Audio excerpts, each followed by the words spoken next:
All right. What do we have?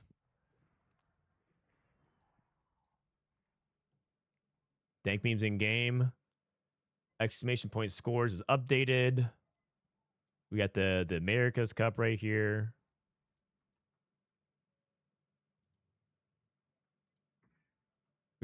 We got a future Indian place I'm gonna go to.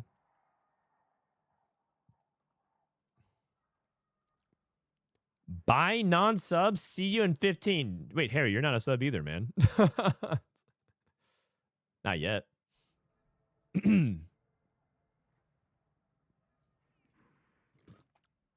This bro's being elitist. Halt, I have an ad blocker. Damn. Well played. Okay.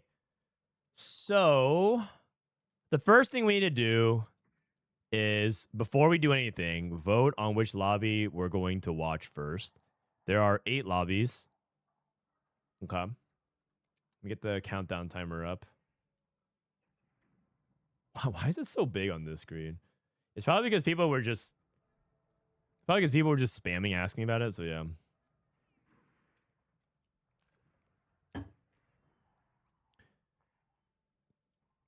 Check for the Amazon Prime sub. It used to be called Prime. Now it's called like, wait, what did they change the name of Twitch Prime to? They're changing it to, oh, no. They're changing it to something else.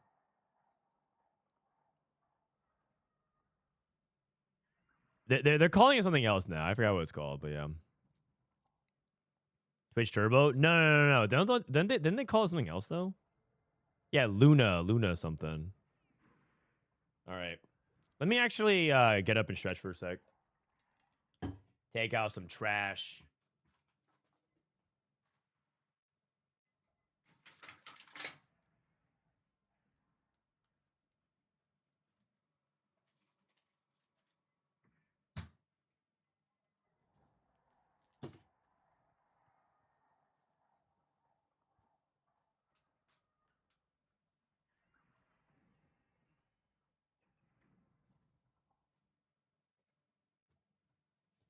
All right.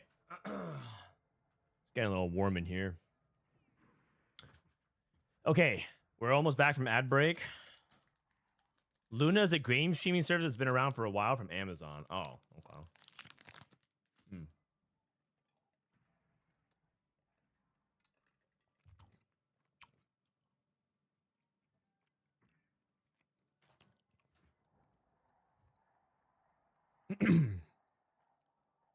All right, guys. Looks like ads are over. Welcome back.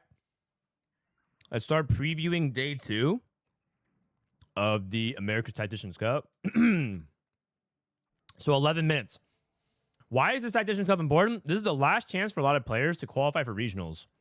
If you top 10 this cup, you get a regional spot, but there's 2 different placement divisions. There's the play-ins. Play-ins is day 1 of regionals.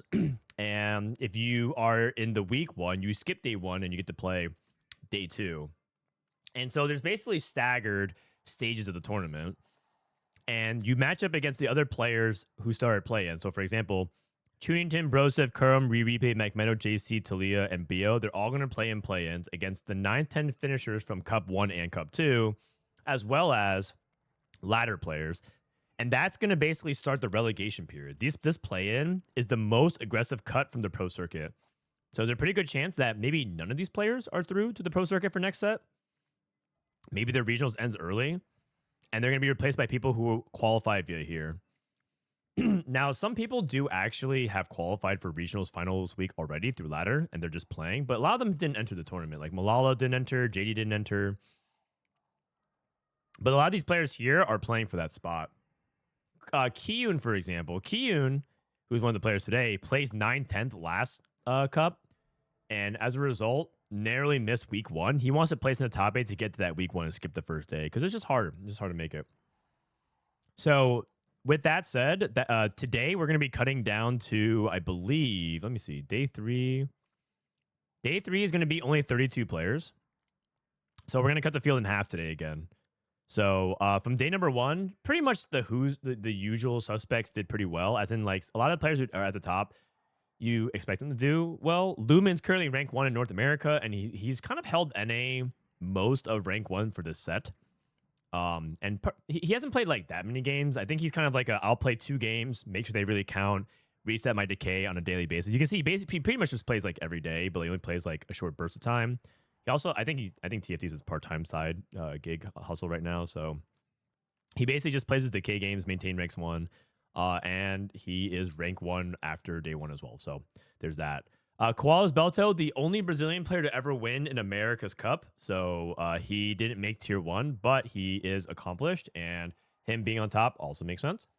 Phoenix, Garage Guy is up here. Some longtime competitors like Ewick, Protect Scroll, Nikhil, like these guys have been competing for a long time now. Dankmemes, even though he already qualified via the cup, he's also doing well. I think he just likes competing. Kiyoon's up here. Right, Tropical, who did well the previous cup, is here. Some other people from Latam or Brazil. A lot of the names that you expect to see. Ripple Overdrive, Stellar Minhee made final lobby at TFT Open Macau, so on and so forth. However, we did have some upsets. You might be wondering, like, so who didn't make it?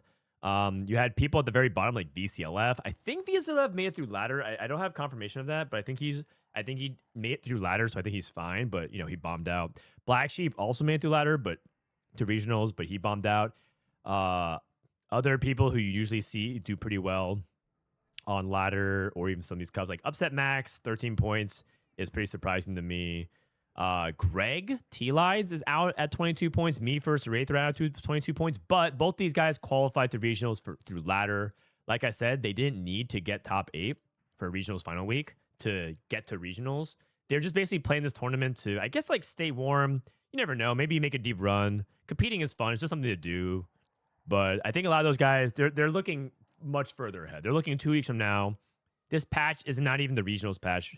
So for them, I think this was just like a fun tournament to enter. Not that important. But for a lot of these guys, right, you're talking Riveting, longtime competitor, Cottontail, longtime competitor, Shoma, up-and-coming grinder, right? So you have a lot of these guys. This is their last chance. This is their last chance to qualify. Let me exit out of my EU account here real quick. Okay, so with that said, let's go ahead and pick what lobby we're going to spectate. We have 6 minutes. I'm going to put up a poll and figure out what lobbies we want to vote on. 1 is Lumen, Draenox, Shaco, Muggy, Cocklove, Brew, Subway Man, Rain. Lobby 2 is Koalas, Belto, Kiki, Kenny, Ego, Dino, Isotoma. Isotoma made Worlds as well. So this Kiki's made Worlds. This is a lobby that like a couple players have made Worlds before. Lobby 4 is a lot of the NA veterans, right? Not just Eric and LadderSlayer. Panchi is here. Robovan Kenobi, the guy that took Aura farming and Golden Quest in the same game. He's made it to 4 regionals, I believe. He's quite an accomplished player. He's like one of the guys that I think is like a mainstay of tier 2. It's kind of weird to not see him like in day 3 of a cup type of thing. Day 2 of a cup is very regular to see him there. Biribiri's made regionals 1 time in set 10. Whoa. What is this lobby 6? Hold on a second. We got Dankmemes, Kiyoon, Minhee. We got LeBron James Jr. Wait, hold on. Of TFT, we have CMB, who also made Worlds back in like set, I want to say 8. Jungle Book. Okay, I know what lobby we're going. We're going lobby 6, right? Is there any other lobbies? I should look at lobby 7 and 8 just to make sure. I don't know, maybe something crazy happened and no, there's no super lobby. Lobby 7 has my boy Wigwug. Pedro Batata is back, and lobby 8 is Nick, Toddy, Ripple, Shoma, Cottontail. This lobby is low-key pretty good too, but I'm pretty sure we're going lobby 6 here. I'm pretty sure we're going lobby 6. That lobby is cracked. Yeah, lobby 6 is pretty good. Can I get invite, please? I feel bad. I feel like I'm just harassing Dankmemes repeatedly for invite. Just look at our message history. This guy doesn't even reply. I just literally say invite. All right. Here we go. One more last batch of ads so that what you guys don't get it, because I think we're slotted to get it in the middle of the game. Can I start? I think you're technically not supposed to start it. I think technically you're supposed to wait a few minutes. But I won't say anything. At least say thank you. Thank you. Thank you, Dank Memes.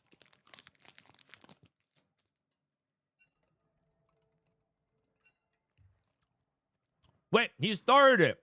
Oh my god. Bro. Bro, this guy's a rascal. This guy is a rascal. All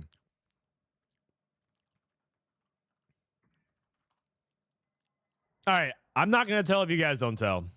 Don't say no snitches. What's the saying? Snitches get stitches. But not the physical kind, the metaphorical kind.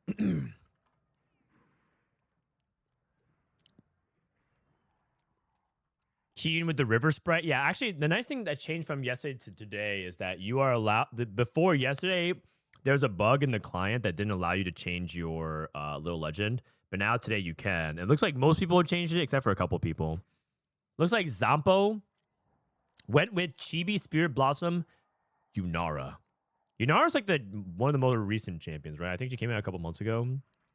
I don't even know if I've seen anyone have this skin though. Countdown timer. I'm not gonna have it. I'm getting ready to swap scenes, so technically the countdown timer is still going.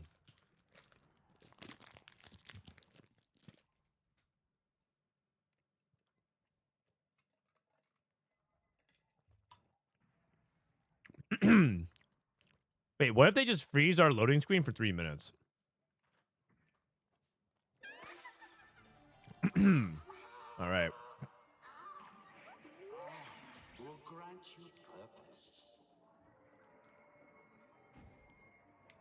Here we go, guys. Let's do it.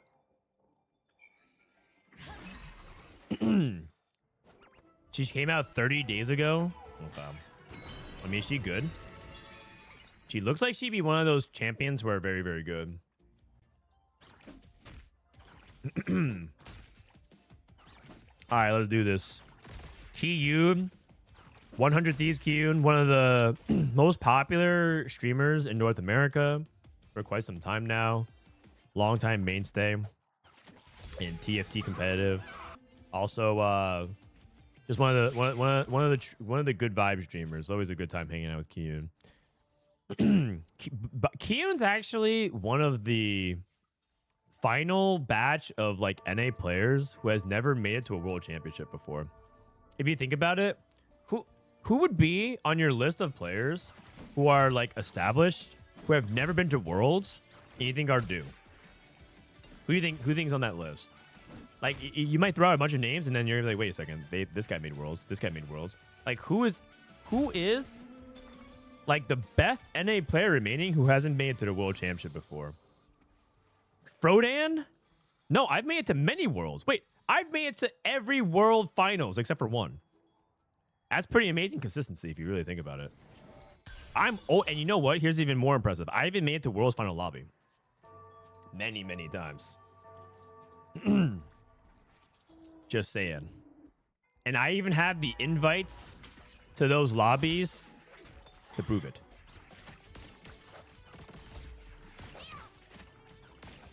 Spencer's made the worlds multiple times. Right? Some people are saying Solus, U-Jelly, Bosso Skills. I mean, some of those people play in tournaments. Minhee with the instant rip into Sniper's Focus. Minhee is one of the players. He made Final Lobby back in the TFT Macau Open. He's also made a couple of deep runs in cups before. He's like kind of inconsistent with his results. Sometimes he is locked in, sometimes he's not. Minnie's kind of like he also sometimes for-funs things a little bit too much. I think he likes clicking on bad augments for fun. But if he can kind of play disciplined, he obviously showed what he's capable of from time to time. It also kind of depends on his meta read. But he's a player that definitely needs to do well this weekend in order to get to the cup, I think, or get to regionals. Greg went to Worlds in set 7. He went to Worlds in set 9. Did you win, or are you the ultimate loser?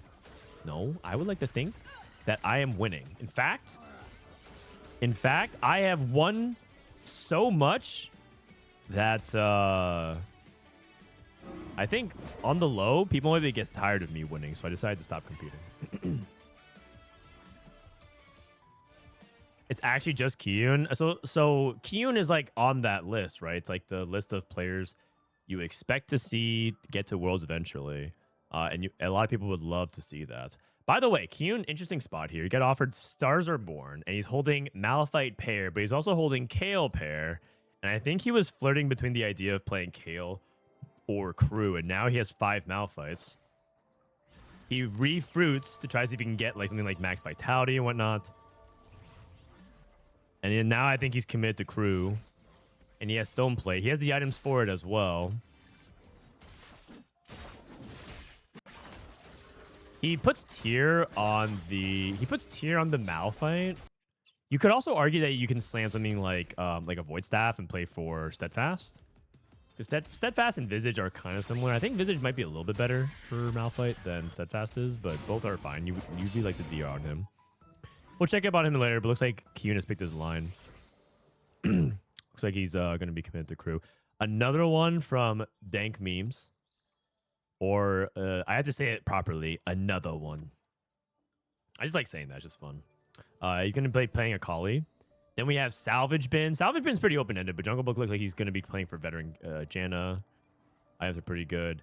I don't know if Minhee actually wants to play into Kai'Sa. This looks like to me like maybe a Yasuo setup.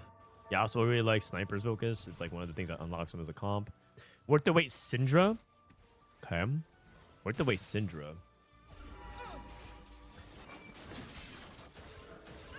I mean, worth the way Syndra means that you can push level and tempo into either Prodigies or you could play into Star Guardians.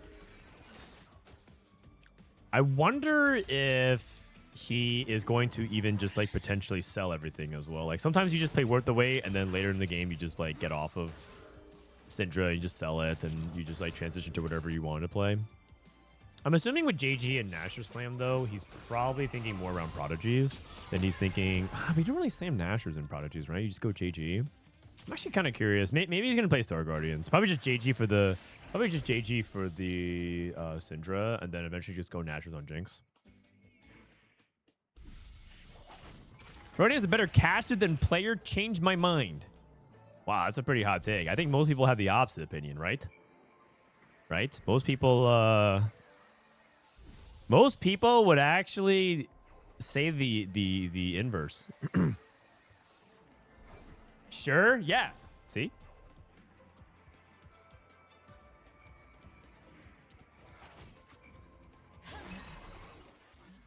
Or do you guys wait? Is it because you guys think I suck at commentary that much? Oh no. Do you guys think actually it's because I'm that bad at commentary? All right, Wandering Trainer, Sorcerer, Rave +1. So I mean, I guess this pretty much encourages you to play into Sorks because you can actually play Cassante. Cassante is a protector that links to Kennen, so you can actually link that all together. And the nice thing about Sork on a dummy is that your frontline with Sorks ends up being your limiting factor a lot. So this ends up being like a good dummy for Sorks. The problem is now you're forced to play one of the most high roll tempo lines in the game. Or when we say high roll, when we say a high roll comp, it means that you need to high roll. Otherwise, to get like an average outcome. Otherwise, you're not going to succeed. So we'll see. But the good news is he is streaking. The bad news is I think he's streaking for about 2 more seconds. Yeah.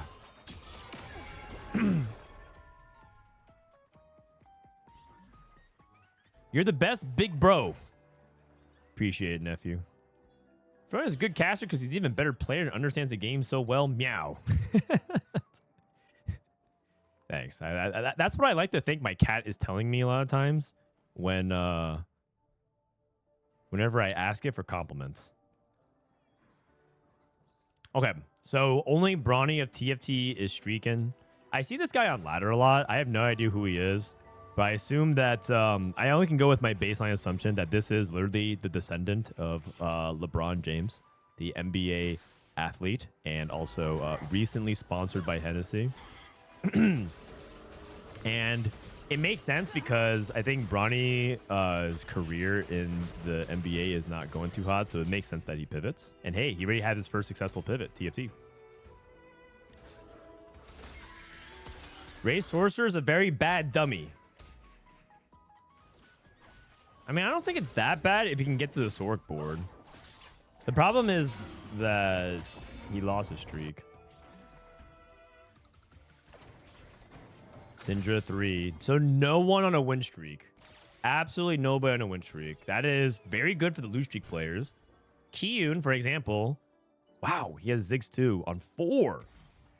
Whoa, okay, Kiyoon spot's great. 6 Malphites. Shen 2, Ziggs 2. He's already super far ahead of the curve. Short of like the worth the wait protagonist type of situations where you're just like guaranteed to hit if you keep getting copies. And he has full streak, which is really good. Dankmemes is also on full streak as well. The fact that no one's win streaking is really good for these lose streaking players.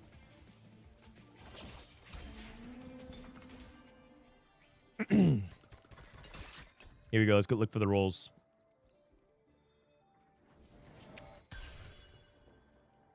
Four Sivers. Siver Shen. Hit every shop so far. Hit every shop so far. Janna Malphite. Hit every shop so far. Hit every shop so far. Oh, he finally missed. What the? That is an insane roll down. Oh my god. What do we slam here? I think I go Rage play around belts, or I go Morello play around bow. But the thing bow glove. The thing is, a lot of times you go like Sky Piercer or Noxus Trap. Oh, he goes JG Nashers. Oh, okay. Actually, that makes more sense. Well, yeah, no, that makes more sense. Because with JG Nashers. Okay, the thing is, I want to like make an item for Malphite here.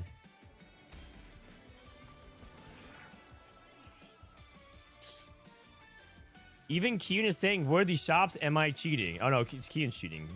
Kiyun's cheating for sure. Big grab bag. Okay, so the one thing I was going to say is that if he gets an item augment, he might wish he didn't slam. Okay, this is fine, though. I think you can just slam another item. No, Kiyun spot's really, really good. All right, here we go. Salvage bin. I think he's trying to go for a roll down with Janna, but he doesn't want to take quiet quitting. Dankmemes did take quiet quitting. Quicksilver. Wow, his items for Akali are super good. And he's like he's pushing right now. He's doubled down. Slam the strikers. He went Morello. Play around glove. That means he has to go for vest on carousel. That's fine. We talked about like steadfast is totally fine. I think. I think Kiyun spot's really, really good. And I think his items are pretty good too. Explosive growth plus deadlier blades. Is he trying to play into Soul Fighter? He has 4 Soul Fighter. The other spot that I think you can try to play this into is to play into Jinx with Star Guardians. But he has no Star Guardian units, so he also is level 5. Oh wow. He's actually playing Explosive Growth and trying to use that to push his levels. He hit Kalista too.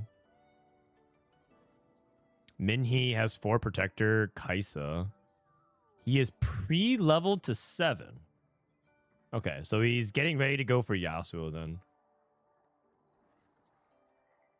I wish Kiyoon would slam me.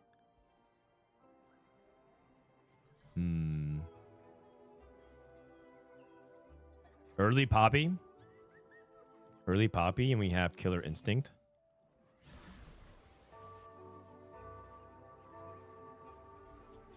He's not playing around.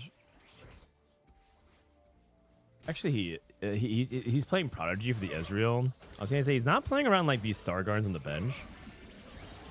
He wants to play their Prodigy onto the onto the Syndra, and I wonder if that's stronger because I feel like playing the other Star Guardians is pretty good, but I guess it's just like a math question that I don't know. Prodigy's probably fine.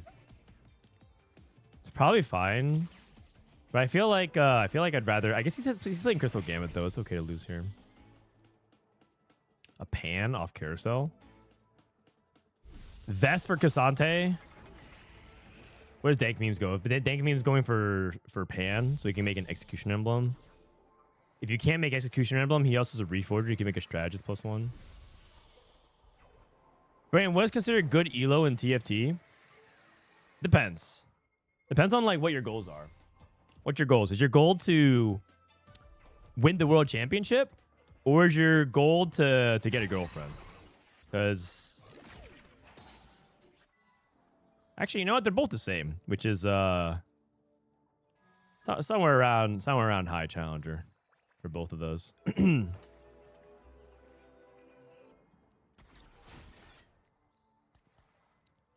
8 Sivers. He didn't end up getting the front line on him. I don't think he should reforge here either. I think you just hold on to this. Okay, rolls. Wow, he hits Siver 3. And now, okay, and now he has the damage from the crew. His setup is really, really good. What if I am the girlfriend? Well, I mean, I don't think girlfriends don't mind having other girlfriends. The definition may change.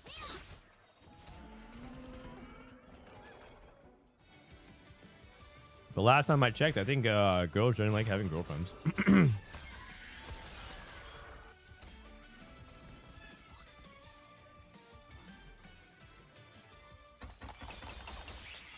This might blow some dudes' minds, but girls enjoy platonic relationship with girls. This that actually might be kind of brand new information for some of you guys, but it's true. It's true. I promise you. I promise you. Okay, here we go. Yasuo with Sniper's Focus. Wind Wall. Yasuo, that's an insane setup. Wait, he took Infliction? Wait, I thought Wind Wall was so good with this setup. Am I wrong? Am I wrong, guys? Going Blood Brothers? But Blood Brothers is like supposed to be really good, specifically with Yone. Like you're losing. This is like basically playing like 1 out of 2 mech pilot in my mind, because damage up by Yone and Yasuo bleeds enemies, and now it only bleeds for 20% instead of actually playing Yone.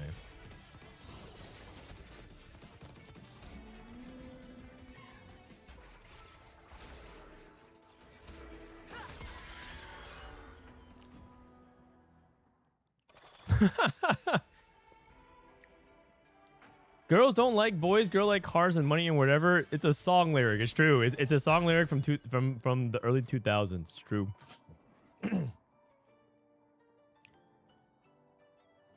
Okay. Kiyoon on a win streak. His spot looks really, really good. Dankmemes. Sorry, we missed we missed Dankmemes' roll down, or beginning of the roll down, but we're here. We're here.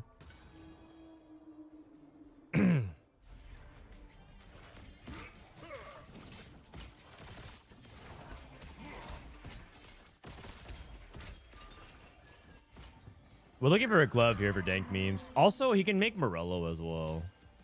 So he has Strategist Emblem. I think you can go for that. Karma.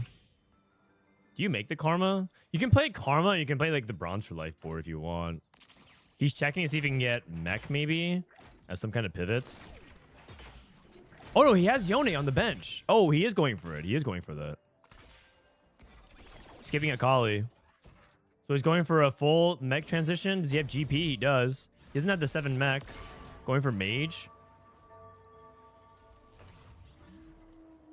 And now you can go for an emblem off of the mech as well. Like, for example, you can go Juggernaut emblem, and you can put that on the back, and that's really, really good, because Juggernaut emblem is, like, turning the mech into a Juggernaut is quite good for the survivability of it. So he does that. I missed that he had Yone, and now he's going to look for the mech pilot. Here's the thing. Dankmemes is very low HP, and now he's queuing against Kiyoon, who's very, very strong.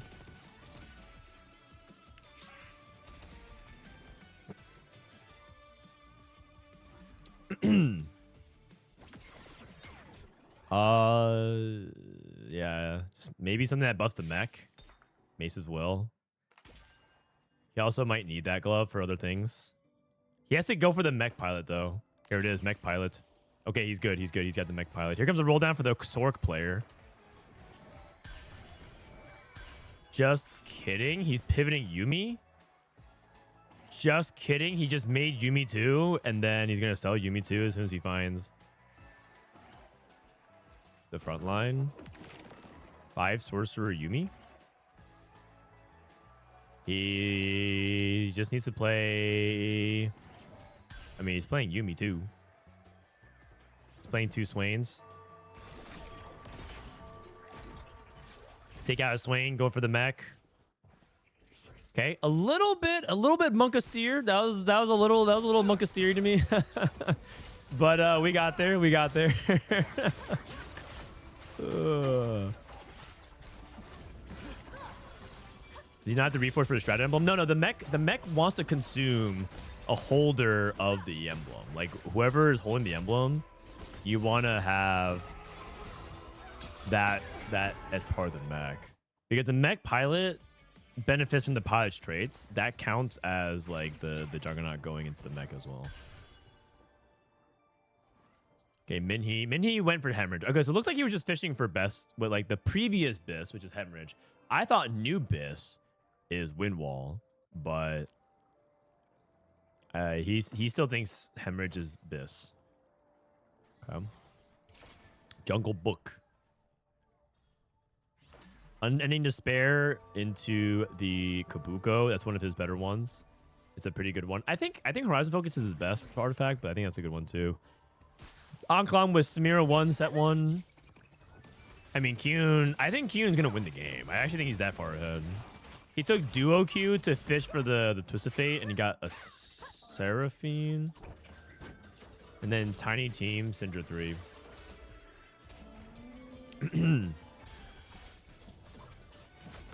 He didn't hit a Gwen. He lost the game.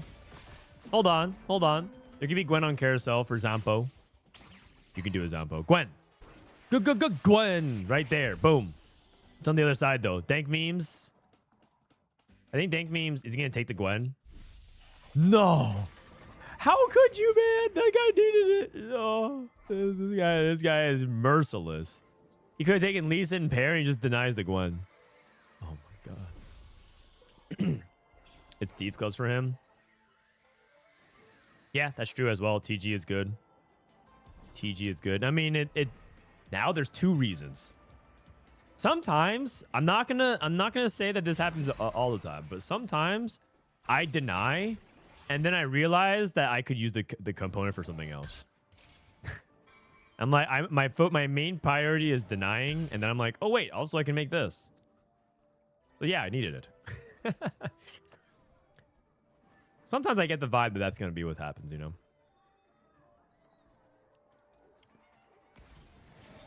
Man, Jungle Book not in the bestest of spots. Oof. Stuck on Janna 2 still, but also 2-star Kabuko. Janna 2, Kabuko 2 is not that impressive. If you have one of either of them at 3-star, it's good. I mean, part of it is, you know, Kiyoon holding Jannas, and other people are holding Jannas as well. Is that Shadow Clone Syndra? Wait! This guy is playing with fire. What happens if he gets the invulnerable Syndra bug and then you have to remove it? I guess he can just sell. Or not resign. I think he can just unfruit it. Oh, no. I'm kidding. I'm joking. I'm an idiot. That's not a Shadow Clone. That's an actual literal other Syndra 3. Oh, wait. I'm stupid. That's an actual second Syndra. Oh, he's going for Syndra 4. Oh, woked. Okay, hold on. He's actually going for Syndra 4. Jinx 2. Kabuko 3. He missed best defense. I think he needs to go for best defense. He has Tank Villa. Hello. I think Zampo Lurk is going to die. He's stuck on Karma 1. My son's awake, so he woke up from his nap.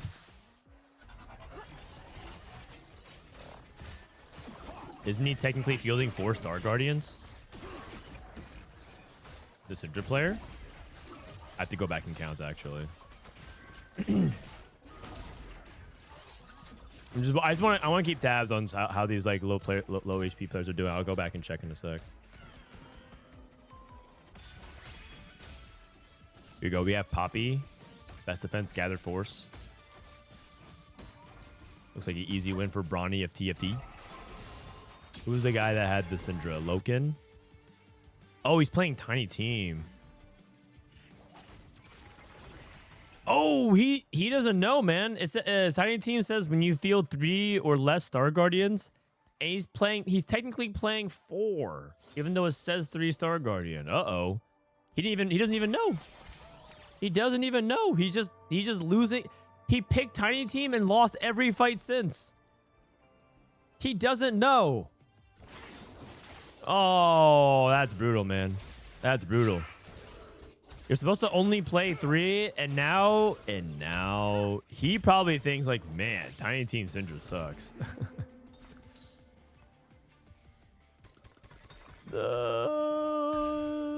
But in 4 rounds, it all worked itself out, you guys. DM him? No, I cannot.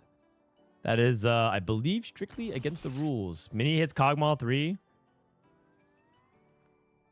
Samira 1 still. How's Jungle Book doing? 8 Jannas.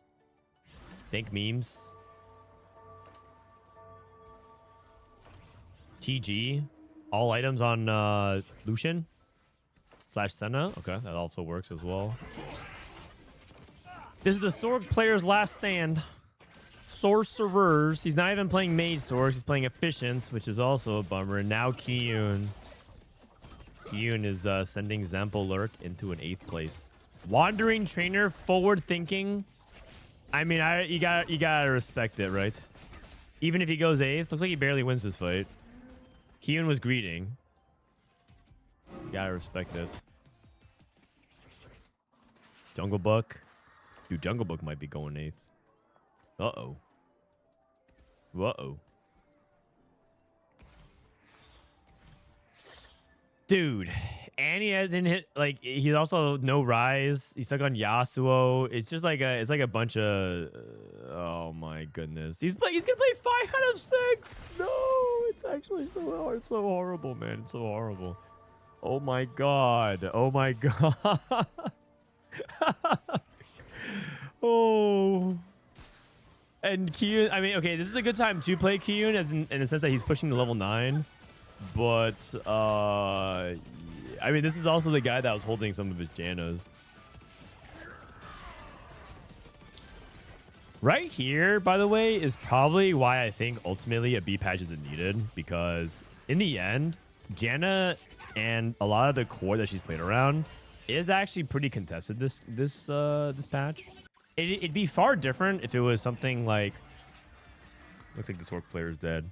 It'd be far different if it was something like Katarina or Kaisa, or like these 2 costs that like no one ever contests unless you're playing exactly that reroll line.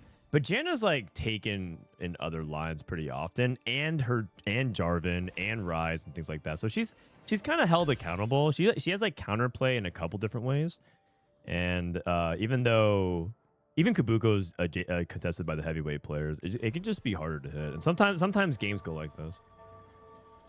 He took Syndra out. Did he? Oh, he did. Okay, but that hasn't stopped the bleeding. That hasn't stopped the bleeding. He needs to survive. He needs to survive 2 more rounds. If he wins any of these fights, he gets Syndra 4. He just needs to survive any of these fights, and he gets Syndra 4. No, I don't think he's getting there, you guys. I think he's going to be 1 round away from Syndra 4. Jungle Book is dead. No. That's actually so tragic. That's actually so tragic. Dude, if he won any of those fights, he was like 100.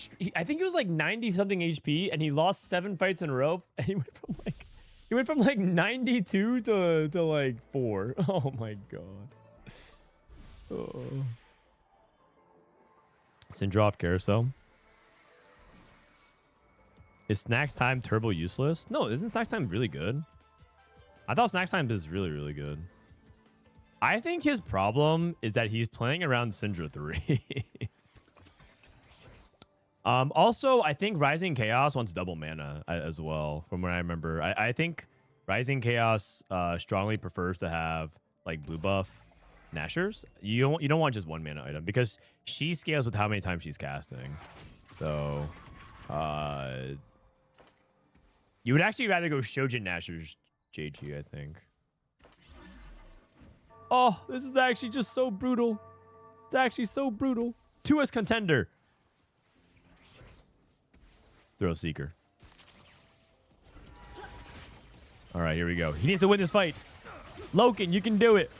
If he just played Tiny Team and scammed any fight in stage 4. Wait, maybe he can scam this fight. Maybe he can scam this fight. No, Tankzilla. No scam, no scam. Oh. Okay. Here's the unfortunate reality as well. I think even if he got to 4-star Syndra, I think he would have lost.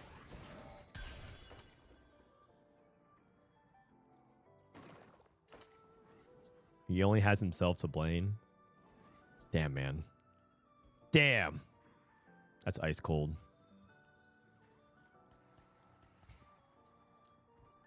Right after this guy eats a bot forward and he was one round short, the viewer just walks over and be like, well, if it makes you feel any better, it was your fault. Deserved. Oh, brutal, man. Brutal. Yesterday, there was a 15 epic inning game with the Mariners versus the Tigers. And obviously, I'm happy the Mariners won. I live in Seattle. Go Mariners. Very, very happy for them, especially since the Yankees are out. I'm cheering for the Mariners. So happy for them. But the Tigers also played a really good game as well. And like, you're just like going and be like, ha, losers. Like you're just yelling from the stands. There are some people who do that. Minhee. And he barely gets a top 4 without Yasuo 3. He ended up pushing levels. Sniper's Focus on a 2-star 3 cost, top 4. Yone 2 for Dankmemes. I think Dankmemes is winning out. It's Janet 3 for Kiyoon. It's Kiyoon versus Dankmemes, I think, for first. Wow, Kiyoon's 42 out of 76? What the heck? So close to level 9. Bronny of TFT is living up to his name. Speaking of the LeBron of TFT, I actually showed this conversation, but Setsuko was losing his mind watching the game because he kept having to listen to Soju freak out and call. In his words, he was like, Soju freaking out for 4 hours in call over every pitch starting from 0-0 count. You're just like, you're just getting triggered. Let me read it. I was just laughing so hard. Because Soju was like, if I batted, I would have done better. This is Soju. Oh my god. 0.07, by the way. Sasuko, I watched 12 innings of baseball. Unreal. Bro, I just sit here and listen to Soju freaking out after every ball on a 0-0 count for 4 hours straight. And Soju's like, if I batted, would I be below hitting a 0.07 or no? 0.07, 0.07. This just freaks out, man. It's too funny.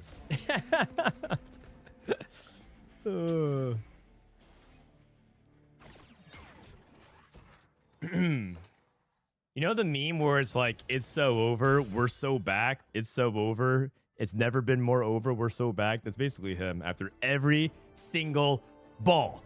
After every single ball thrown. Every pitch thrown, man. It's the same thing. Oh my god.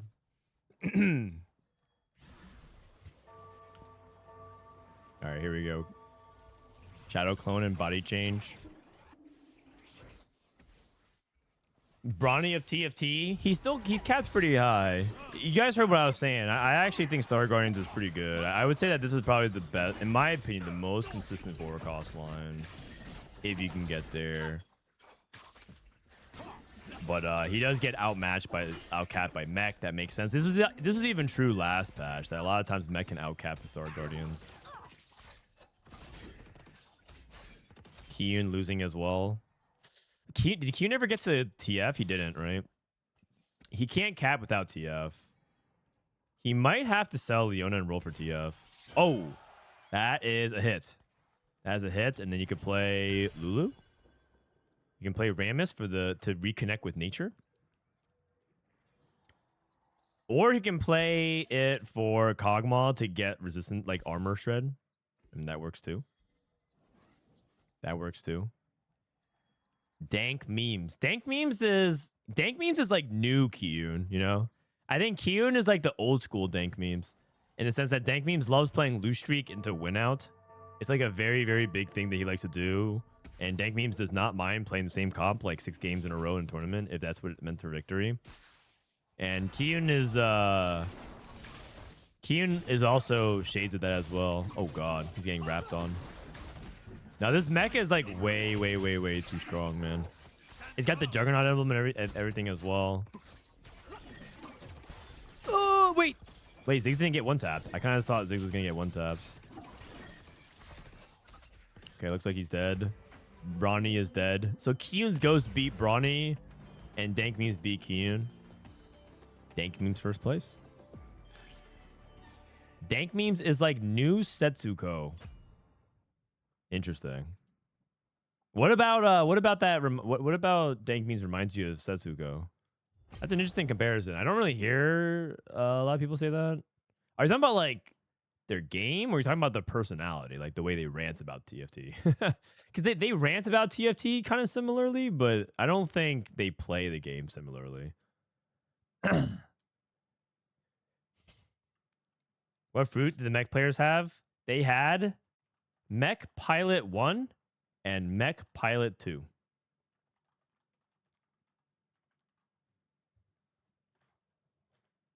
They're both yappers. That's true. It's true. Setsuko plays way riskier. I think that they have different play styles, or at least different approaches to the game. Like Dankmemes, I think like prefers to one trick actually, or like not one trick, but prefers to play more narrow. And I feel like Setsuko tries to play open and very like I think Setsuko plays as if he's better than everybody. And that's not a bad thing. It just feels like he plays with ego. I don't know how else to describe it. Or rather, I don't know how a better way to put it. So Setsuko plays as if he knows he's going to be able to get to his destination, and he improvises a lot. And I feel like I know exactly where Dankmemes wants to go almost always, except for like that one time this past game where like he actually was open to playing mech as well. So I think it's a good pivot.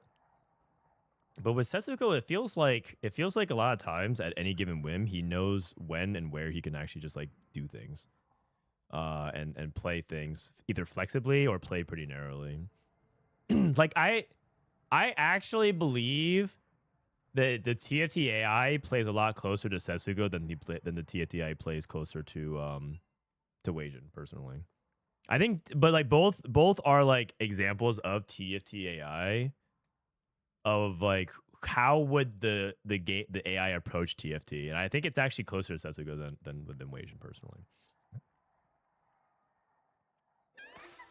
It depends on it depends on how it's like defined though.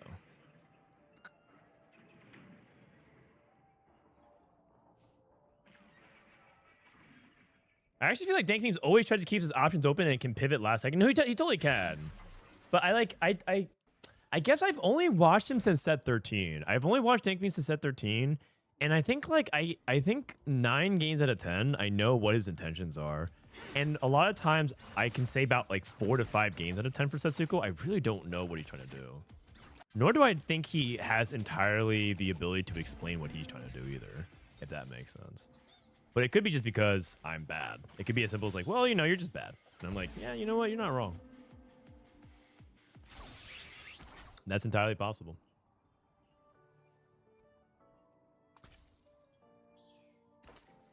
All right, one more time. Looks like we're in a fruit check. So we're gonna fruit check here on Katarina.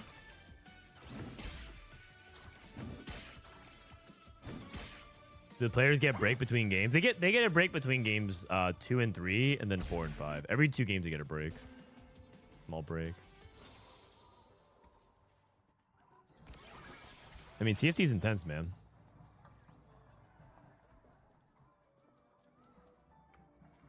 Technically, last game, Dankmemes pivoted from Makai to mech. He did. He did. And I think that it was a good pivot. It was a good pivot. Or it's like one of the good versions of TFT. The good version of TFT is what Dankmemes did last game, which is like theoretically you can play into multiple lines, and depending on your roll down, there's like this like way you can create a decision tree and play around it. I do think that it's like not a terribly complicated pivot, because you just either play the Akali board or you play the mech board. But what you watch from that game used to be what the level 8 roll down. The level 8 roll down used to be quite dynamic like that, because that was like true of a lot of different setups that you could play. And the best version of TFT has that with every 4 cost line, with the option of even re-rolling as well. But right now, I think I would say that that's a little bit on the rare side. But it was a cool demonstration of what the game has to offer. Stellar Minhee with Protagonist into Garen. I personally don't like Protagonist very much. Prismatic Destiny into Radiant Relics into Radiant Hodge. That probably means that he wants to go into Katarina. Over 9,000 Jace. Oh my god. Then we have Radiant Relics, JG, Katarina. Okay. Then we have Pumping Up off Prismatic Destiny. And then we have more Radiant Relics. Someone took Expected Unexpected this, right? Noxious Trap. Exalted Adventure, Katarina, Kaisa, Janna.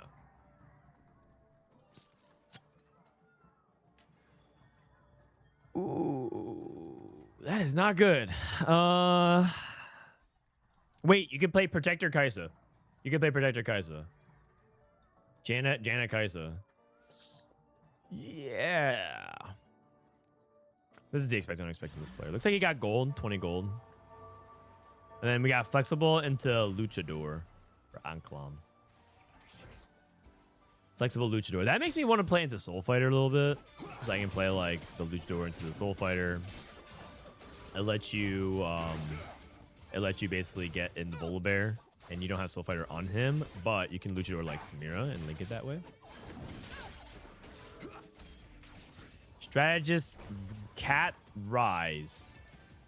Yeah, you can play Veteran Cat. You could do that. Except I think one person is committing to Katarina. By the way, interesting fact, nobody leveled to 4 at 2-1. Everyone, except for this guy, everyone stayed level 3. Interesting. This guy is already over 9,000 Katarina, so I don't know if you're going to be trying to play Katarina. In fact, this guy already sold it. Looks like Jungle Book already sold. How's my boy Kiyoon doing? He loves Flexible into mech, right? Isn't this Flexible into Star Guardians? You can just snipers focus or sniper somebody else. Sam IE.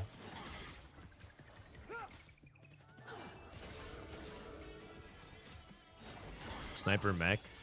If the mech eats the sniper, does he get the range extension? He does not. That would sound pretty dope, though. That would sound pretty dope. Imagine the mech with the sniper range. Okay, probably not. Probably not.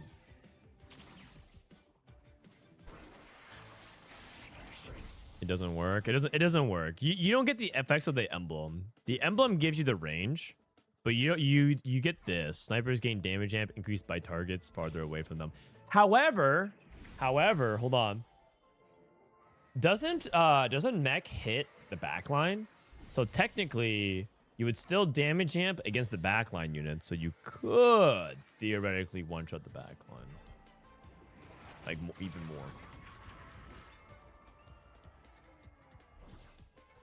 So, yeah. Protagonist. The problem with protagonist is just that it's so slow. It's just so slow. But you got Shojin Garen, has his Battle Academia. He ramping. Loken. Expect unexpectedness. Rageblade Rod. Okay. Luchador.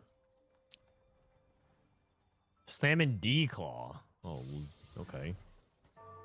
Nasher. Quicksilver. I mean, those are items for Akali. But I do think that he's slamming... I mean, again, it's one of those things where he's slamming these items. He's putting it on the Yasuo. I feel like I know where he wants to go with this, which is Akali. But he might just play mech again.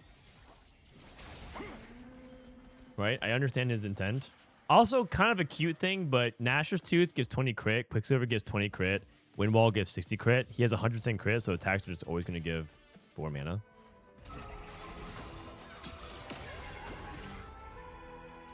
Why does Spark work on the mech? Well, I mean, when a Lucian and a Senna love each other very much, they jump into the mech, and their romance creates that spark. You'll know. When you meet the right one, when you meet the right one, you'll just know. You'll feel that spark.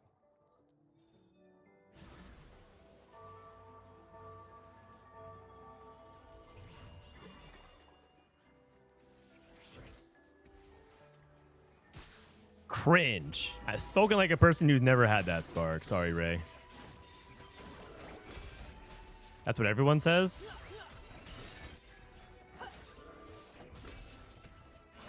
It's always the loneliest who cringe the hardest. Because they can't actually empathize because they don't actually know what it's like. Can a first-time chatter just send a question mark and shut him down? Frodan guy needs to be stopped. Okay. So Bronny is going for a Crystal Gambit. And we have Flexible, Poppin. Who else has Flexible? Does someone else have Flexible? We have to keep track of...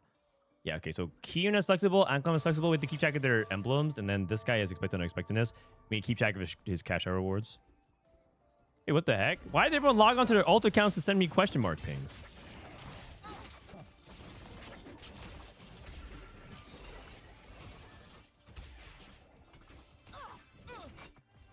Okay, all I'm gonna say is, usually the streamer is a reflection of their chat. I think that's what everyone says. So, I'm just reflecting you guys. All right, Anklam. Let's look at what we get off Flexible. Here we go. Ready? Emblem, and Executioner Emblem, and Kiyoon gets Sorcerer Emblem. I mean, these are all playable in the Star Guardian lines for Kiyoon. If he wants to go into mech, he could. And then we have Expect Unexpectedness. Sorry, I missed it too much. He didn't get dupes. He didn't get dupes, and he didn't get 4 costs. Right? You can get 4 costs, I believe. He must have got... Actually, if he did, he must have sold. What do you get off the Expect Unexpectedness? I really wish they showed you. There's too much to track.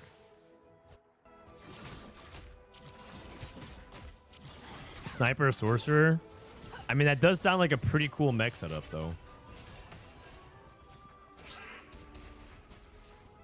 It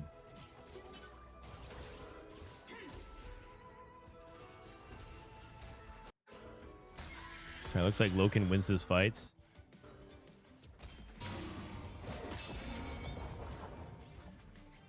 All right, let's look at Dank Memes. What he's able to play from Win Streak. Golemify. Okay, is Blood Rage is the new? Has anyone clicked the new Blood Rage? I think like a lot of people would just assume it's bad, but they did buff its base by 7, and that's like more than double than before. And so when the base doubles from 5 to, well, okay, it goes from 5 to 12. Isn't double? What? Oh, he's baiting us. Bronze for life. Bronze for life is good for Akali. So you drop Darius for Zac, and then you play Lucian / Karma, and you get like 9 traits active or something like that. If you're watching Sopranos, no. I think The Sopranos is on HBO, right? Or was it on... What channel was it on? Either way, I wasn't allowed to watch it. I was too young. Because HBO was of the devil.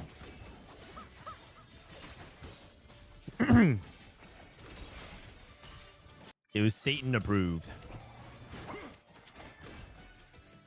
Watch it now? I could actually, but isn't it? I have so many things to catch up on. I have so many shows to catch up on. Like if I have HBO, don't I have to watch? Isn't like Succession on it?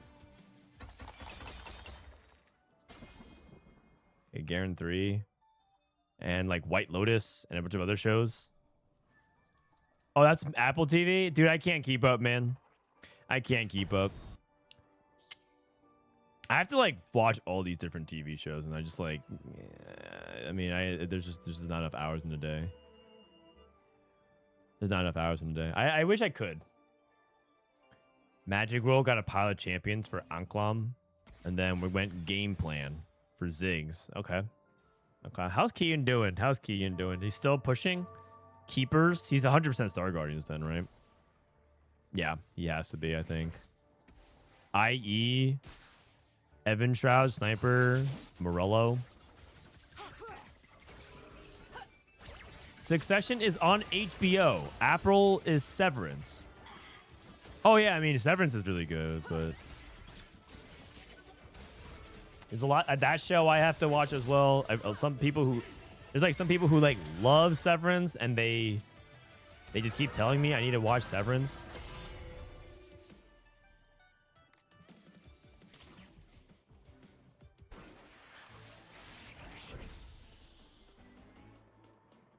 Why call it Evan Shroud and not Evan Shroud? Have you seen Mindhunter? No, I've seen the ads for Mindhunter though, and the show looks cool. I mean, these days, I just watch a trailer and I'm like, that show sounds cool, and then I just don't watch it. there's only so many hours in a day, man. There's only so many hours in a day. Thoughts on Protector Malzahar? I think it's like a fine comp to play if you can guarantee that you can get the Cassante too for your tank. But I think on average, the problem with Protector Frontline is that it's hard to get Cassante 2, and your alternative is something like Nico 3, which is not exactly easy or that reliable. So I think I'm always hesitant about Protector X, even though theoretically it's pretty good. So I would say that I'd still prefer heavyweight. I think the heavyweight's better as a frontline. Also, your duo carry is like oftentimes going to be Janna in a Protector setup, and I just don't think that's going to happen very often.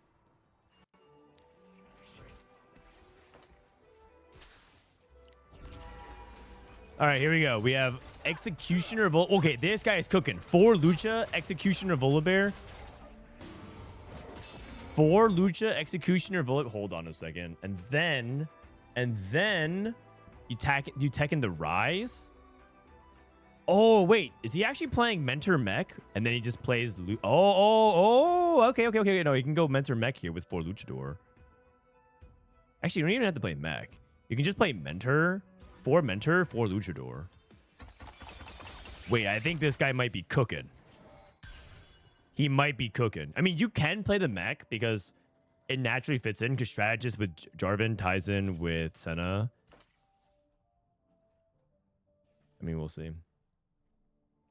Flexible Pog. Agreed.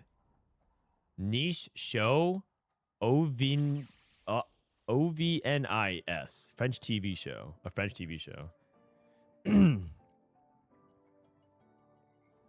Okay, I'll keep that in mind. I don't really know too much about foreign TV shows unless they're on like the existing platforms, right? Like we watched a little bit of like some Korean TV because Korean TV is like really popular on Netflix. So we watched some Korean shows. But I think, you know what I think? I think it's good to not watch these shows because personally, I don't want to spend time watching a show that I feel like isn't worth it. And so time is on my side. One day I'm going to have a giant block of free time and I can just watch all the shows I want and I can just watch the good ones. Because the problem, you know what the problem is that you can love a show and you think it's really good. And then all of a sudden, they just become the next Game of Thrones. Like all of a sudden, you just had DB Weiss rug pull you out of nowhere. And then like all of a sudden, you realize the show actually is awful and you can't even recommend it anymore. And so it's good to just wait it out because then you guys get to see it all the way through and then recommend it to me. But if it ends horribly, then I don't want any part of it. Or it gets canceled. That is true, actually. That's the big problem with like Netflix in general because they just cancel shows because it becomes too expensive and they don't, even if it's good, they'll just cancel it. Or they make Stranger Things Season 6 for some inexplicable reason. DB Weiss is my dad. You apologize. Okay, sorry, Mr. Weiss. You are very qualified. They should have given Star Wars to you.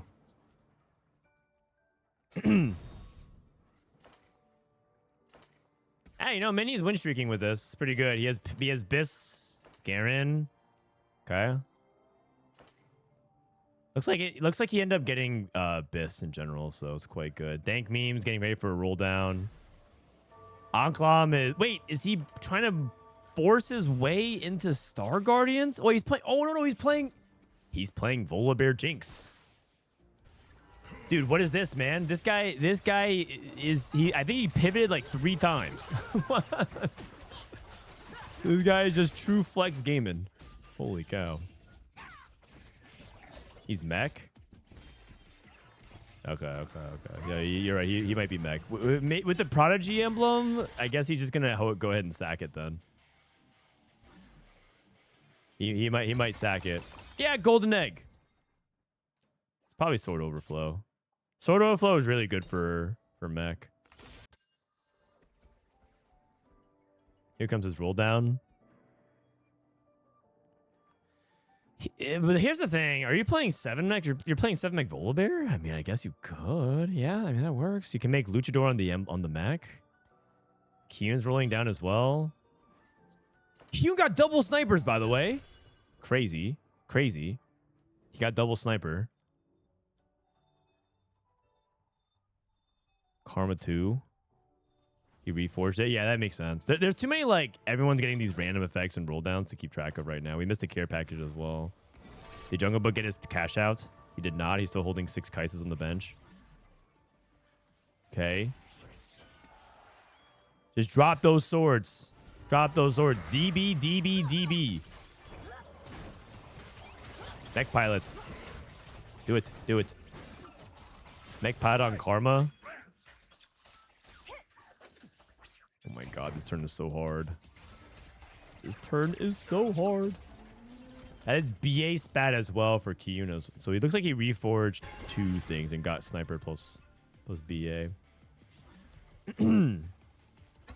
Why is Sword Overflow good for the mech? Oh, because the mech wants stats to consume. So just giving it stats is good.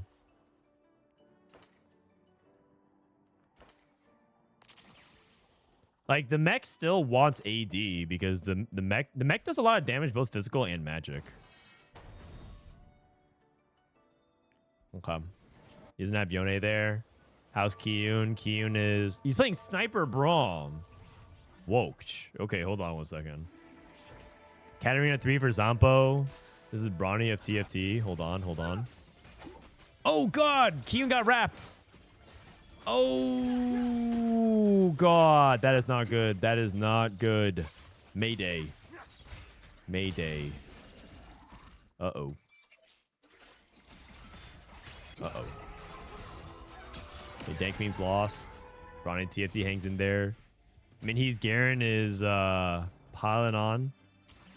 The thing is, I feel like you're with Protagonist, it's really hard to chase 4-star now. Really, really hard. He only has 1 3-star at the moment.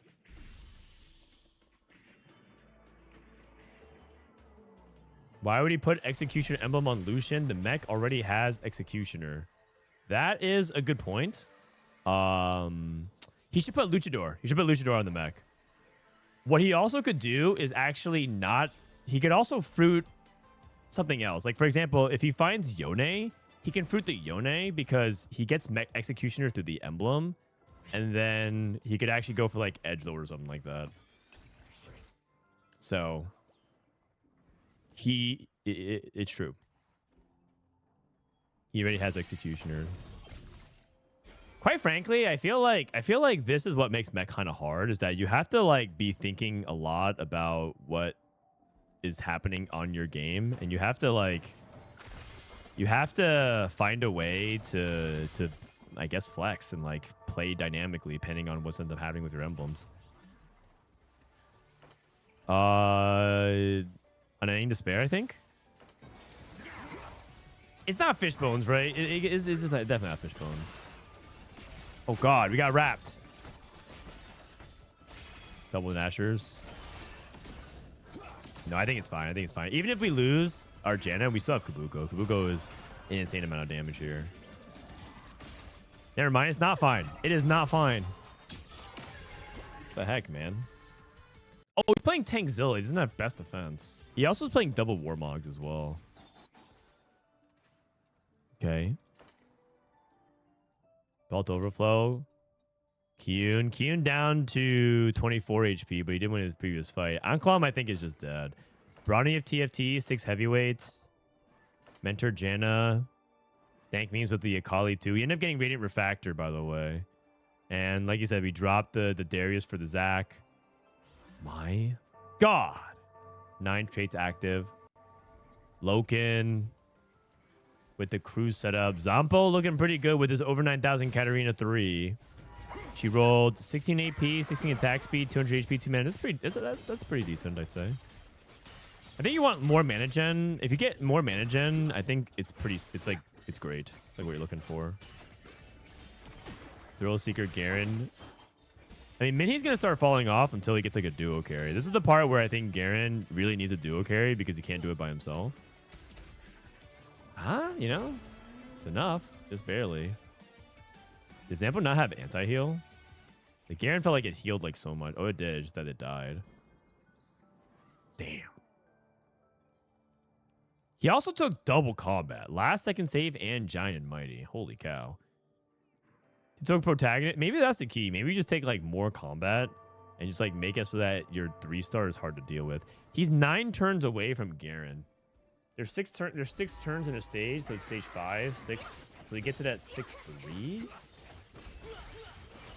6-5.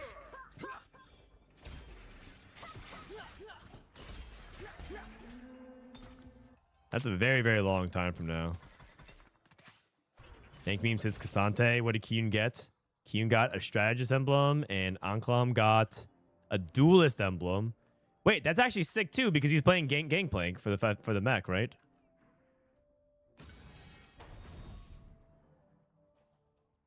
Wait, just put the GP back in. Put the GP back in. You can put duelist on the mech. You can actually put duelist. I mean, the setup is actually really, really good if you can get to the Yone. His setup is actually so good if you can get there.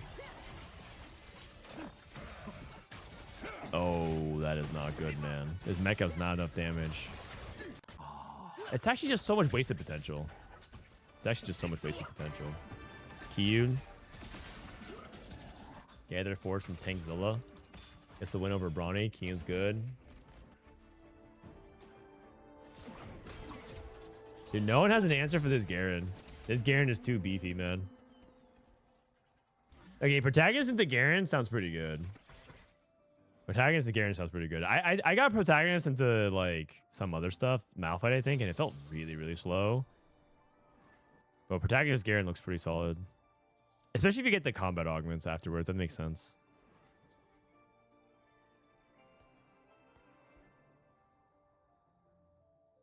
What does the winner of this tournament get? They get prize money, and the top 8 get spots at regionals. So everyone's aiming for final lobby. Everyone's first goal is to get to final lobby, and then the secondary goal is to win so they can get the prize money. And clout. Can't forget that. Clout's important. Okay, does Crew do enough damage against this Garen? I mean, this Garen's not taking damage at all. It's because the Ziggs isn't focusing it. And now we have Yumi 2 in the back actually dealing damage. We got the duo carry online. Oh, very close, very close. Jungle Book losing. Jungle Book got his Exalted Venture for Janna 3 and Kabuko 3. Did not find best defense. He has Unstoppable Kabuko. Ah, man, if he found best defense, it would have been good. Man, I just feel like the setups for Jungle Book have not ended up. It feels like he doesn't have like the setups, you know. Like I think this is like the 4th time we've watched him refruit his Kabuko and just miss, going back to even the last game. Does anyone know when Set Revival's out on PB? I believe it already is out on PB. You can play it right now.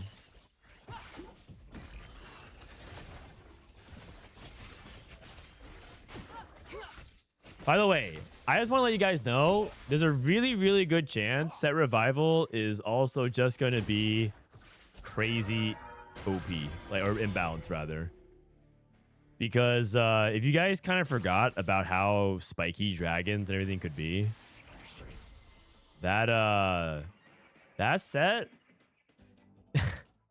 I mean, sometimes people hit itis on stage 5 or on stage 2 at level 5, and they legitimately like fast 9'd from that, and they were like 70 gold ahead of you and going into stage 4. That's how sharp the imbalances were. Man, I'm getting more dogged again. Is that supposed to be a surprise? Yes. Because some people are under the impression that set 7 was like this amazing set, and it just wasn't. It just wasn't. But it was cool. Like the dragons were cool, and some of the designs were cool, but the set was not very balanced. It was fun. Well, you sure could have fooled me based on the complaints that you guys made, because it did not sound like you guys were having a lot of fun. I don't think a lot of you guys thought it was very fun. Between the insane hyper carry rerolls like Dragonmancer Nunu, Dragonmancer Lee Sin, Dragonmancer Kaisa, between the one cost reroll dominant stuff like Ezreal Guardians when you played 8 Guardians X and 8 Guardians just never died, or when the strategy was literally just play every dragon on the board and you win the game. If you remember that one, that was also a fun one. Literally just click every dragon, you win. That's also fun. Or the Seraphine Graves comp that literally would just 8-0 everything because it had gained infinite shields. The Seraphine just sat in the middle and shielded Graves, and then you would just like nothing would ever die. So if you queued into it, you literally just couldn't preserve any life. Yeah. Or how about all the other broken bugs? Or even just the fact that these dragons were just utter BS and like Siphon would jet to your backline and one shot your carry randomly, and you couldn't even position around it. Oh. And I'm just like telling you about half of it too. That's like tip of the iceberg, man.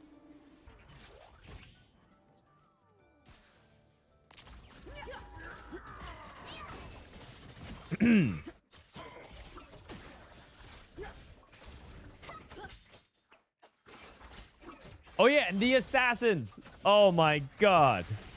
You guys love assassins, right? Do you guys? I think a lot of people. I think you guys were telling me that Akali is your favorite unit this set. Well, in that case, you guys are gonna love set 7. Akali. If you think Akali is so cool, guess what? There are multiple Akalis in that set. Good stuff. Good stuff.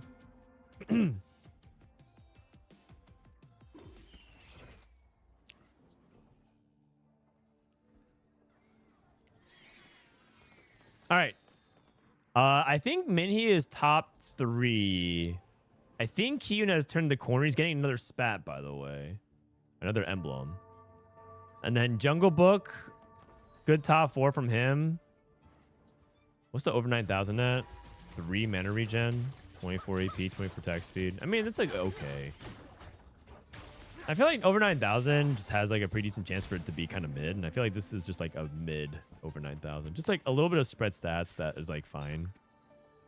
It's definitely good to get like mana regen and that kind of stuff. But he's also playing Radiant JG, which is not particularly super insane, I think, on Cats, comparatively. Kiyoon got a Wraith emblem. Okay.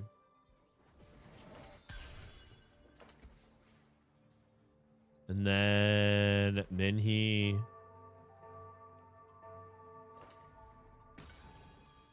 And then Minhee just goes for 3-item tank. How far is he from Garen 4? He's 2 rounds away from Garen 4. I think he gets there. So it looks like he's going to get the Garen 4. Can you win the game on Garen 4 versus Kiyoon's insane board? Insane value board.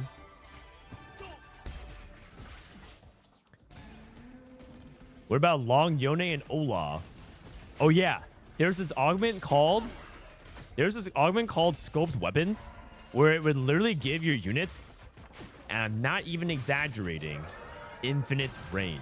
It literally said on the augment, gain infinite range. And so you would put Yone in the back line, and you just gave him literally infinite range, and you just gave him like rage plays, and Yone did hybrid damage. As he would deal double damage. It was hybrid, and he would just literally auto attack from the back line from the start to finish. Oh my god, it was just insane. Oh my goodness, it literally said written on there infinite range. Oh my god, that set is just so, it's filled with so many unfun designs that everyone here thinks is fun. So you know what, I think I'm actually willing to take a bet. How long until people start remembering set 15 as a really fun, and then eventually they're going to do a set 15 revival, and everyone's going to be like, man, I missed this set. How long is it going to take? I give it like 6 months. I give it 6 months. Never? Nah, I give it like 6 months. There are people who have said even more egregious things about worse sets.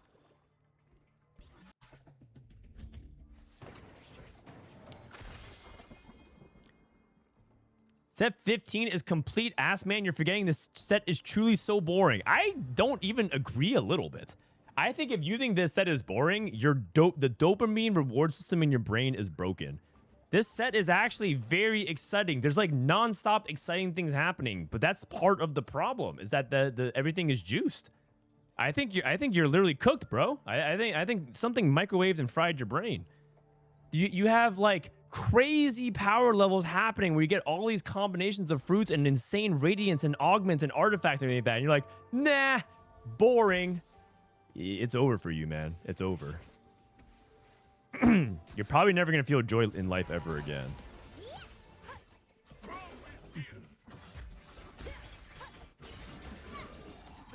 All right, here we go. Garen 4. I mean, this is Garen 4 with a souped up fruit, man. This is the power fantasy right here. 20,000 damage Jinx versus 20,000 damage Garen. Kiyoon's dead. Exact lethal.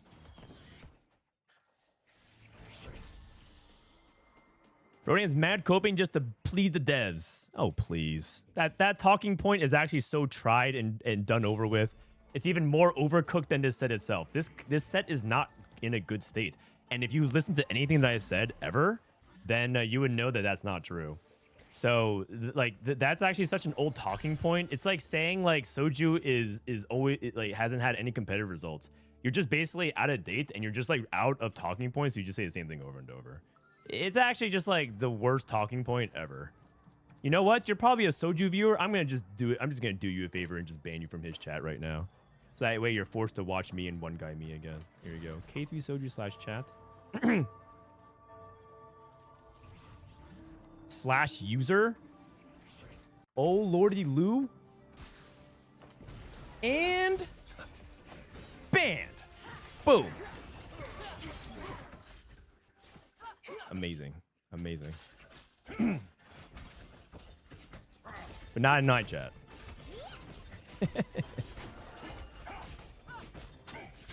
For me personally, I don't care much about bad balance. I care about a functioning game set, and this set isn't it. I agree. I've talked about it many times that I think I think that this set in general has broken a lot of players' trust, and including myself. This guy actually had. This guy doesn't even say anything in Soju chat. The last message he sent was "Happy Partner Anniversary." He actually sounds like a nice guy. He actually never chats in Soju chat. It's all good then. I guess he didn't lose anything. It's all good. Is there an official stream? No. We're just basically here just covering, having fun.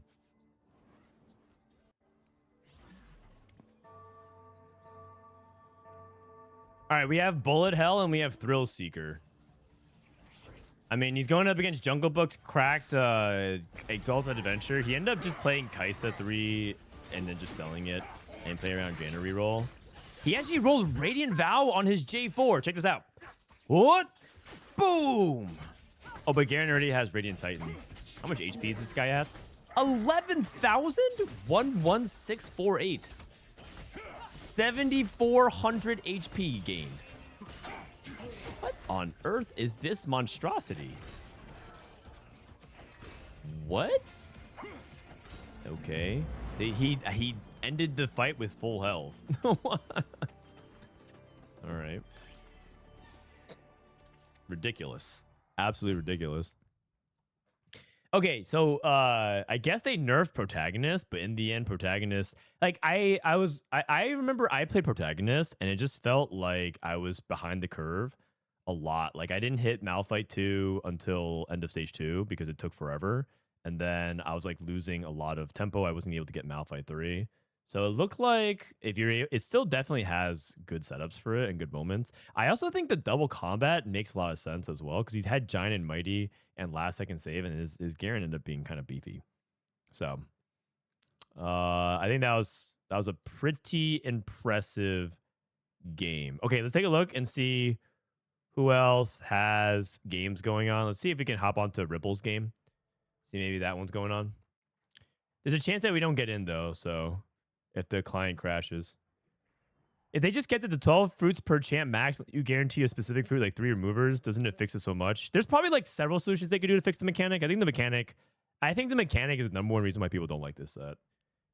Because it didn't work. If the mechanic worked, I think people's enjoyment of the set would skyrocket. They would forgive like bugs happen all the time, but like if the mechanic like worked, I'm pretty sure like most people's grievances are solved. And then for the other people, then you would come down to the usual stuff, right? Like balance and I mean there are a lot of buggy interactions, but I guess a lot of buggy interactions have to do with the fruits themselves as well. So that's sort of like a given, stating the obvious. If there were no bugs, then people would probably appreciate the no bugs. That is true.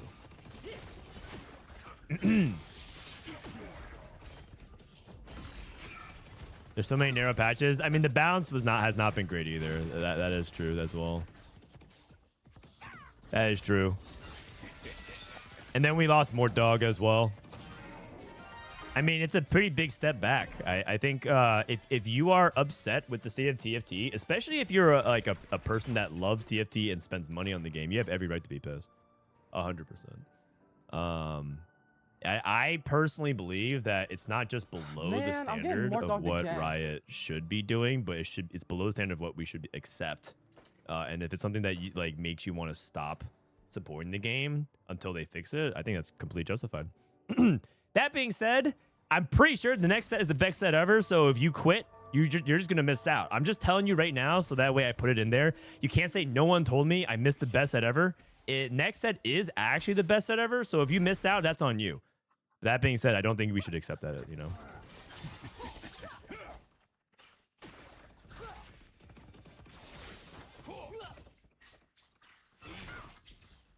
This guy is playing Titanic Hydra on his Jace. Looks like he played Leighton Forge and tried to play Caitlyn Jace, and then he got Titanic Hydra. Do you think when Riot makes these names, they know exactly what they're doing? Like, oh, we call this Hydra. Chat will love it. Can you turn off the overlay? Oh, yeah. Sorry. I wish it was automatic. I need to have that. I'm going to send feedback, the overlay to automatically Turn off the leaderboard at least as part of the autopilot when the game's over.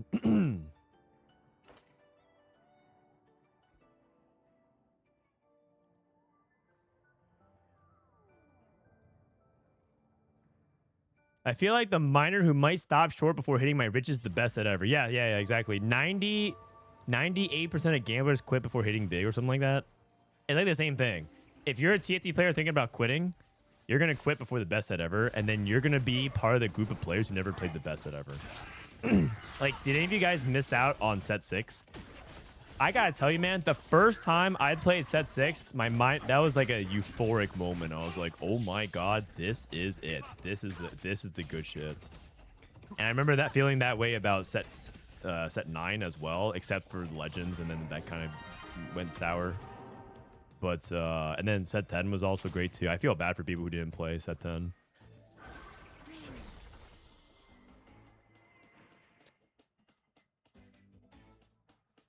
But that was actually fairly recent, so. The best set already came and went, just downhill now. See, that's how you if you close your heart, you'll never be open to new experiences, and you'll never learn to love again.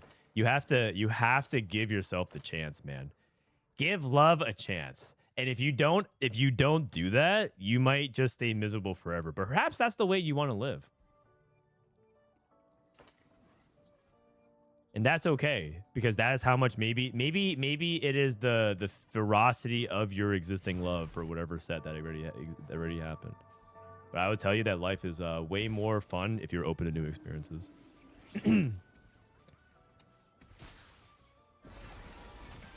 Okay, here we go. Ripple with the we saw this build as well, the double Nashers JG. That got second. A lot of the Jannas get outcapped. We haven't seen the Jannas like overwhelmingly dominate today. A lot of them are getting outcapped by some of the other stuff. Maybe this is the game we'll see it win. Okay. Okay, Ripple gets the win here. So, Crazy Cat won the previous fight against Ripple. He won twice. Ripple has since gone to 9. He hit 2-star Cassante. It could be also like his TG items are really good. It might come down to his TG. He's also playing Tangzilla and Kabugo without best defense because he didn't have the items, so he's just going for Tangzilla. Kenai. Can you go for a better fruit than Kenai? Also, this is one of those things where I wonder if you're supposed to fruit Twisted Fate. Either by removing on Ziggs or potentially going on to removing off Malphite as well. His front line is actually like pretty reasonable. I feel like Twisted Fate is kind of a big part of this. Like, Twisted Fate just got stunned as well. He needs to make sure that he doesn't get hit by that. Lee Sin's dead, though. This is looking decent for Ripple, because the chain stuns are really devastating. Kind of close. Very, very close. It's something that you can consider, I think, for this last fight. Well, he has 2 lives. He has 2 lives. Also, his Twisted Fate could be scaling. Getting 2 gold.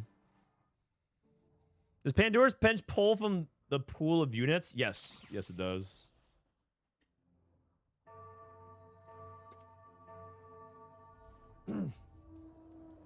Nothing will ever beat the feeling of set 1. But on average, the quality of T-sets were really high compared to other games with seasonal expansions. It is. Also, go look at some screenshots of TFT set 1. The game just does not look anywhere near as good.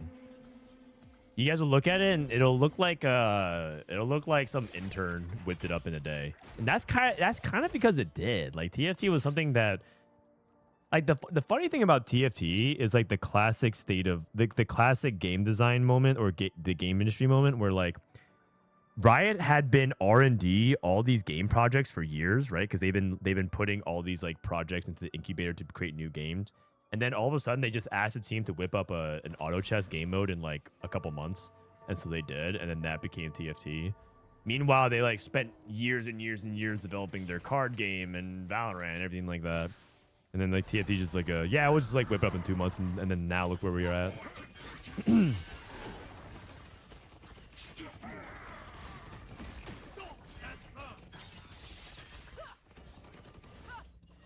Wow. That front line, that Kubuko died so fast. Holy cow. He didn't even get to level 10. He did change the critical threat. Was critical threat that much better? The Ziggs probably did so much damage there. Also, I think the other side helped him kill the front line way quicker. Ripped off Dota again. You know, here's like sort of the thing about ripping people off is that everyone does it. It's just that the people who do it the best are the ones who have the most success. You're saying that that's a bad thing.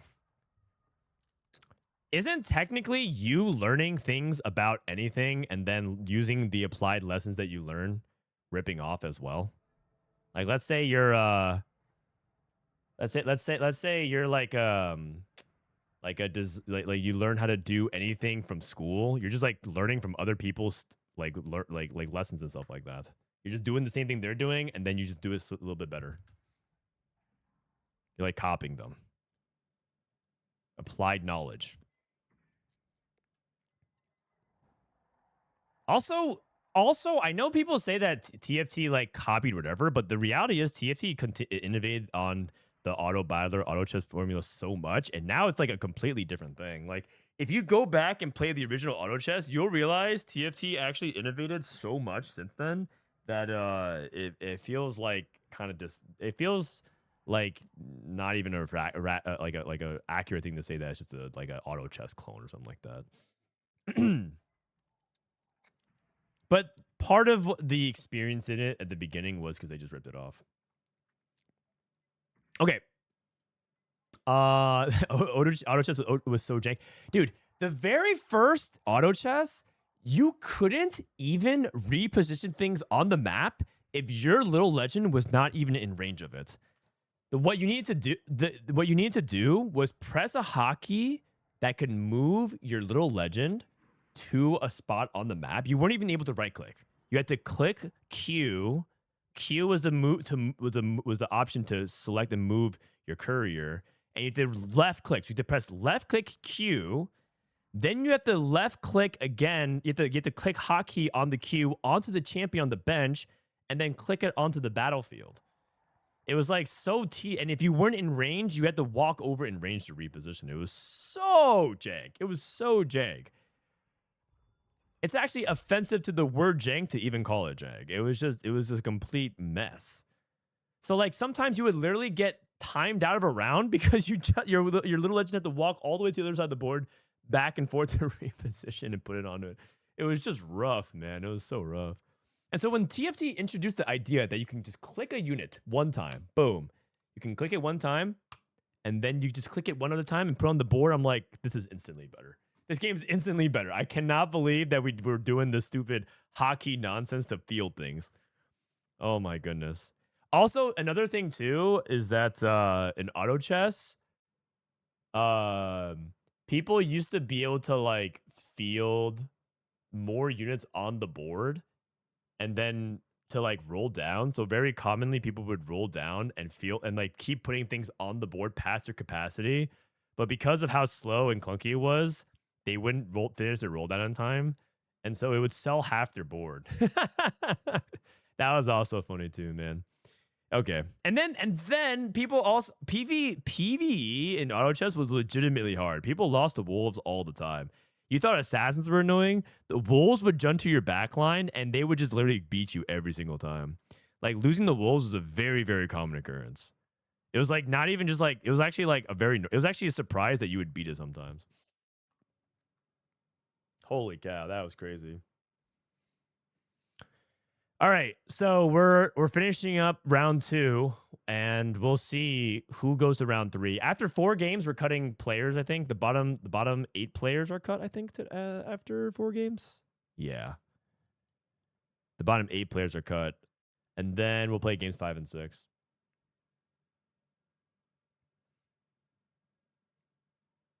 The mages couldn't beat PvE. Yeah. Oh my goodness, those are true. Because like back in the day in TFT, for those who don't know, you didn't get item anvils. you would get randomly generated items, and it would be on the creep unit you kill. So at the end of the stage, let me see if I can show you.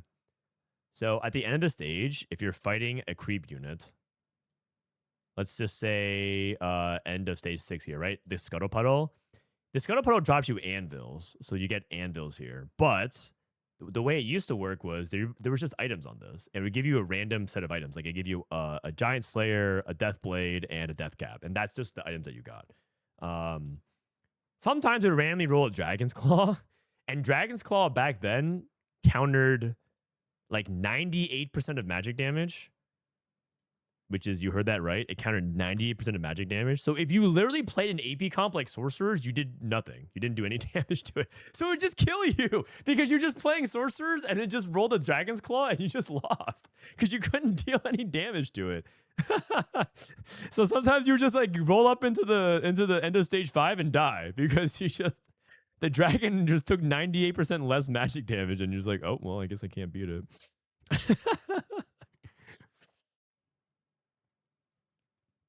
Oh, there's a clip of Soju. Yes. Here's a clip of Soju in the past. Oh my god. Oh, no, this is just him playing against Rageblade Dragon, though.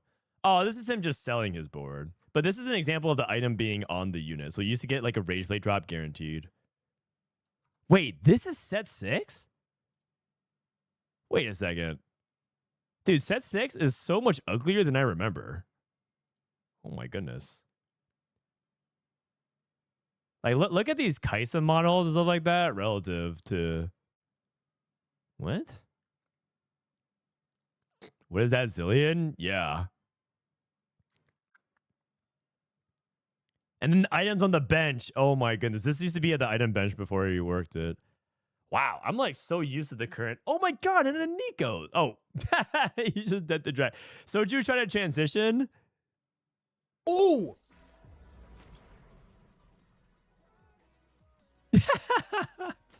Bro, what the fuck? He just lost. Oh my god, Tom Kench. All right, let's go. Let's look at the next lobbies, guys. We need to pick our next lobby.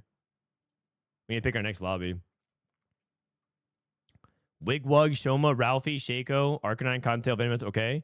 Draynox, Robovan, Kiki, Dino, Dankmemes, Jungle Book. We just kind of followed that lobby. Slice Down, Koalas, Belto, Nikhil, and Toady. Ripple, Stellar, Minhee. This one's pretty well distributed. Do you guys see any lobbies you want to see? Lobby 8 is where Kiyoon is. Riveting. You guys want to just keep following Kiyoon and see how he's doing? All right, I'll say he's up. Okay, we can do a poll. How about Lobby 8 with Kiyoon and my boy Riveting? And there's also a Tropical who did well that previous cup. And then we can go with Lobby 3, which is Dank, Memes, and my boy Jungle Book. And then we can go Lobby 1 with Shoma, Wigwug, and Ralphie. Those are up-and-coming NA players. Those are like pretty solid lobbies, I would say. Actually, well, the other lobby has Ripple and Minhee as well. Just vote. Just vote in chat real quick.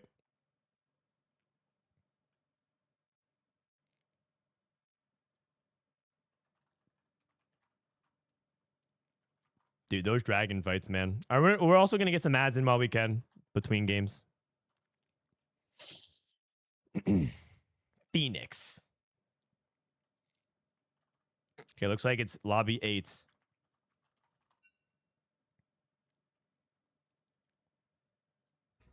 Bro, this dragon nonsense was crazy. This is the very first set. Okay. Do you guys remember this setup? Oriana, Janna, Oriana, and Yumi. Every single comp played those support units. Oh my goodness. This guy's also playing Knife's Edge. Wow. Those augments? Some of these augments were like extremely OP or extremely useless. Oh. Dude. Back in the day, you guys don't even know this, but back in the day, the very first iteration of prismatic augments gave +2. +2. So you would sometimes go from 5 to 7 spike. Imagine you get like 8 soul fighter on 3-1. That's the equivalent of what would happen, because you would like level to 6 and you would have +2 and you have 8 soul fighter. It was so nutty, man. Start with the 2-star champion this game. All right.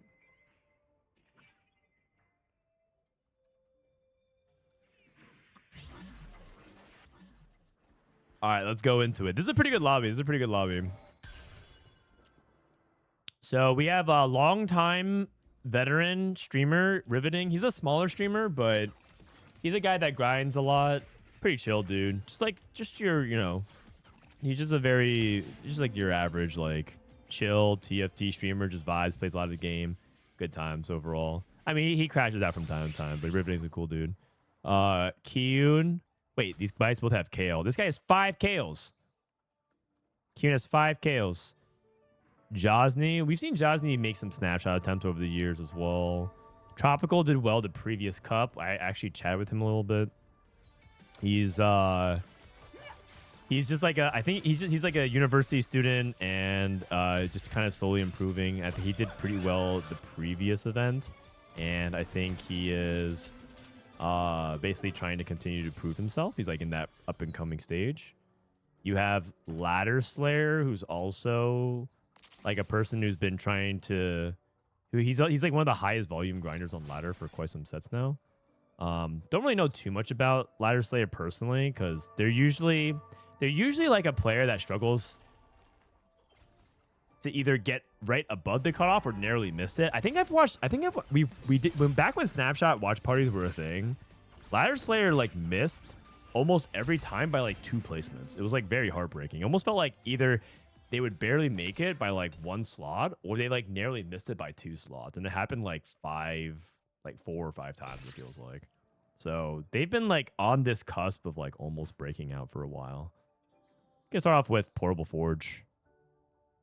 Unending Despair, Titanic Hydra, Horizon Focus Zonias. I mean, Horizon Focus is really good for Kabuko. Goes for Unending Despair. That's also fine too. Both of them are good. Soul Leveling. Horizon Kabuko. I think the data suggests that they're both really good. I can look at it right now while we have an opportunity. Kabuko, Janna, Formenter, Artifact. It says that Horizon Focus is slightly better. I'm looking at it right now. It says that Horizon Focus is 0.8 and Unending Despair is 0.6. So it looks like Horizon Focus is better. But I mean, it's like still really good stats across the board. So it's not like Unending Despair is a bad pick.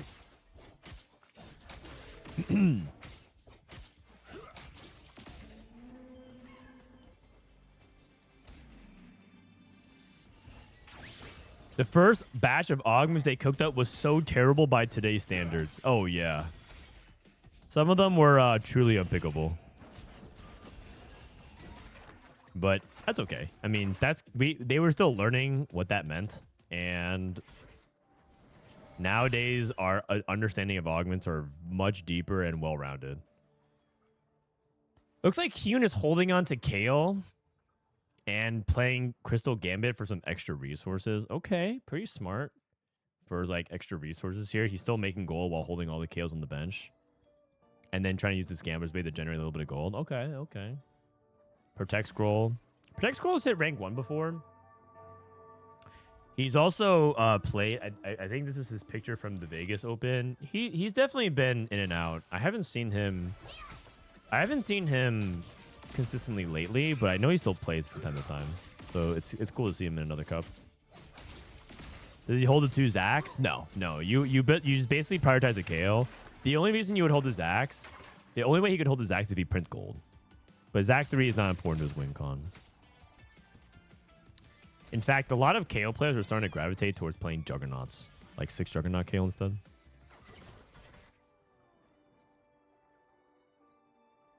Okay.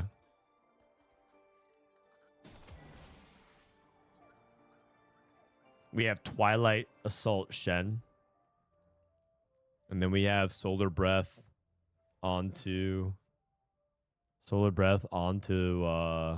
Neferi.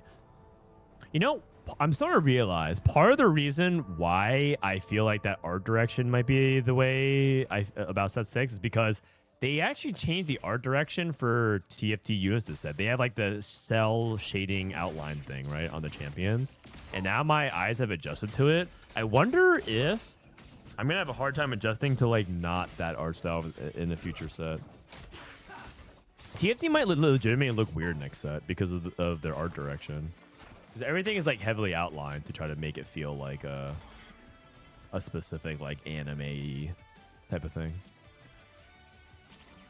What's Kiyoon's game plan? I think Kiyoon's game plan is to try to play around KO if he can. Oh no, he's sold. Oh. Is he going to try to go into veteran Janna? He might try to go into veteran Janna. He does have the veteran already.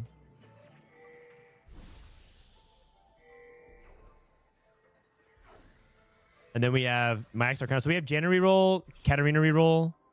This guy also has veteran Janna because he has the Unending Despair. So that's why I'm not sure about contesting it. But he might just be playing this as a vehicle to get to where he wants. Then we have Twilight Assault. So we have Shen reroll. So 3 2-cost rerollers at least. Kiyoon might be. Tiny Team, which is probably Jinx. Last Whisper Darius pair. So if he's going to lean into this, he's going to go into Darius Malzahar. Keepers, which I think is probably going to be... This is either going to be Yuumi or Jinx. And then open-ended. I don't know what everybody's going to do. And Riveting tends to play very 4-cost oriented, so... It looks like it's like 5 reroll players and 3 tempo players, but we'll see. It kind of depends on what Kiyoon's going to do. Kiyoon might even just play like mech or something like that.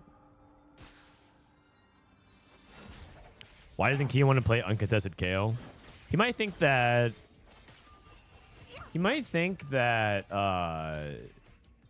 KO's not good. He might think that his spot isn't good enough for KO. He might be thinking like Gamber's Blade is not that good as well. So it's hard to say. I personally think that the KO spot was okay. He has 5 KOs. He has Gamber's Blade. But he doesn't have like the Giant Slayer. He doesn't have like, I think Gamber's Blade's a lot better when you can play like Shadow Clone and like you play Shadow Clone KO and you have Rage Blade to farm a bunch of gold. But he probably has like a specific game plan in mind. It's kind of hard to say. Like he might be trying to play a line that he thinks is open, or he might just be thinking Janna is just that good. My interpretation of this is that he's trying to play Star Guardians. But I think that one other person's playing Star Guardians. This person. So, in fact, I actually think a Todd might be playing Star Guardians. So I think he'd be opting into 3-way Star Guardians if he did. I'm not sure.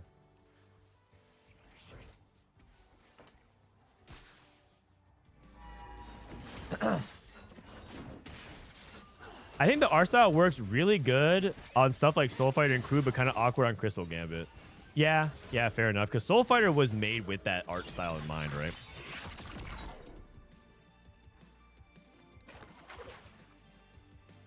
Hey, friend, I just want to let you know, Ray Nad gave you big praise as a streamer and commentator during his stream. Oh, thanks, Ray Nad.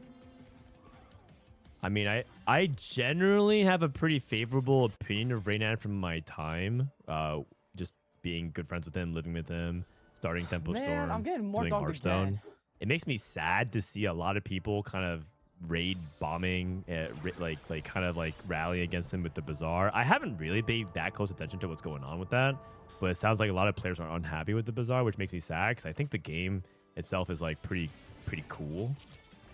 And I kind of don't hope, like, I think some people are actively praying for the downfall of Raynad now, which kind of sucks. I haven't really been following the drama as closely as maybe I should, but I know that like it's really hard to make a game, and I know the industry is like really hard to succeed, and I know that he cares deeply about the product, so I hope everything works out. Kog'Maw is free. Oh, yeah, he could play Kog'Maw. Yeah, he could play Gamers Kog'Maw. Yeah, that works too. I mean, he was holding none of the units, right? And now he hit Kog'Maw pair, so yeah, he has Shojin Gamblers. That's fine. You can even do Reforge on the Gamblers Blade later on. I like it. That's smart. I mean, he had Crystal, Gambler's Blade. He can pretty much play a lot of different things, so it makes sense.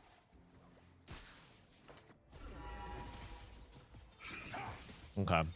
So then these tempo players are just getting free rounds.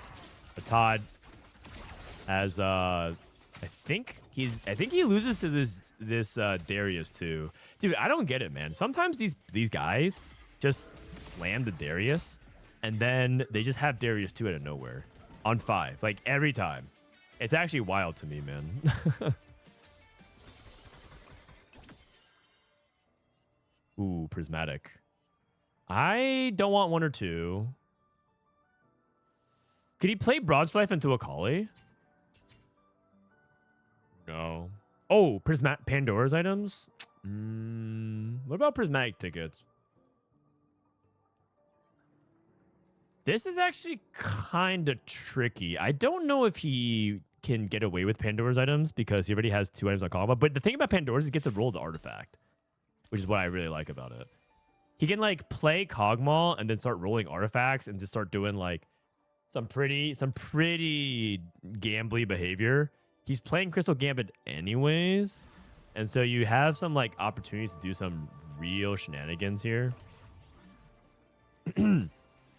So he's gonna save the Shojin and then roll everything. I think I would save 1 Rod as well. Because pretty much no matter what you do, you're going to want to play around like Shojin / Archangels or Shojin / Rageblade. Or maybe a second Shojin, we'll see. Really, really interesting spot for Kiyoon. Really, really interesting spot for Kiyoon. I wanted to play the Bazaar when it came out on Steam, but the reviews explain some of the controversies and I decided not to get it. Yeah, and I think that's one of those things where maybe they figure it out with the Bazaar on their end, and I hope they do, because, like, again, the bones of the... Whoa, no! No, this guy is a cheater. Radiant Shojin? That is disgusting. Get this guy off my screen. Get this guy off my screen. Immediately rolls the best possible Radiant item the round after. Gross. Wait, this guy went for Syndra 3. Holy, wait, this guy is going for re-roll Syndra with Tiny Team. I thought he was going Jinx. But he's doing the thing that I talked about, which is you want double mana, right? Wait, what? Am I missing something? I thought Rising Chaos wants double mana on Syndra. Had the builds changed? Maybe with the change in Nashers, this is the build you want. Let me check. I might be speaking out of my ass now. I'm just realizing. Syndra. 3 Star Guardian. Okay. And the builds. Craftable builds.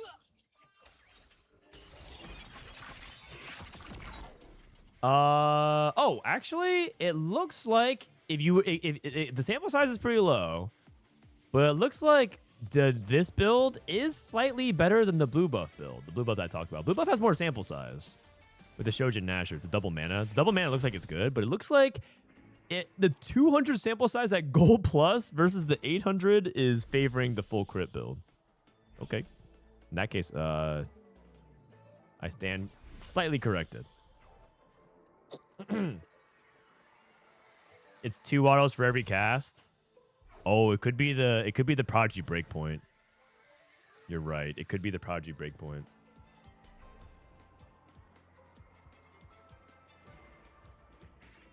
Do you not need the mana lock to the Prodigy? Yeah. And with Tiny Team, that might make more sense as well. That's a pretty big deal for this caster. 6? Okay. I mean, we'll have to see. I think you guys are right, but we'll see. Okay, Tropical. How long is Kiyoon playing? He's playing 1 more loss. Okay, we'll catch up with Kiyoon's cash out momentarily as Mogul's Mail. Todd is trying to grieve Kiyoon. He's trying to out-rat the rat. Radiant Blue for Radiant Refactor. We have Prismatic Ticket as well. Radiant Relics into Sterix. Okay, let's see how many autos. 1, 2, 1. Like, sort of. 2, yeah. I mean, it doesn't look clean, but it looks like I see what they're getting at, which is like it basically no matter what, it's gonna be 1 or 2 autos. And you can just like favor more damage with it. It looks fun. I would say that with more sample size, it probably might be closer than it looks. Here we go, cash outs. Got mittens. He got a lucky item chest. Okay. Is he thinking about losing again? I feel like you just win here. I feel like you just make this and you win. Yasuo. Swain. Shen. Lot to do this turn. APM intensive turn. Hogmaw. Shen pair. He's bench locked.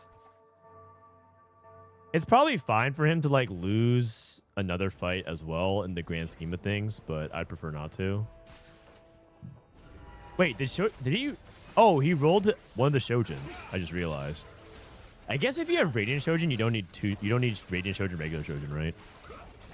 Especially if one of them's gonna be. Oh, that actually makes sense. If one of them's gonna be an artifact, you can roll. This Shojin is basically worth 2 Shojins, and then you can go for like an AP item with Radiant Shojin. Otaga. What up, Greg? Rodak, can you get your take on the PB notes on tactics? Oh, okay. We can look at it afterwards. Is DFG playable on Kog'Maw? I assume the answer would be yes, but it's not great. I mean, it's AP and damage amp. At the end of the day, that's not bad. It's like kind of a death cap. Because death cap gives you AP and damage amp. That sounds ass. I mean, do you think death cap is bad on Kog'Maw? Let me see. It can't be that bad. I'm going to consult the Oracle again. Kog'Maw with Deathfire Grasp.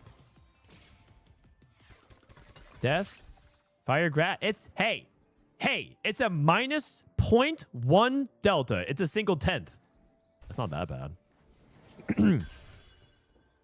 That's not bad. Like, if you talk about, okay, for artifacts on him, you know what else? It's basically the same. It's basically the same as Sniper's Focus and Seeker's Arm Guard. I've seen worse. But I will say that apparently it's the 1, 2, 3, 4, 5, 6, 7, 8, 9, 10th best artifact on him. I mean, it's better than Mittens, which is the one right below it. Is Kiyoon just rerolling for Dawncore? Kind of. I think he's rerolling for anything that's acceptable, like Lichbane, Static Shiv, Dawncore. Funny enough, you could also have kept Gambler's Blade. Okay, I need to see him roll one more time. I just need to see it. Silvermere Dawn. Would you ever take grab bag here? Or do you think that you don't need that much econ? It might be time to take combat. Heroic grab bag's first front line because he hit Cog 3 already.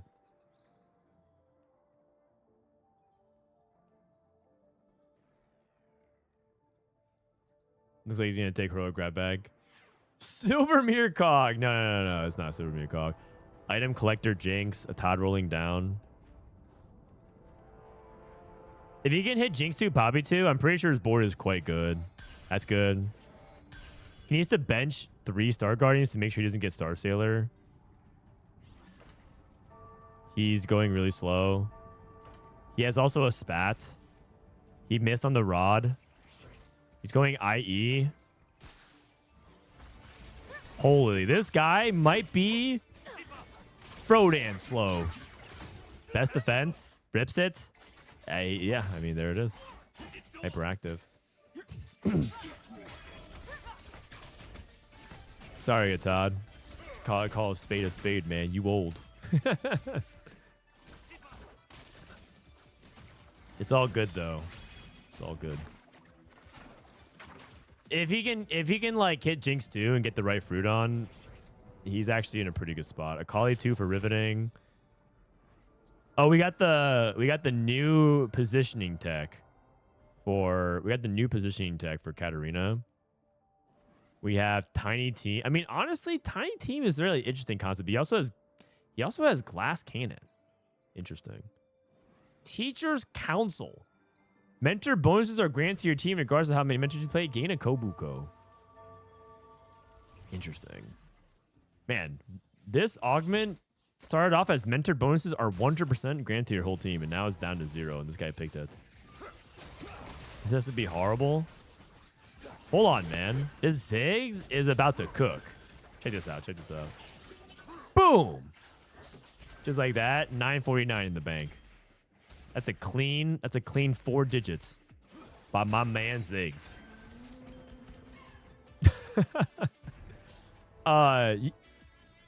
Interestingly enough, the reason why you'd ever take Teacher's Council would be to take Veteran off of Janna. Because the whole point of Teacher's Council is like it buffs your non-mentor units. But he only has 4 units that are so he only has 2 units that are not mentors, which is Ziggs. Don't check the Kiyoon artifact roll. Oh yeah, Seeker's Arm Guard. Seeker's Arm Guard is basically as good as DFG. Actually, it's even a little bit better. Check this out. Check this out. Kog'Maw artifact. Seeker's Arm Guard is the 9th best option. It's slightly better than DFG.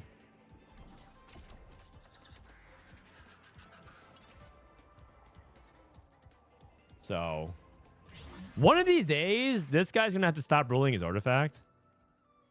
DFG. One of these days, Kiyoon's going to have to stop rolling his artifact. Today might not be that day, though.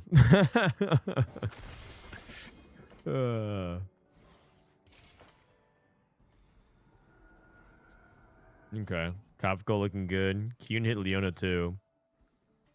Darius 3.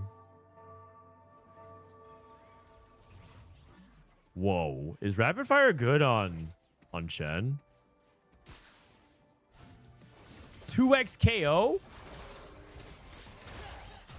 Okay, this guy kind of cooked. All right, Manu. I see you. I see you. 2x KO, Volibear Shen. Dude, this Atad guy is going super Wraith. And does Kiyoon lose here? No, looks like he's streaking just down an entire artifact. Lich Bane. We finally got it, man.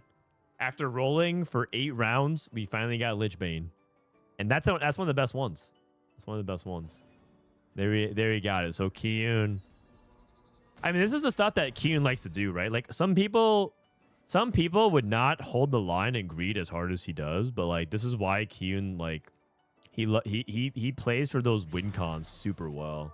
And eventually he's going to get there, right? If you just give him enough rounds, he'll eventually roll the artifact. But there's also a handful of people who probably wouldn't even try to chase this. No respect for the lobby. You think so? I feel like it actually might be the inverse. If you respect the lobby enough, you have to play for something really strong because you don't think you can get away with playing some like weak-ass prismatic ticket on 3-2 to just hit your board and then take your humble 4th, you know? You play for the Radiant Pandoras because you think that that's what you need to win the lobby. This is why he's tier 2. Man, you guys are so disrespectful. My GOAT Kiyoon is about to show you guys, some of you nephews in chat, why this guy is #1 on the rankings for best players who haven't gone to Worlds yet. Keyword being yet.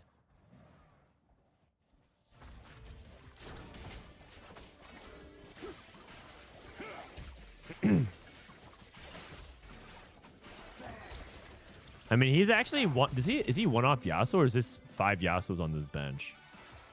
Oh, it's 5 Yasuos on the bench. So he actually doesn't have 3-star Swain or Yasuo. Okay, never mind. Tropical, level 8 rolling. Now that's disrespectful. What? Agreed. You guys have to stop being so mean. He has Yuumi and Leona in the shop. This is LadderSlayer optimizing GS. Okay. He looks like he's in a good spot. I think these 3. I think the top 4 is the top 4. I feel like the bot 4 is the bot 4. No. Wait a second. Dude, this riveting guy is too cool. All out Executioner Cassante. Oh my god. Here we go. Here we go. Damn, he's just dueling this Darius. And this Darius just gets wiped.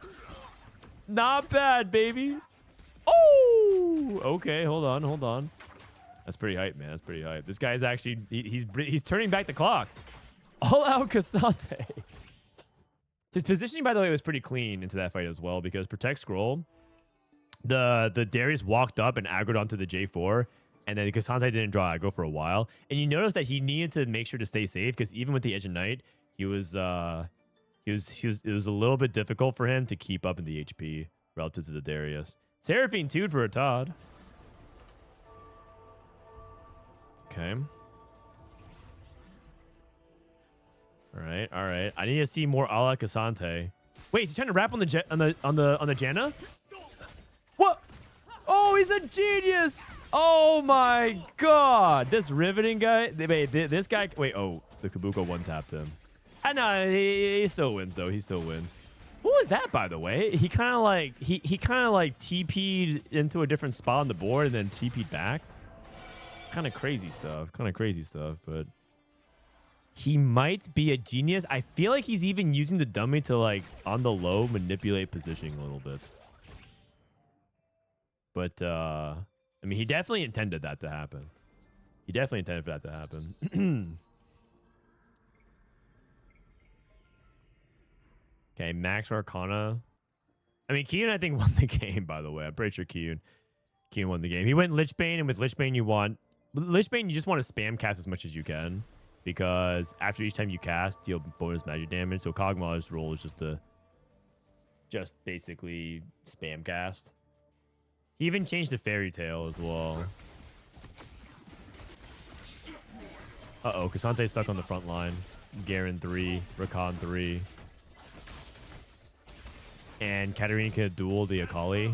Akali, no!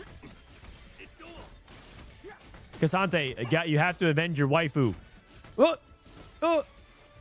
Bro's battling his demons. He fought this Rakan 3 who just full face tanked him for the entire fight.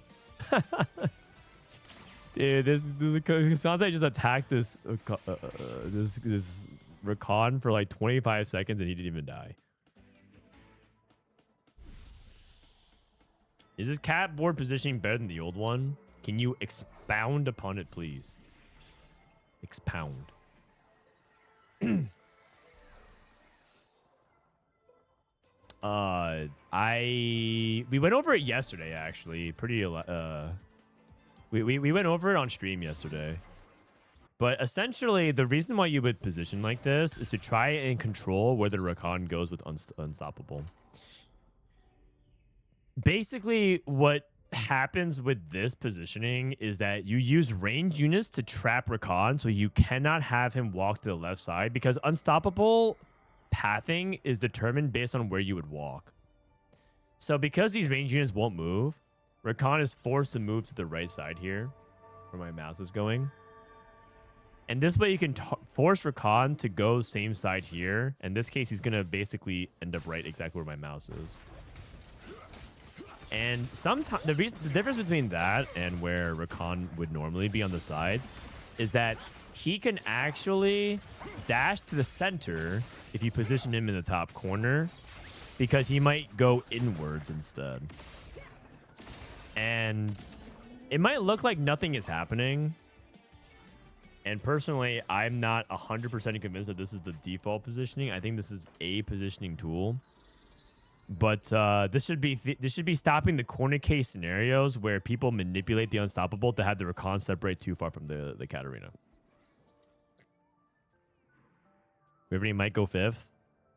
Who did he lose to? He lost to Kiyoon and Tropical. So he just has to win. No, they're out of his matching pool, so he just has to win. Not even 2 fights. He just has to win 1 fight and take a better loss. He needs to win this one though. No, he didn't get the positioning. He didn't get the wrap.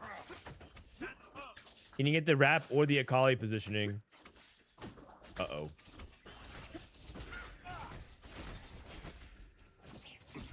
Oh, it's a 5th.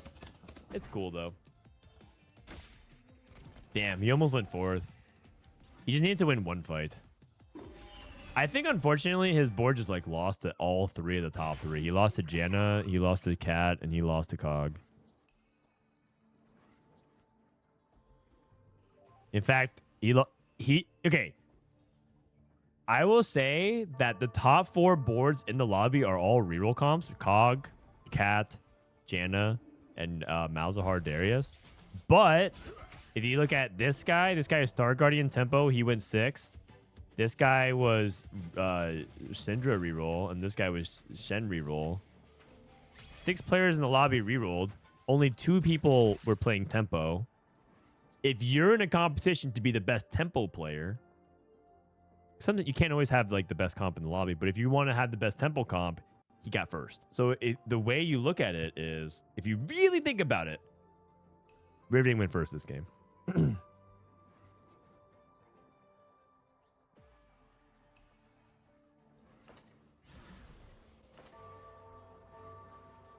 All right, Kiyoon has a Swain 3. He's pushing level 9.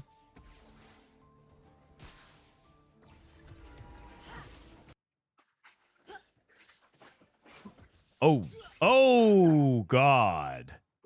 Wait, Unstoppable, Rakan, and the Katarina. I mean, I feel like that just wouldn't happen if Kiyoon's Cog went on the other side, though.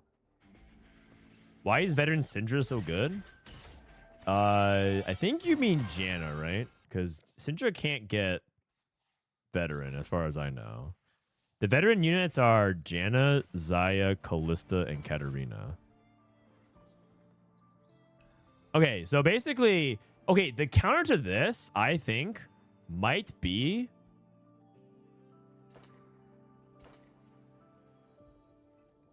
the counter to this positioning, I think, might have to be like transforming the way you play your front line instead of having it all be one row, because that's the whole point of what they're trying to counter, right? I might need to science it a little bit.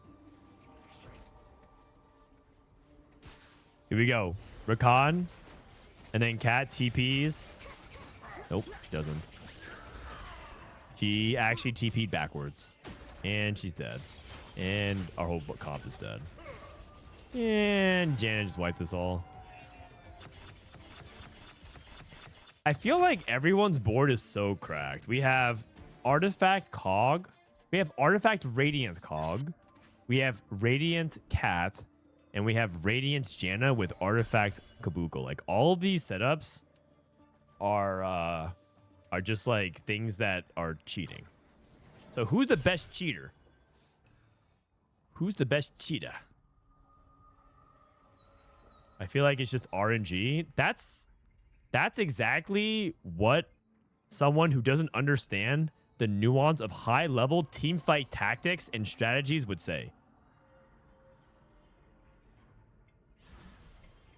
They just it's crazy how it's always just it's just luck, right? Check this out. Straight to the top left, but Kiyoon knew that, so he countered the counter. And then he knew his Katarina would TP to the right side anyway and counter the counter to the counter. Well played, Tropical. Well played, Tropical. Calculated. Calculated. Wow, that's a third?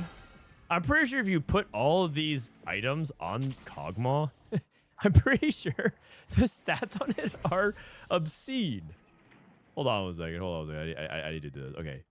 Radiant Shojin. On Kog'Maw. Okay, 3.5. With another Shojin. On Kog'Maw. Or yeah, with a Shojin on Kog'Maw. With a Lichbane. On Kog'Maw. Damn. A 43% win rate. And it went third. That's crazy. The win rate of that is so high. And it went third.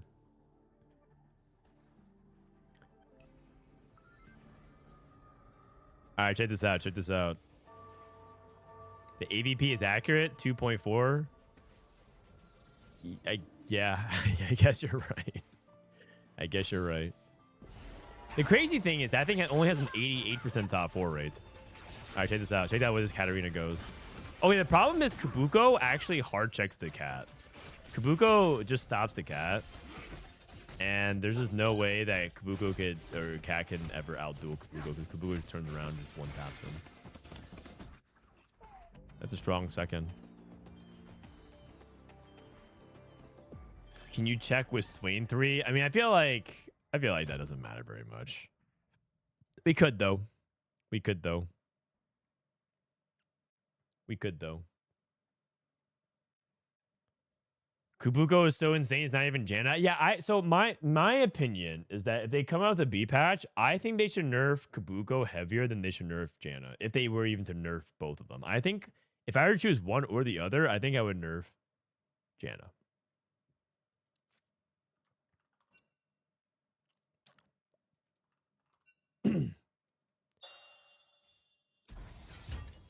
Remember to check the PB notes. Let me do that between rounds 4 and 5 because between rounds 4 and 5 we have like 5 to 10 minutes, so we'll have some down time.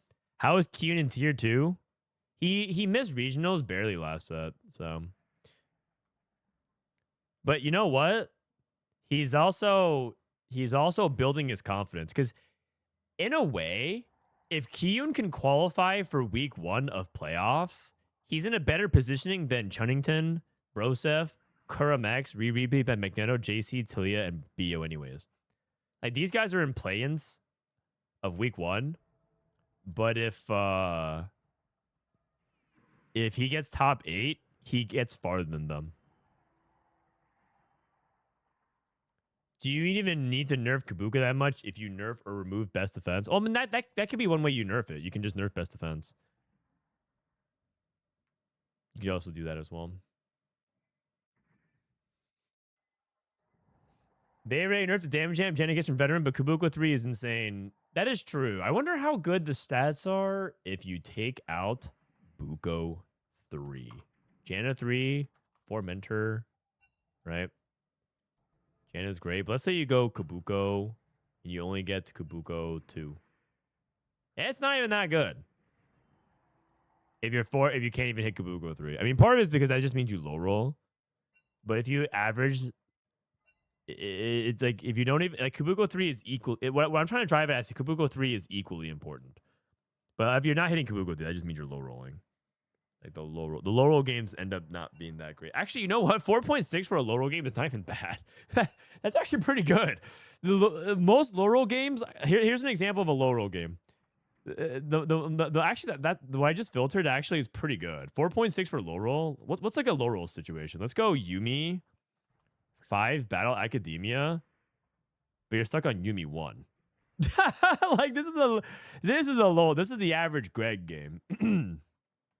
This is the average Greg game where you have a 6. You average a 6.4 because you're stuck on Yumi 1. Now that's your average low roll game. To be on Janna 3, but Kabuko 2, 4.6 is not even bad.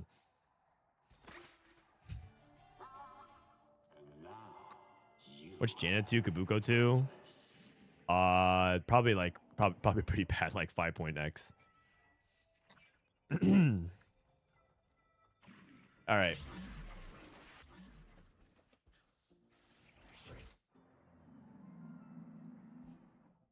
I went second with Kabuko 2 because I am contacted and I didn't roll for it. You mean contested, right? It happens. Bro is having a Greg game. Oh man. Is that what it means to be Gregnant? You're like overdue. You're overdue for a high roll. All right, here we go. Here we go.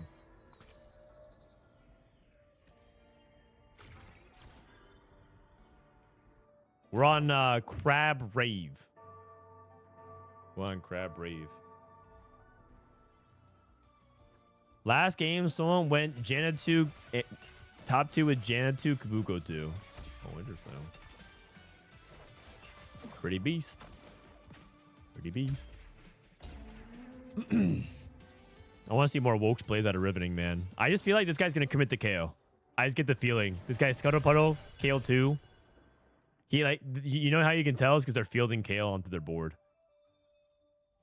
Kiyoon has Max Arcana Cat, who's pretty good.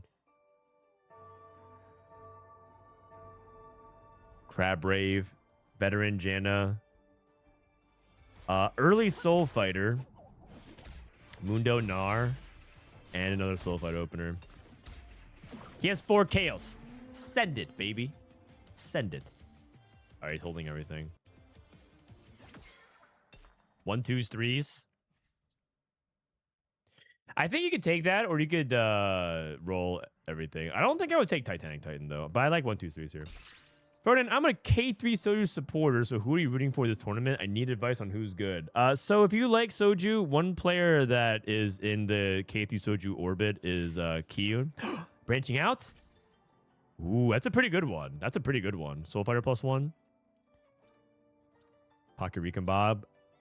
Caretaker's Ally. He doesn't have a 2-star 1 cost, right? But he does take it. I would say you'd be cheering for Kiyoon in this tournament. I'd also say that another player you can cheer for is Dankmemes. That guy is like a multi-time world finalist. He's like a relatively new up-and-coming player. He basically was like a part-time TFT player for while he was in school, and then he went full-time TFT last year, and he's been playing in 3 sets, and he made world twice. So he's part of like the new guard of TFT players, like pretty young. He's like 21, 22. And he's grinding. And also, if you love Soju Yap, then you probably would like Dankmemes Yap. Imagine Soju got a buzz cut and he fusion danced with Setsuko and he lives in a mansion. That's basically Dankmemes.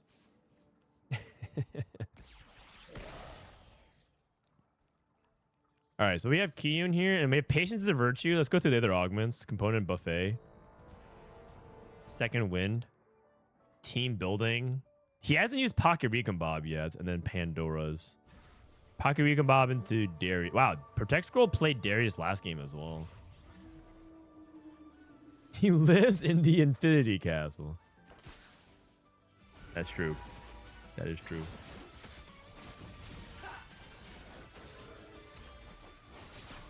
He is also a billionaire. Dankmemes is a billionaire. At the young age of 22. Pretty impressive. We have many talented people in TFT.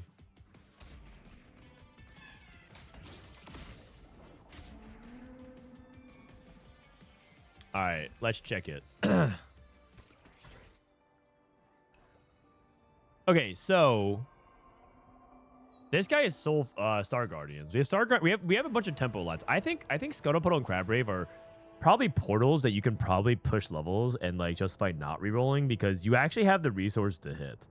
The biggest problem with 4-cost comps right now is that you just don't hit fast enough. Like the reroll lines are too strong too quickly. They hit too fast and they have power fruits. And if you're like caught lacking in any capacity, like a Jinx 1, a Yumi 1, a Samira 1, a Kali 1, you're just gonna get completely pantsed. Like, there's no other way to say it, man. They're just gonna run circles around you. So, like these, they just stat check you and you just get crushed. But on Crab Rave, you get so much extra resources that you actually can hit on curve and keep up. So it's possible that you see tempo. You might even see some fast 9.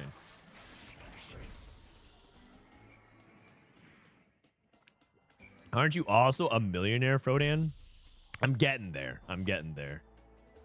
And if you donate your paycheck to me on a bi-weekly basis, together we can get there. But don't do that. Don't do that. You keep your paycheck. Honestly, these days, I'm more in the company, or I'm more in the business of taking money from companies. So that way we can be millionaires without you having to donate a single cent. I'm down to take companies' monies. And I'm I thankfully somehow I've convinced you guys to stick around in this channel long enough for me to convince them that I'm influential enough to advertise to you. It's a really good deal, actually. It's a really good deal. So basically, they are for some reason they think I'm influential, and they'll sponsor me to say things on stream, and I'll take their money, and that way you guys can keep your paycheck. Boom. All right, here we go. Pocket Recon Bob. This guy still hasn't used it, by the way. Wait 1 second. Do you think by any chance this guy is gonna do the forbidden tech? He's gonna go Pocket Recon Bob on a 3-star 1 cost. He's gonna reroll and just try to go for a 3-star 3 cost. Because this is some really delayed Pocket Recon Bob. And the advantage of playing Pocket Recon Bob is that you get to play on a 2-star 3 cost early or a really strong 2-star 2 cost. But he hasn't ripped it at all. So like now we're kind of like, we've kind of missed the window. Wish this was a pretty good thing to play around. And I wonder if he's going to do some forbidden tech, like Pocket Recon Bob a 3-star. I followed you for 10 years. So glad to support wherever I can. Thank you, man. 10 years. Holy cow. I don't even think I talked to anybody. I think I talked to like 2 to 3 people that I know from 10 years ago. On the regular. I mean, I definitely have some contacts from like 12 to 15 years ago. But man, 10 years is a long time, man. I appreciate it. That's crazy, man. I have a selfie from DreamHack 2015. That's awesome. Some of the best times of life. Man, I'm getting more the early DreamHacks. He's going to be level 5, though? That is true. Okay, I don't know what Josny wants to do, man. I'm kind of lost. Cassante. All out Cassante?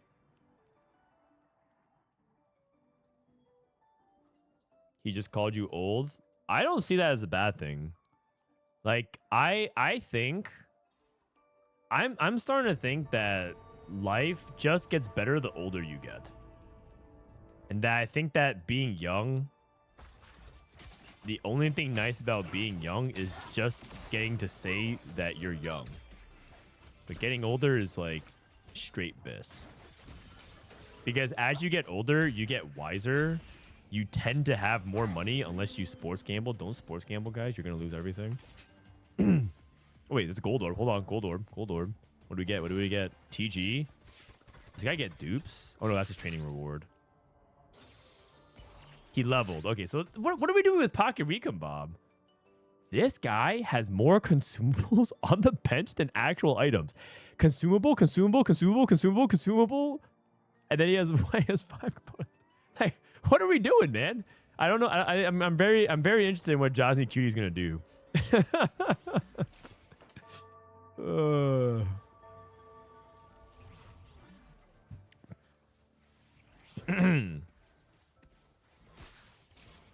And having no back pain. That's not even true, man. Some of you guys are way too young and way too cooked. Like, you guys are already having back pain, neck pain, sleeping badly, sadness.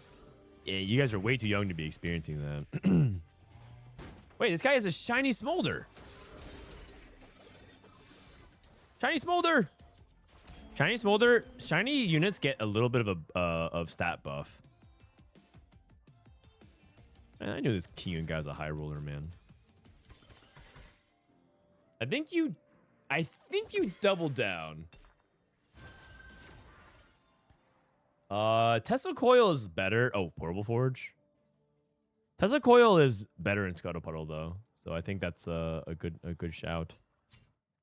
Double Nasher, so this is a Collie for LadderSlayer. I don't like any of these. Noble Sacrifice. Pocket Recon Bob, Noble Sacrifice, Portable Forge into Moguls,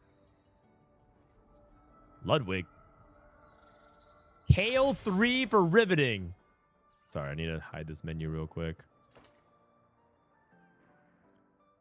Okay. So, oh, he took Quiet Quitting is why. So Riveting's gonna go Kale, Fast 9. Okay. Do you think Josny Cutie is going to use his Pocket Recon Bobs at all?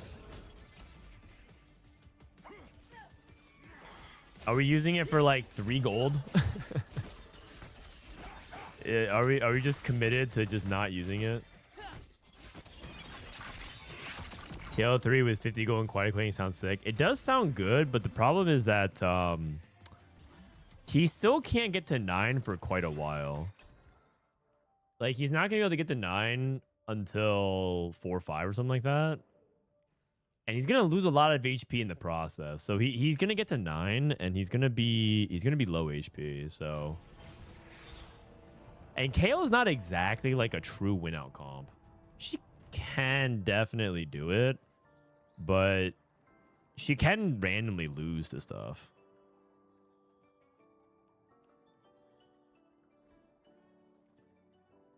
At this point, it has to be a 2-star 2 cost. At this point, I think you just use it for econ and temple. Like, if you hit a 2-star 2 cost, you like use it and then try to see what you're gonna get. But I'm just like so curious what he's gonna use it on, you know?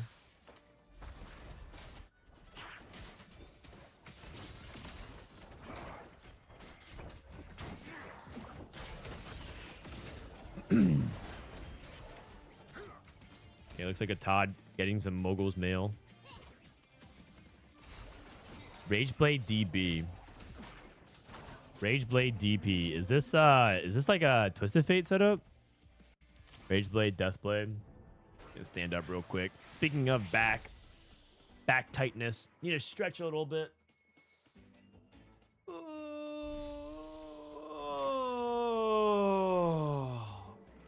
He's playing Ashe? No, he's not, man. Dude, that is just disrespectful.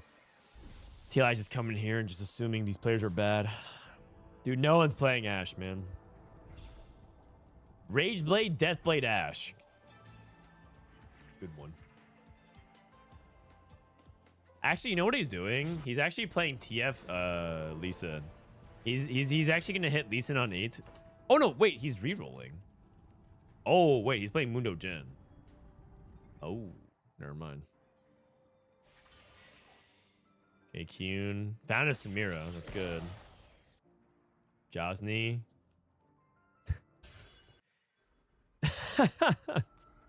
When does he use his Pocket Recon? I wish we had a Gamba of when he was going to use this Pocket Recon. But I don't even know how to do that, I guess. Riveting loses 1 more.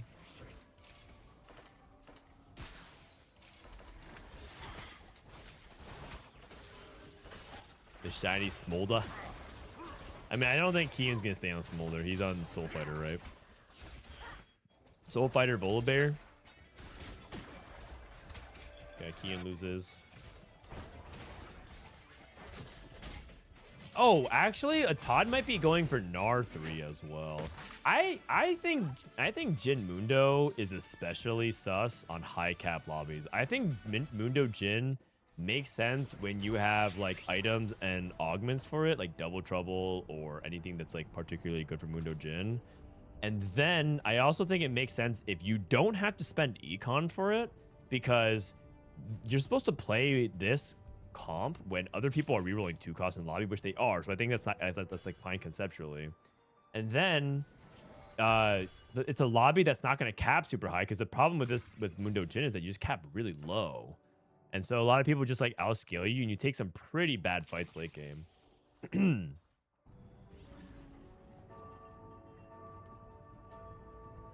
Looks like he might be committed to it. He has 5 Caitlyn's. Maybe it's a Caitlyn 3. Okay, probably not. Tentacle Smash? Nothing wrong with Tentacle Smash. It sounds good on paper, doesn't it? Every few seconds you get an AoE stun. That sounds like theoretically pretty good. We still are stuck with Pocket Recon Bob. Bro is saving it until set 16.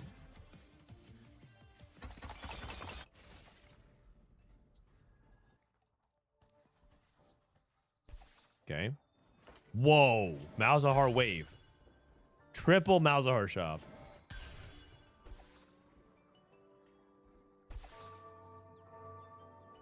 I really don't like Jin and Scuttle Puddle. Agreed. It's just too low cap. It's just too low cap. I think that... I mean, I just did a really long, elaborate explanation of why I don't like it. Kiyoon has Volibear pair. Looking good. Dude, Riveting is like still not that rich to go to 9 yet, right? I mean, he's a clean level 8 here. And level 9, I say he gets there at 4 or 5.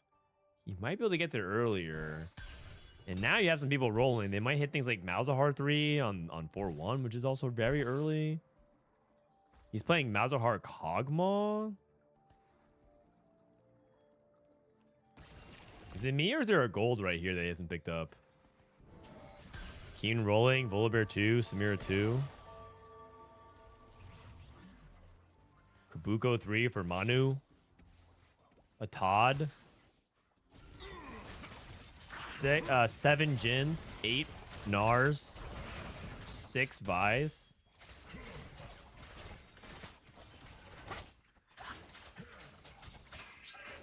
Yeah, he's starting to fall off real hard. I mean, the early game is good. It's just that it just falls off really, really hard.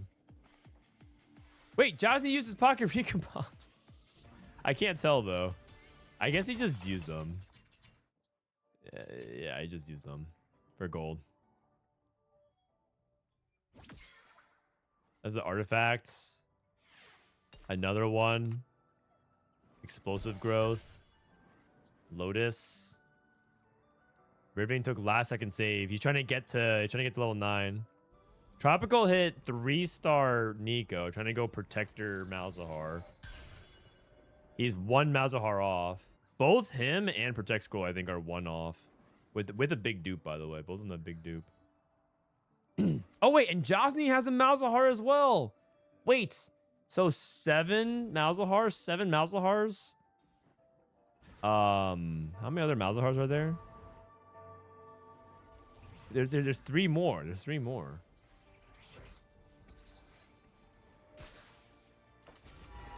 Guy got Mana Zane, but the problem is he's playing Yuumi 1. Problem is he's playing Yuumi 1, and now he's going up against 2-star boards. He doesn't have 3-item tank as well. His spot, he definitely has like good potential, but he's stuck on Yuumi 1, and I don't have to tell you guys how bad Yuumi 1 is, right? He's averaging a 6.8 or something like that. Yeah, this is the 6.8 exactly. It's like one of those things where he's just really, really far behind. Okay, he hit Yuumi 2. Riveting 1-3. Wow, he got to 9 on. He got to 9. Very clutch. Over 9,000. 8 AD, 16 AP, 4 attack speed, 8 resist. This is terrible. This is terrible, man. Are we sure over 9,000 is good on KO? I'm starting to think over 9,000 is not good on KO on average, and I think that everyone's just high rolling. I feel like you gotta give it up at one point and just pick something else better. I think you gotta go like Shadow Clone, Double Strike, or something. On Cat either. It might be not good enough on Cats. I think you might be right. They did nerf it as well, so even when you do get things like resistances, AD and AP, you get less of it, so. 4 Protector Malzahar. All right, Josny is 8th. Riveting, hanging in there. LadderSlayer playing the Akali.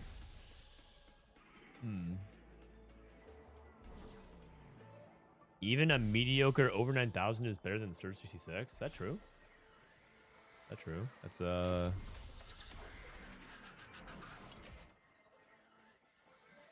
I feel like Surge 66 is decent. It gives you what, 20% attack speed. Does anyone have Surge right now? I feel like that's not true.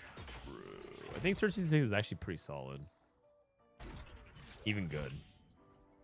1 off Janna 3. Manu.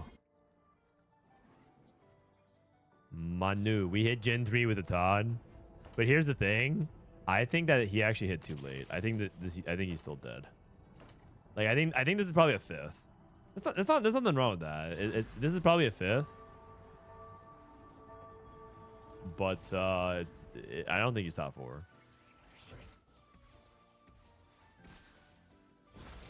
Akali. He tried to do the anti-Akali positioning and then ended up getting walked on. Oh, but Janna, he found his way to Janna anyway by the 3rd cast.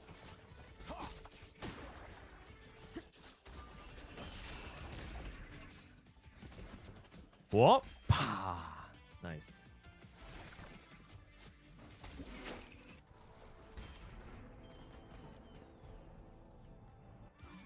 Riveting.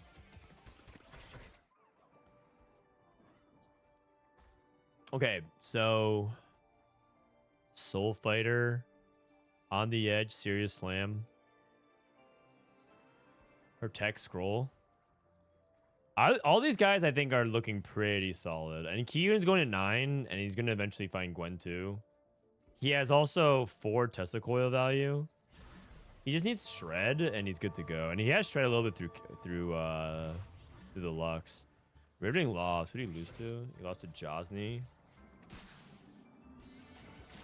He has the Varus, so he's trying to find a way into the Wraith. He's just missing Cassante. Prismatic check for who? Kiyoon? I think he probably has like 2. Actually, if he's on a win streak, he probably has 4.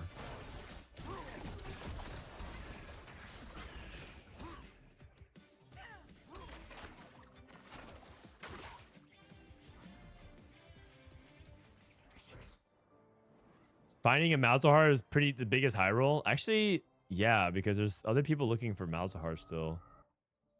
There's 9 gone here, 7 gone here, 1 gone here, 1 gone here. Wow, Malzahar is... I think there's only like 1 left. Wait, no, actually, isn't that all 18? 9 plus 1 is 10, plus 1 is 11, plus that... I think literally every Malzahar is a pool. Wow. That's crazy. Prismatic check, 4. He has to win 6 more times. Rip Tropical, yeah. I unfortunately don't think it's a good setup for him. Contested Malzahar.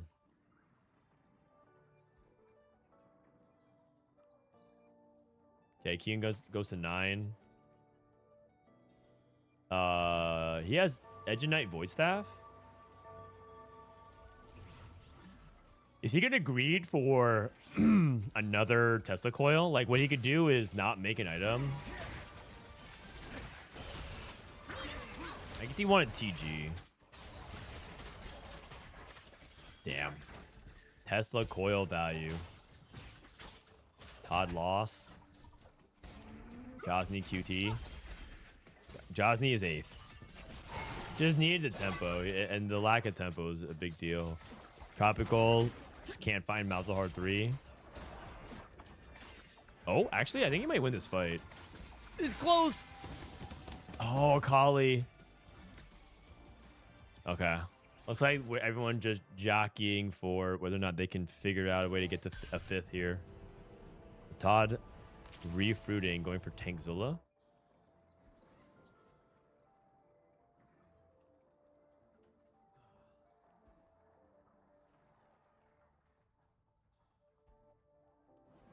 And then we have Kiyoon on a win streak. What's your current rank? I'm bronze. I'm ashamed to admit it.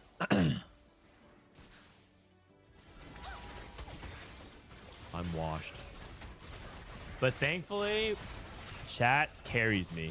And chat carries me to challenger every single set. Is there 18 3 costs? Yeah, there are. Tropical can't hit Malzahar 3. Tropical is dead, 100%. He's 100% bot 4. I think Todd's 100% bot 4. I think Riveting is likely bot 4 just because of the HP count, but we'll see. I think he can kind of get to the top 4. I'm not like a super believer in Akali if everyone's capped really high. I've seen Akali like lose a bunch of fights. I do think it's position dependent. And I think the other guys are too strong. And Janna's not going to bot 4 at all. I don't think this Malzahar is going to bot 4. So I think it's really about whether or not Riveting can outplace Akali.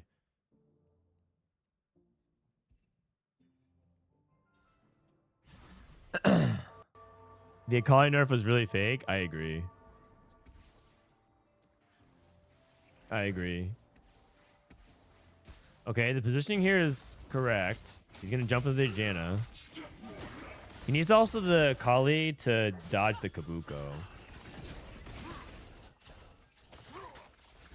Oh. Okay, Janna's dead. And now can he gang up on the Kabuko, or is Kabuko going to kill everybody? Kabuko killed the Akali. But Rise, this is where Rise comes in. Oh. And that's why you need a duo carry with the Akali.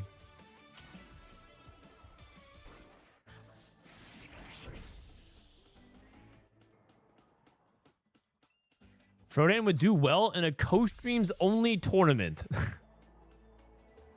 Are you sure? Doesn't T-Lides Costream from time to time? And Emily Wang? Are you sure I'm gonna be able to keep up with them? I'll sell for third best. Nothing wrong with that. Pick up that gold? I can't, man. Spectators aren't allowed.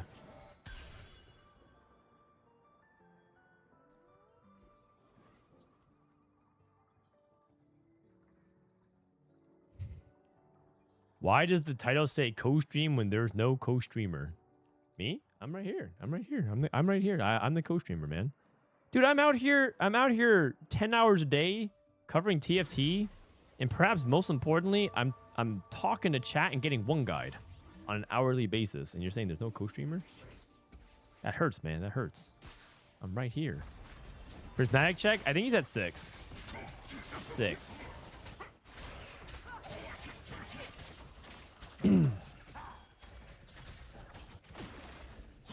Are you paid by the hour? I mean, you guys are my bosses, so you tell me. You tell me when I can go home.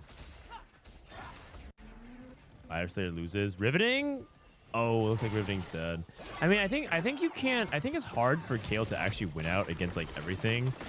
And his over 9,000 was like pretty bad. So it was close for a top 4, but 5th makes sense. I mean, all these places make sense. Kiyoon's on 5 Samira. Is anyone holding Samira? No. No one is holding Samira. He's holding 5 Volibears. 5 bears. 5 bears, 5 girls. Right, I think it's because we consider you the mainstream. And when we read co-stream, we accept someone else to join on stream.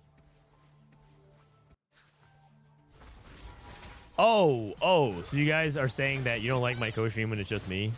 Sag. That's okay. You know, I was always wondering in the back of my mind, am I enough? Today I got my answer. Today I got my answer. Dude, it's not my fault. Everyone quit the set. They either quit the set or they quit the patch because because regionals in 2 weeks. That's not on me. 6 Volibears.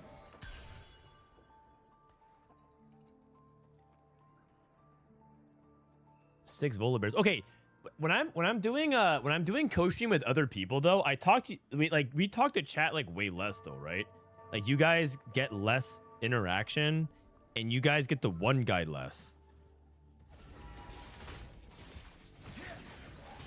Wait, hold on a second. Is anyone gonna die to crab? I hope these guys die to crab. Check this out. Akali can't assassinate crab. I mean, I guess she can, but uh-oh. Well, Akali's healing a lot here. I think Crimson Veil is doing a lot of work. And she's also dodging the crab AoE. Next score already won. Uh-oh. Uh-oh. Uh-oh. Akali! Oh! Uh-oh.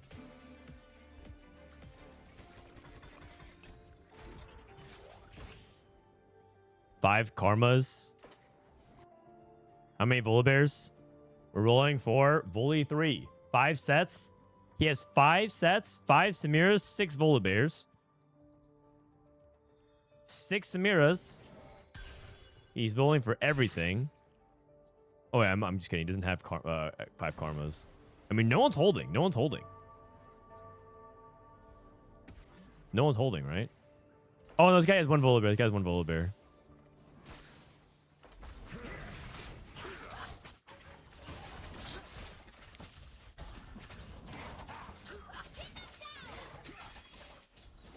Okay. Where's this Prismatic at? Wait a second. Wait, Kiyoon's at 9 Soul Fighter. Oh, he just... Mano has to win every fight now for the... He has to win... If Kiyoon wins a single round, it's unironically the Prismatic check. Mano needs to win. Why is it every time I tune in, Kiyoon is demolishing the lobby, but his overall placement is atrocious? What are you talking about, man? Kiyoon... Isn't Kiyoon like top 5 in points? Is 5th atrocious? I think it's pretty good. I think it's pretty good.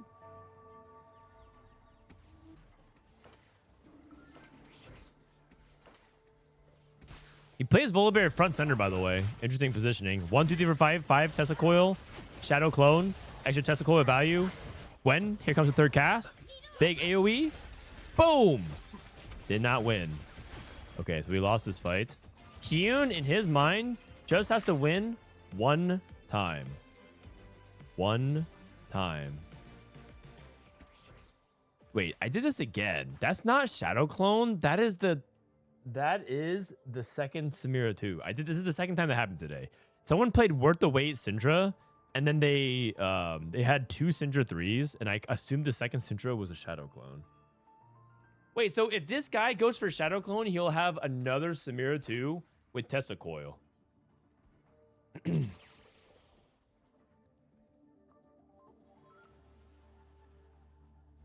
He could have 3 Samira 2s. He needs to cap his board with, like, Volibear, right? He's at 8 Soul Fighter. Oh, sorry. He needs to cap his board with Braum. Oh, bro, my brain is shutting down. This guy's the #1 coach in TFT? Does he even use his eyes? Okay, why do I think Kiyoon's going to lose every fight for the rest of the game?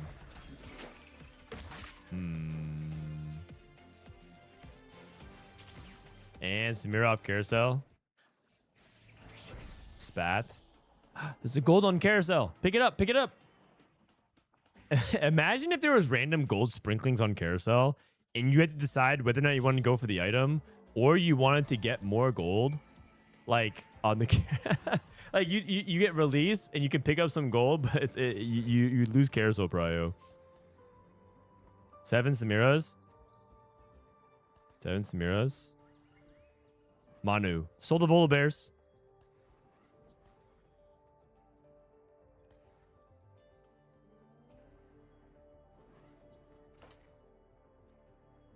Janna's pretty broken.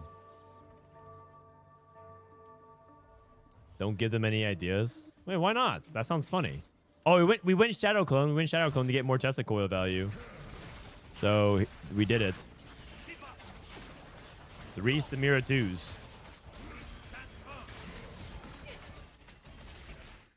Yeah. I think Kiyoon might be second. I just don't think he can beat this Janna. He was 1 off of Prismatic Soul Fighter.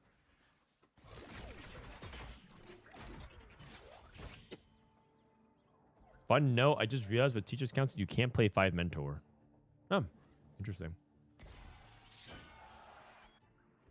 Oh, what a way to make Hard Bargain even worse. Who says Hard Bargain's sticking around next set? Okay, looks like Kiyoon sold, went for Samira 2, or went for Braum 2. Gave up on Samira 3. Badge. Okay, but the reality is Kiyoon needs to win 1 round. His goal right now is just to win 1 round. This might be Akali dying to Crab. Oh, if Kiyoon could actually get 1 more fight against Akali. No, he's going to win this 1 fight. Or he barely survives and he sends it to stage 7 and he wins at stage 7 and then he does it. Come on. Gamma. Gamma. It's looking better. No, it's not. He's dead. I think that's exact lethal. 4 units alive. He got UB'd. Oh, man. How this shouldn't be allowed, man. I think Jenna's too good. I think Kabuko is too good. This Kabuko 3 unit is not normally. All right, let's go ahead and spectate the Wig Wug. See how his game's going. See how his game is going. Do you see Dankmemes01 2 Fast 8? I did not see it. That probably makes sense. You could probably play Janna for a Fast 8 if you want as well, if you're in a position to, and then just play for placements. I don't know if it's like so broken that it needs to be hotfix type thing, but it definitely is very, very strong. Whoa. Okay, Shoma, win streaking.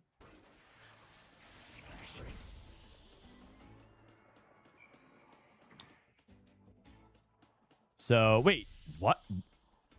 Hold on a second. Why does this guy have 3 fruits?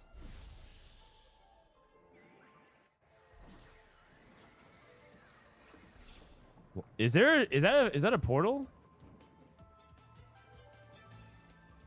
Oh, is it Crystal Cash Out? Is that what he played? Oh, okay. He played Crystal Cash Out. Oh, that's cool. That's why he's at 5 HP as well. That makes sense, I think. Upper mobility. Fruit Cash Out. Wig Wug. A Wig Wug. You wiggin' and wuggin'. Cottontail. Little Buddies. And then we have Worth the Wait, Janet. No. Really? Okay. Well, this guy's about to go Janna 4. Just saying.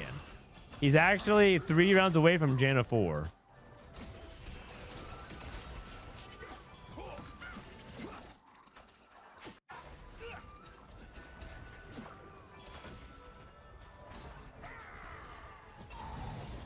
All right.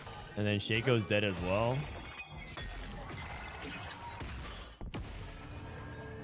What's with these random blocks? I mean, it's a very visually pretty one, but... Okay, Shoma at 5 HP. Dude, Shoma must be sweating because he just knows that if you're going up against Janna 4, you are cooked. I'm pretty sure Janna 4 is instant win. Kiyoon POV? Oh, sorry. I mean, we can take out Kiyoon's camera. Has anyone played the CNGP board? Not yet. Not yet. In general, I think most people, they don't have that much time to prep, and I think most of CN Tech hasn't really leaked yet to NA. I think one of it did, which is the 5 Crystal Gambit. But we need to see some CN stuff first. Oh, Janet takes a loss here. Wigwag gets a win. And Cottontail going up against Shoma. 3 fruits. Okay, Cottontail gonna lose here as well.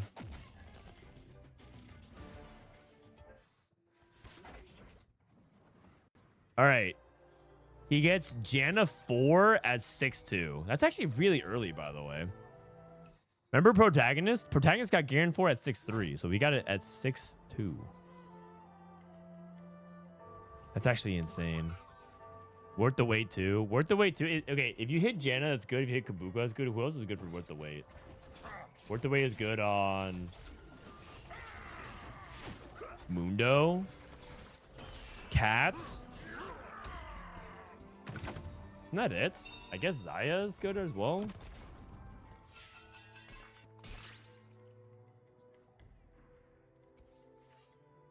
Prismatic check. On who? That Academia? 29 out of 160. 29. So we'll get there in stage 10. We'll get there in stage 10.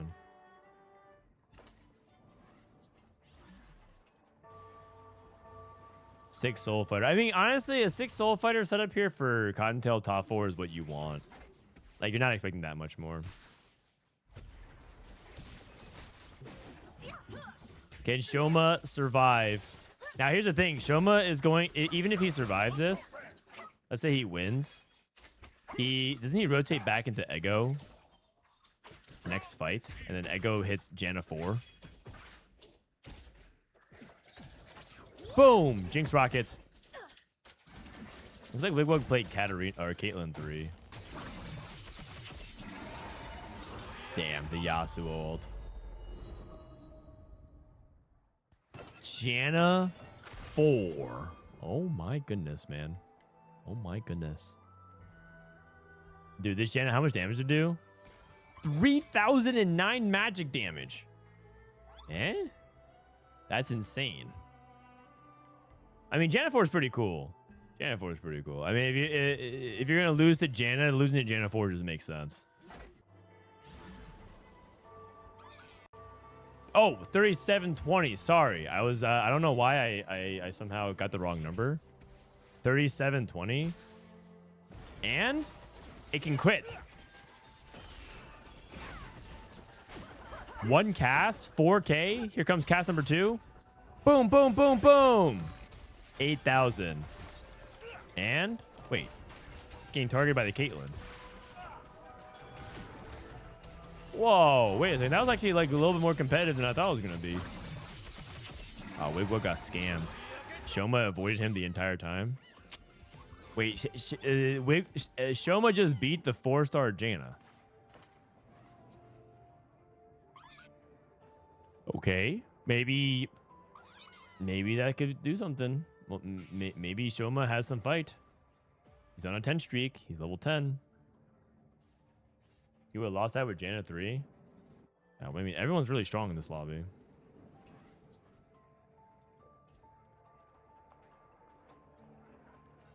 Three fruits? People said they got it off the Crystal Camp cash out. We only tuned in halfway through this game, so we don't know. I mean, we didn't, not even halfway. We tuned in starting in stage 5. He moved up Janna.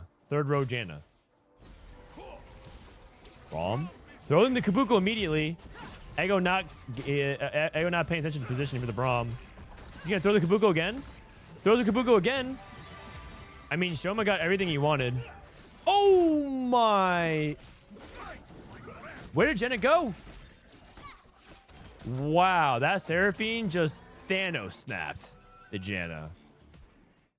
Oh my god. Wait a second. I think Shoma can do it. I think Mr. Balls can do it. What's he gonna take? Something. Take something. You better take something. Definitely don't get like BA spats. He goes Edge Knight on Braum. I go kind of shit the momentum. He needs to not get his Kabuko Braum ulted so many times. Where you go? Oh, to the console. You want to show your outfit? Your outfit's so. My wife's outfit's so cool. Look at that. Oh, let me show. Yeah, very cool. Oh, and they're matching. They're going to their concert. So you guys have fun.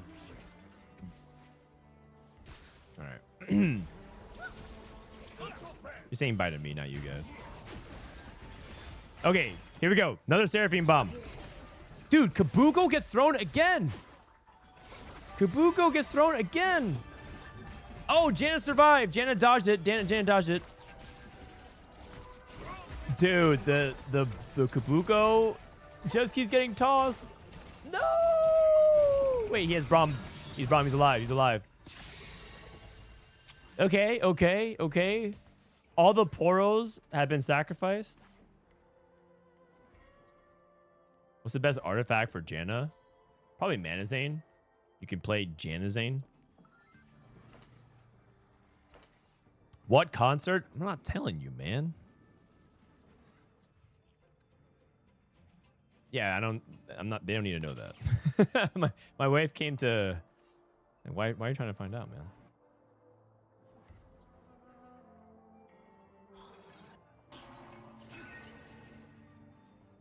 I'll tell you guys afterwards. No, I know some people are asking because they're legitimately curious, but we'll see. Made Seraphine for the win out. He changed to power font, it looks like. Okay, Kabuko got thrown again. This Kabuko just loves hopping on the Braum wild ride. Seraphine ult is trolling. Braum ulted again. One more time, Kabuko goes for the wild ride. Here we go. The Seraphine cast. And the big bomb. Bomba! And now we just need... Oh, God. Oh, God. No, Mr. Balls. I think Shoma's dead.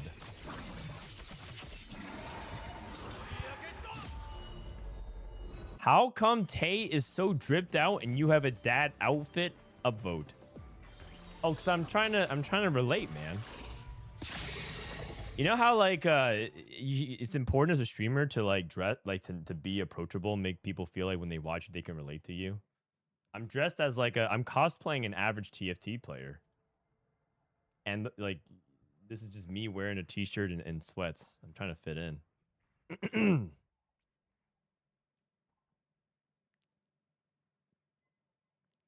All right. Well, you know what? That's okay. That's okay. Second is good. Second is good.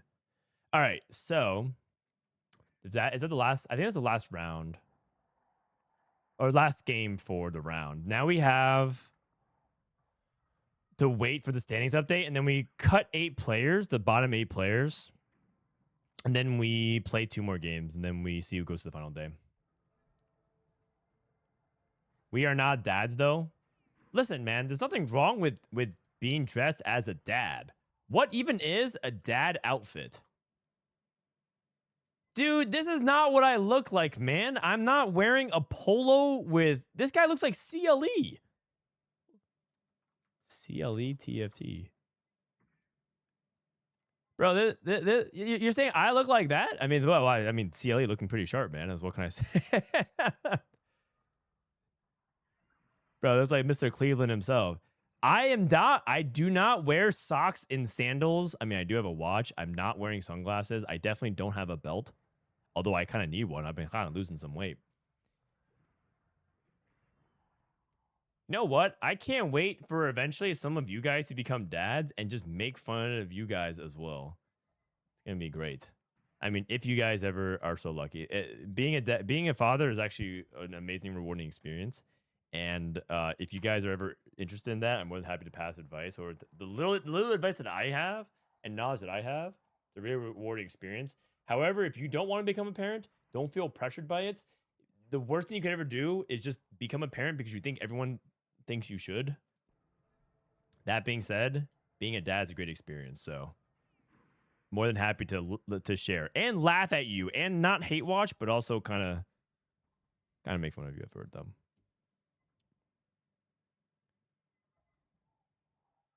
I don't think I've ever become a dad. That's okay. You can become a great mom instead. PB patch notes now. You're going to get shocked. Holy cow, man. You really want me to read these PB patch notes, huh? What if I just like edge you guys and just like hover around this PB? I'll just gently caress this button for a while. PBE. Maybe.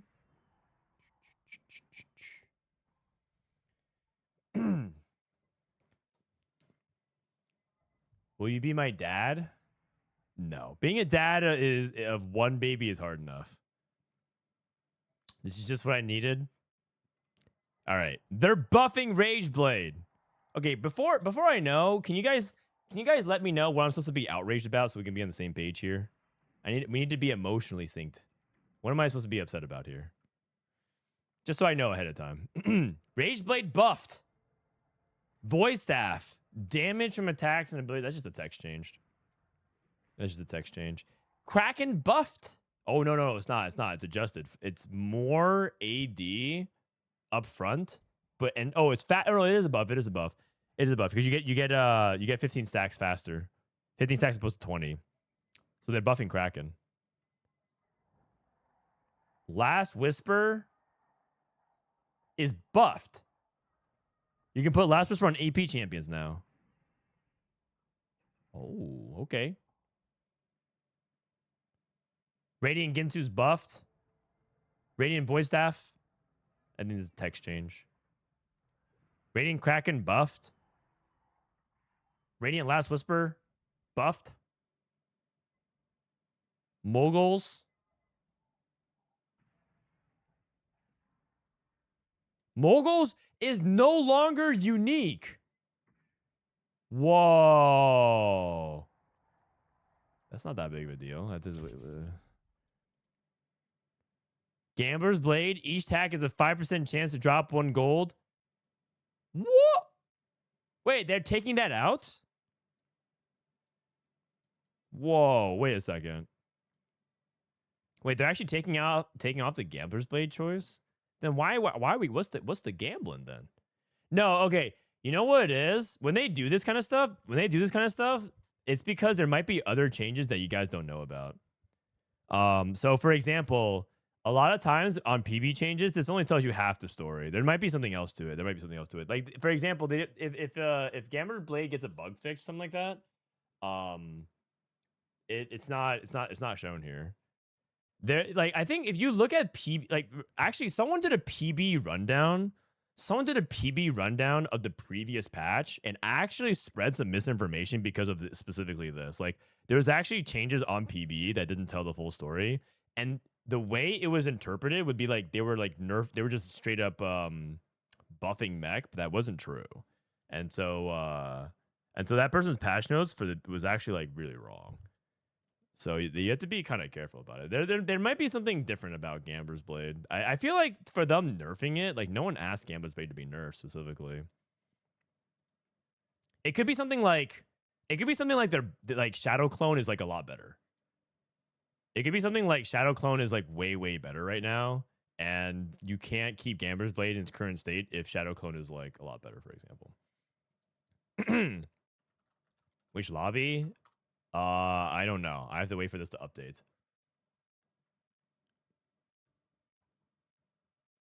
You have to figure out what lobby, guys. All right, here we go. Looks like the lobbies are updating.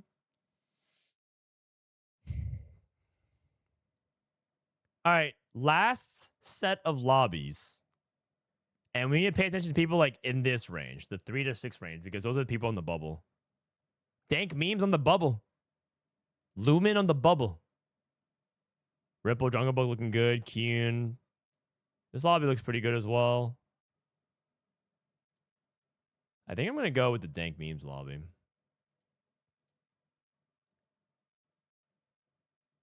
Lumen, Brew, Dankmemes, Dino. All right. Can I get invite? I keep asking the same thing. Can I get invite? Can I get invite? Can I get invite?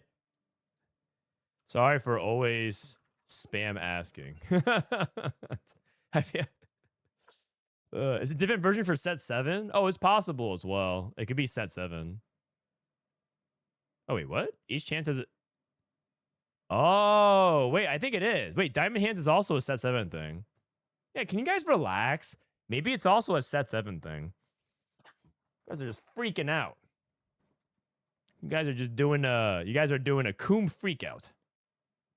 You guys just relax. Maybe it's a set 7 change.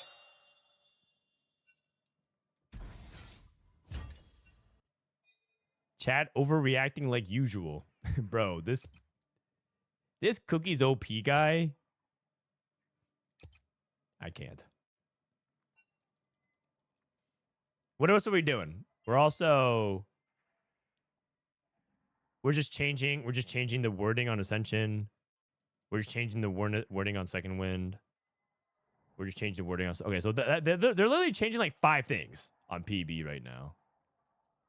Is this it? This is all they're going to change for regionals patch? I guess they're going to like slowly slide in things like Janna nerfs and things like that. They still have like 4 or 5 days to figure out what they want. Also, you have to remember that PBE, they're not updating this until Monday. Like Monday, they're going to update all the changes they think they need to patch for the following patch.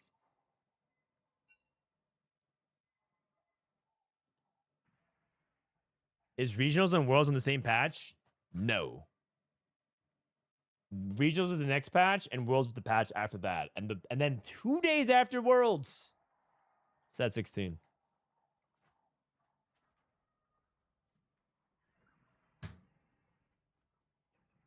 All right.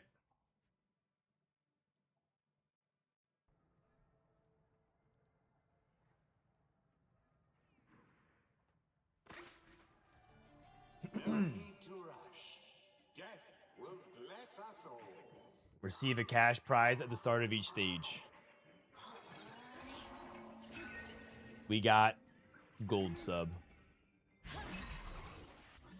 All right, sorry. I'm just trying to make sure everything is good. Okay. Hey, Frodan, I'm a student, but I would like to know what is your take on spending money on games and gacha games? Don't spend money that you don't have. That's my #1 rule about anything when it comes to hobbies.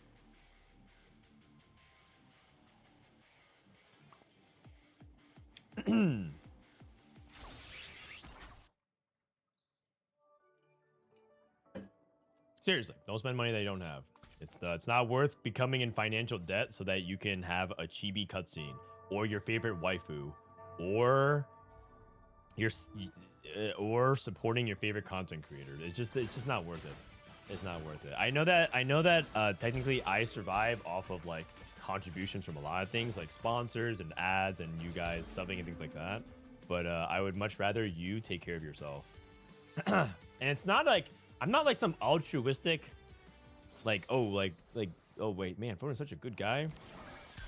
Because like if your life is ruined, then you're not going to be around to help watch me rise to the top, become a TFT billionaire, buy Riot Games, fix set 15, and then do set 15 revival the right way in like 6 years.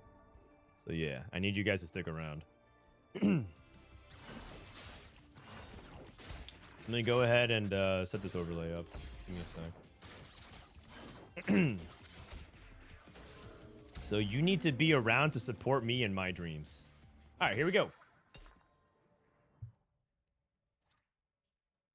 Knuckle Dusters. Can we go Knuckle Dusters? Oh, wait, so who are on the bubble? So Dino's on the bubble, but he's on the upper bubble. So he needs to go like 5-5. Dank Memes is like he needs to go like third, I think, in order to get through. He has Jin 2 in the shop.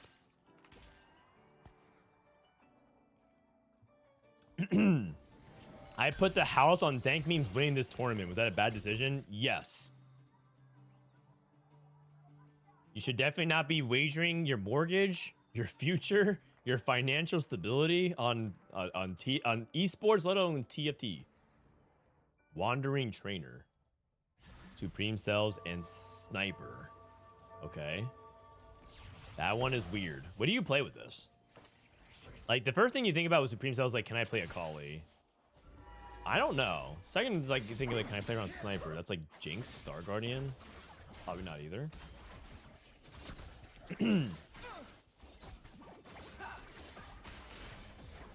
What up, Janos? How you doing, man? Lumen looks good. Oh, you mean his picture? His picture. Dude, he is outside hanging out with Rammus.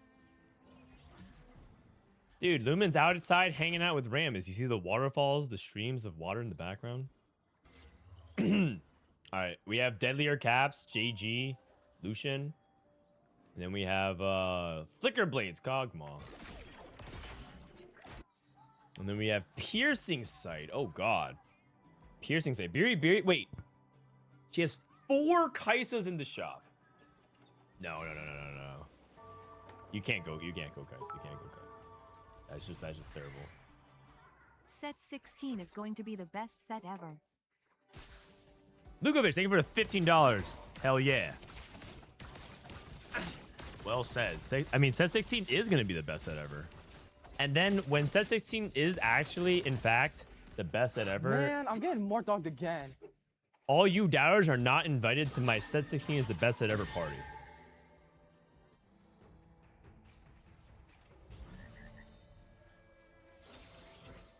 Hard job sing. Thank you for the tier 1. all you doubters spamming copium and sure and xddddd. I mean, maybe you guys are spamming that for other reasons. You guys are invited. It's gonna be the coolest party.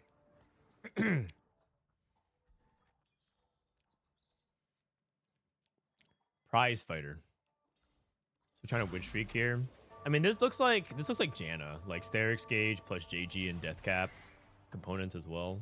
This needs a tiers. Is this crew? He hasn't leveled. He has two defensive items, really good at slams on Malphite with Thornplate. I think it's crew. So I think Lumen's crew. He got crew. It's crewman. Dude, what is Brew's profile picture? I feel like someone caught him mid sneeze or something.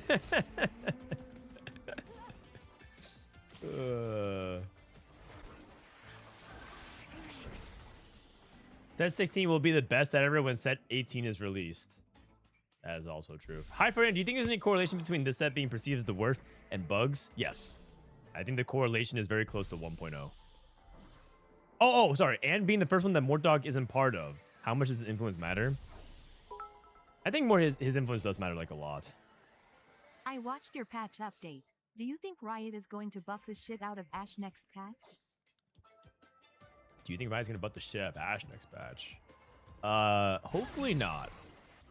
Hopefully they don't buff her so much that she becomes really oppressive. Because the next patch is the regionals patch. I think they're gonna do light buffs again and see if that's good enough. And then if it's like still not good enough, they're gonna give her one final round of buffs for the world's patch. I think Riot, okay. I'm not gonna, don't quote me on this. Please, guys. People who quote me on this are also not getting invited to the set 16 party. I think Riot doesn't care about regional balance anywhere near as much as they care about world balance. Like they will sack, in an ideal world, they will have regional balance be good, but they care so much more about world's balance being better that like if it came down to it, not that it's happening, but if they had to like sack regionals by letting it being a little bit worse to make sure world is in the perfect spot, they would.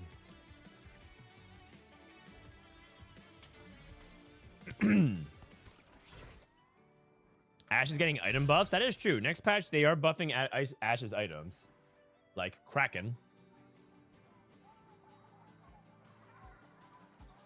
Okay, blue buff, Edge of Night, Piercing Sight. So what's the setup here?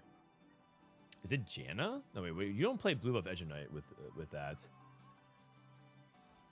What is blue buff Edge of Night? Yuumi? Very weird to play Yuumi from there.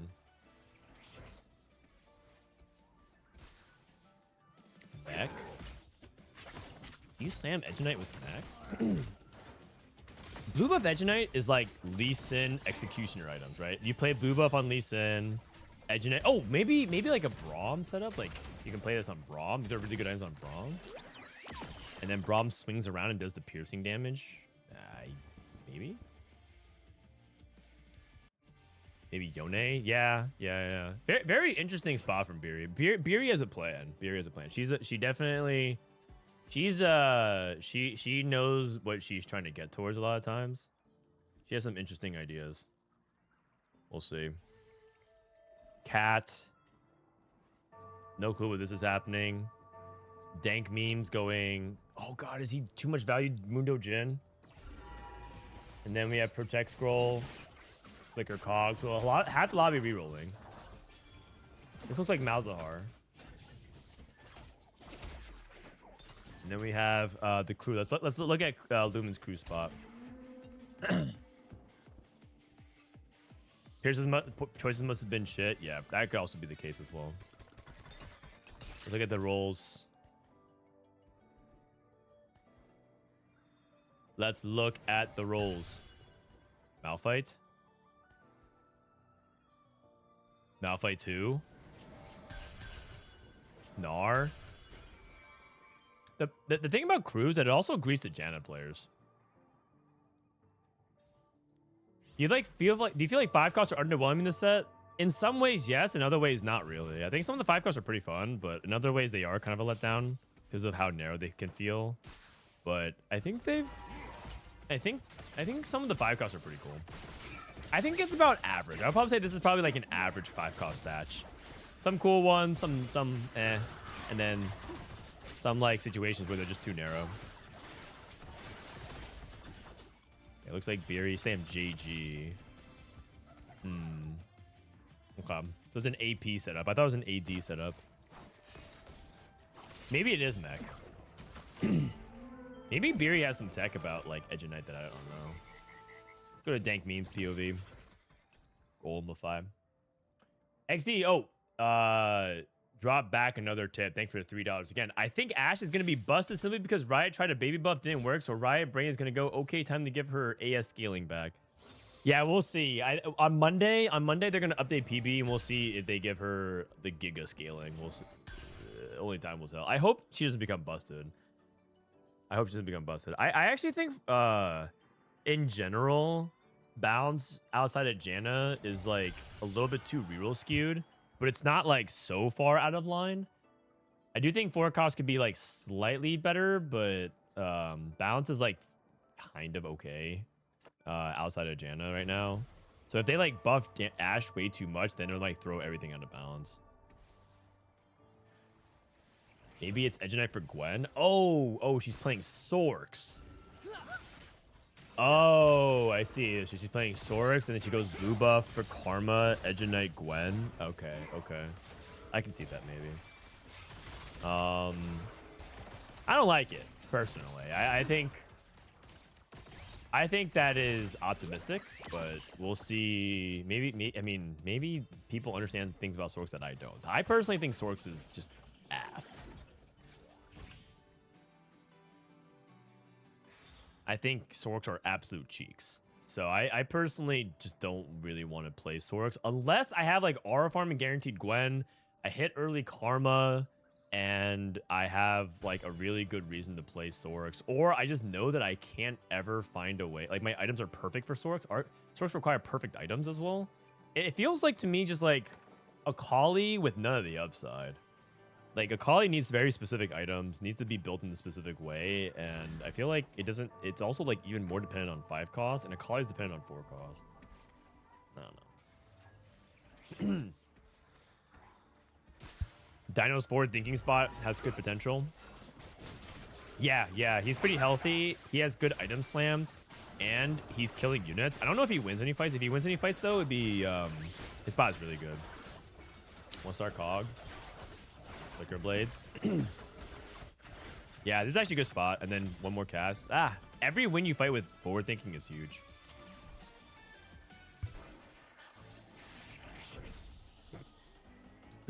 Why are there no female players on final stages? That's an interesting question. There's probably a lot of theories about it. I'm a little bit hesitant to like dive too deep into it because it tends to turn into some like it tends to turn into some pretty like sexist conversation at times where it feels like a lot of people some people just come out of the woodworks and just be like, well, yeah, women are inferior to men. It's like it's not.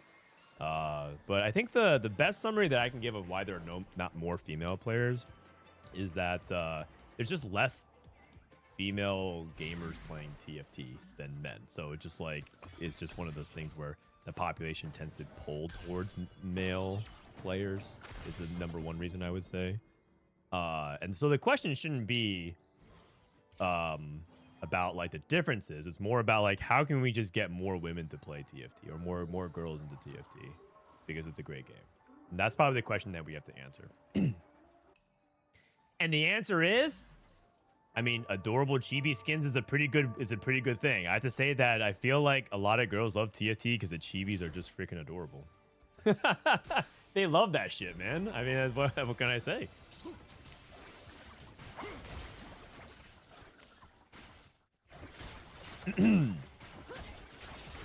Did Rain stop playing? She started focusing on her job because TFT does not pay the bills, and I believe her paralegal job does pay the bills.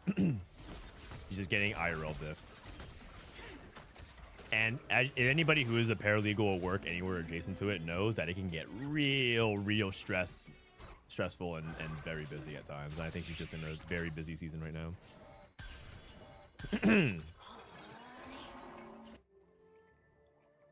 All right, we're 1 off Katarina 3 for Sigil.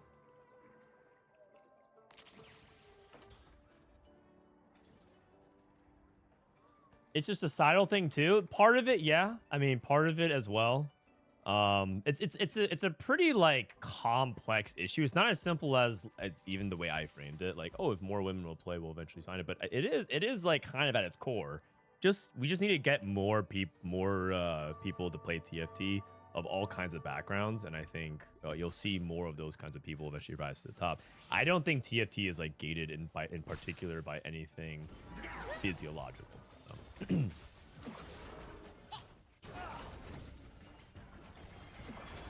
Imagine having a job. It's tough, man.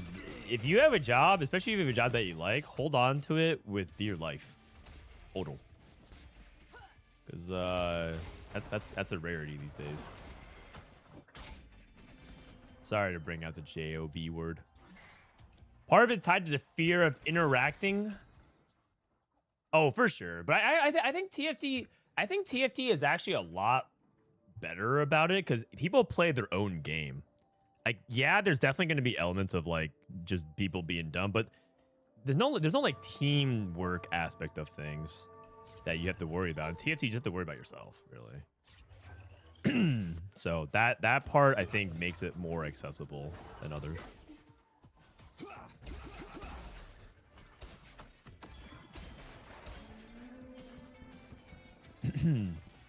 Okay, this guy has TF, but he's not gonna buy it. Let's go to Dank Memes again. Again, Dank Memes needs to get a good finish. 102 gold.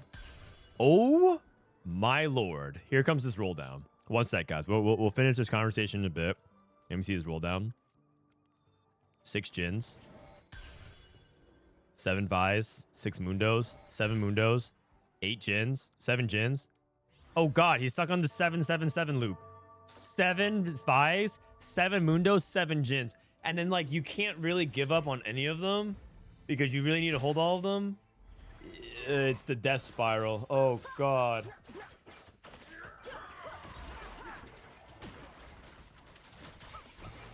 Frodan sounds like Tim Robinson to drive through. Isn't Tim Robinson kind of a funny guy or not?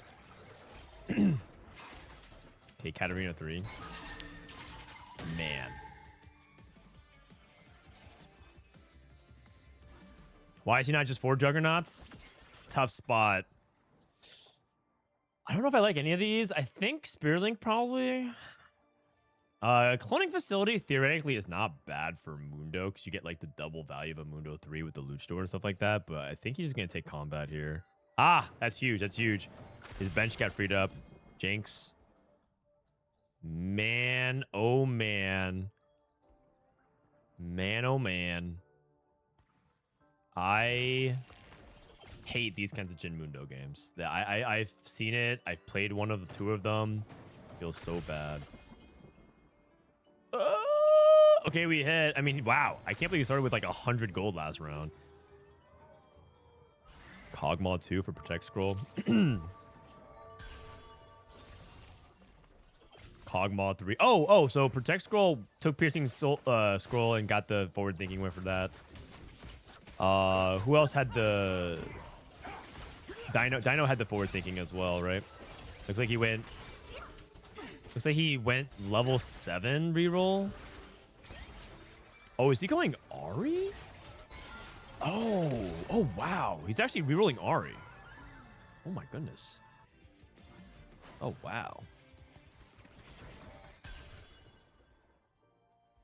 He's trying to play Crystal Gambit Ari reroll. 7 Aris.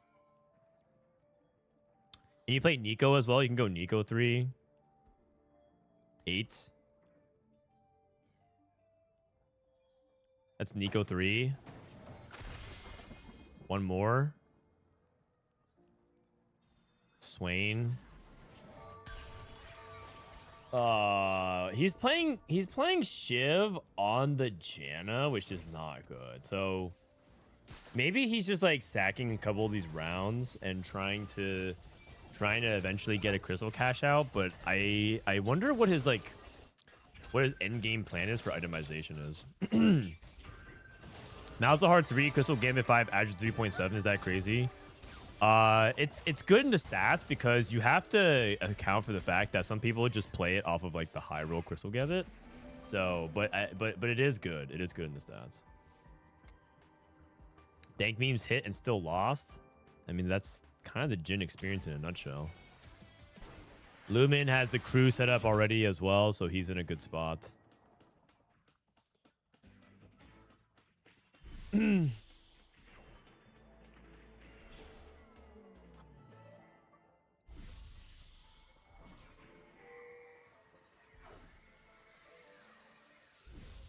All right, what are we talking about here? Low Masters is full of creatures. It's true. It's true. I mean, there's definitely a lot of people bad in every ranks for the most part. It's not just like it's not just one or the other, but okay, we need to hit RE3 real quick. Let's hit this RE3. Okay, not bad. He also has 2 tiers. He probably wants to get mana on her as well, so the blue buff. So blue buff, it's probably just blue buff all AP, and then I guess he just goes Janna secondary. Double down. I've yet to see someone take that. Shen 3 for Lumen. Sigil with cat. Oh, wait. What are these cat items? What are these cat items? Uh-oh. I don't think that's what he meant to do. Why does he have a step? Why does he have a steadfast? I think he accidentally slammed it on this Katarina instead of his Rakan. Oh, brother. That is not what we need to be doing. That is not good. And he has no removers. I think he thought his Katarina was his Rakan because he has 1 item Rakan. Oh, no. That is not good. That is not good. That is very bad. Okay. Where's Brew at? 8 Jaces, 6 Malzahars, 6 Bastion, 5 Executioners, 4 Supreme Cells, 4 Juggernauts, Mundo Jhin, RE3, and Akali 3. Oh, sorry, Akali 2. Akali 3. My goodness. So Biri actually ended up committing towards Akali, and she hit Lee Sin 2 on 8. So I was like kind of half right. I said that maybe he's thinking about, or she's thinking about, can I find a way to play into Lee Sin or something like that. And it seems like that's what she tried to go for. Looks like she's losing to the RE3 though.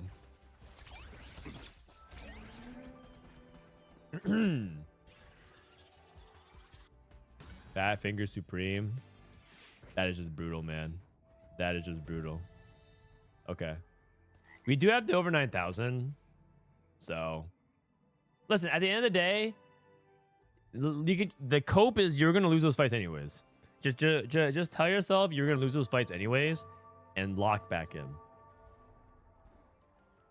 Did she reforge the Edge of Night? Let me see. She does not have Edge of Night anymore. I think you're right. She has a reforge from the big grab bag as well. So that probably, yeah, that probably means that she reforged it. Gold sub. That is a lot of gold. That's a lot of gold. Who's going to 9?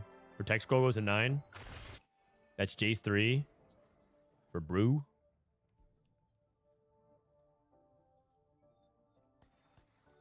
TF. Wait, where's the anvil? I think he might have lost the anvil. Or am I missing something? Did he open? Okay, I don't know if he did. I think he might have lost the anvil though.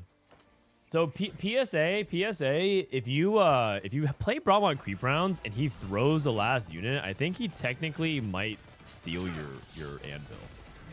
So you have to like not play Braum against creep rounds. I think he might have lost an anvil, which is a really big deal. Brew. They need to fix that, by the way. That's a really, really annoying thing that potentially can alter your game. He can throw away your anvil. I don't know if that's what happened, but it definitely can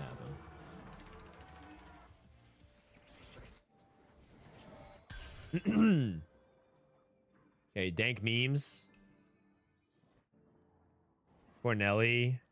Oh, he's playing Ultra Stance on Lee Sin to get 5 Executioner. Okay. Pretty cool. This is actually a very good result because I wasn't sure about his wandering trainer. I said the first thing to think about was Akali. And I'm getting to the items. He also is doing well with like no true duo carry. Oh, he's trying to do the anti-Akali positioning. Move the left side over because he sees the gap. And then this guy is just playing the Akali mirror. They're like synchronized in movements. Okay, if you guys forgot what Akali versus Akali is like, it actually gets really clowny at the end. They just 1v1 and they both keep avoiding each other. Okay. He couldn't actually deal with the Rise duo carry. The Rise kept the beam going. Protect scroll. Dead. Dank memes. I think dank memes is I mean I can't say enough bad things about Jhin reroll if you're playing from behind. Dino seems to be trading down, like win lose. He doesn't seem to be running away with it. A lot of times, just to play this board, if you have the 5 crystal, but I don't even think he played 5 crystal. I think he played 3 crystal. Part of what makes this board really strong is you play 5 crystal to get some crystal gambit cash outs and rewards, and you start to like really snowball. Is blue buff a real Akali item? I think like every item that isn't like double Nashers performs noticeably worse on her. But I think the reason why Biribiri's doing well is because she has a Lee Sin too, and she has items on him, and she also has a bunch of 5 costs and support units. It's sort of like just like a critical mass of strength. He did open the anvil. Oh, okay. Well. I thought he, because I remember pivoting over to him and he didn't have the anvil, but Biri's play was kind of crazy. YOLO Reforged Jewel Gauntlet and Edge of Night. Yeah, honestly, it's kind of crazy. It's honestly kind of crazy, but it worked out, so it's all good. If that was a top player doing it, like you know who also does that kind of play? Tidal. And who else are like high variance, really strong players who can like adapt to those kind of things? Like Tidal, like the person that is the quintessential high variance player to me is like that like is like beast and figures it out a lot of times is Tidal. That dude takes crazy ass lines and risks and it like works out a lot of the time. Weijin? No. The Weijin is actually not that big of a risk taker, I feel. Like, there's a difference between, like... There's a pretty big separation between how Weijin approaches risk versus how Tidal approaches risk. This is not me... By the way, I'm not saying that's a bad thing. I'm profiling the type of, like, player and approach that they are as, like, how they approach TFT.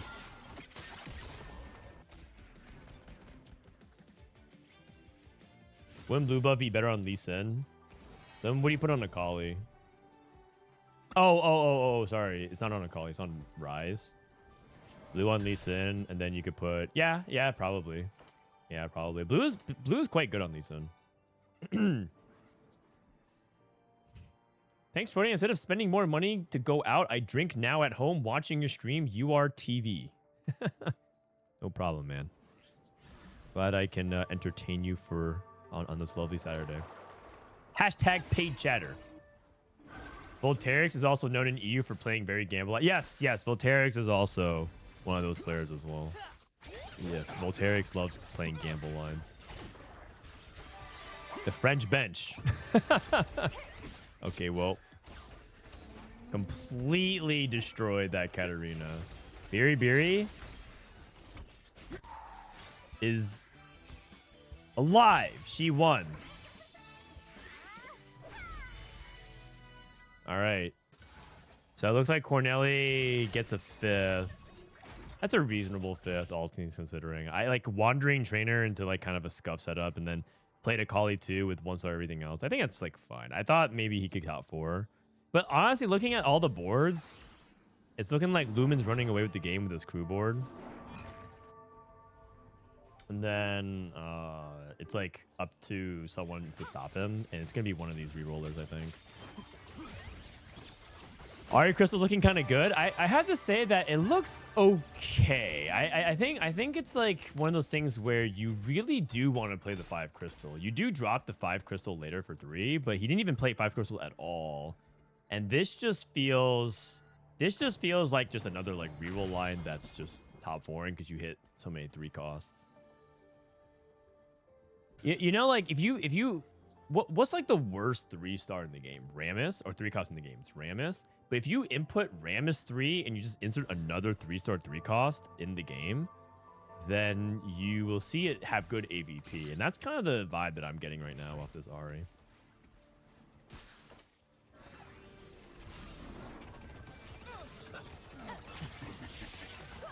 If your girl doesn't watch Frodan with you, she ain't the one. Is that what's going on right now?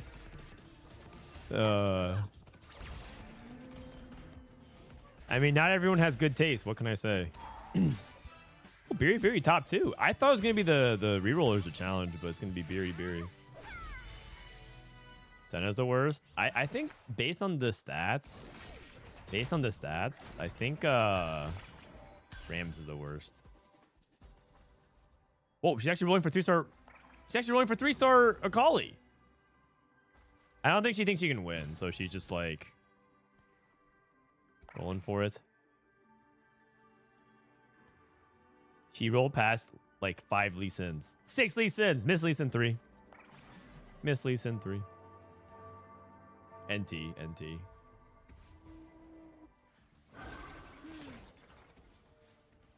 Yeah, you need 5 crystals for the 6-kill cash out of double dupe. I mean, you want to eventually play the 5 crystal to cap really high, but you know what? 4th there is fine. Like, I think you just like 0-5 crystal value, and you just basically played Ari Swain Nico reroll. Totally fine. Nothing wrong with that setup. But like the worst 3-star 3 cost in the game is Rammus, right? Actually, let's go ahead and just look at it real quick on the Tactician Tools Explorer. So if you're ever curious on how to use this, split by star level, go to 3 cost, and sort by highest placement.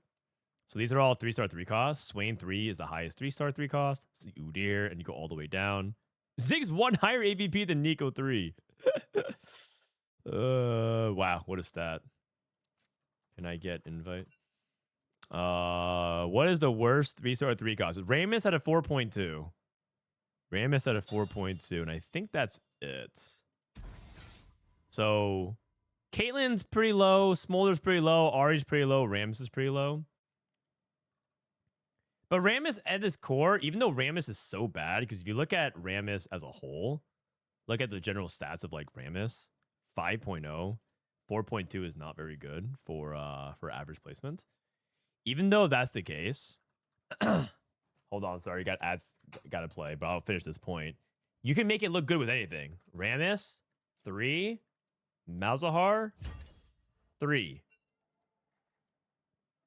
Boom, 3.3. That doesn't mean that Malzahar Rammus 3 is broken. It doesn't mean that. It's just when you hit this, that means your AVP is going to be good.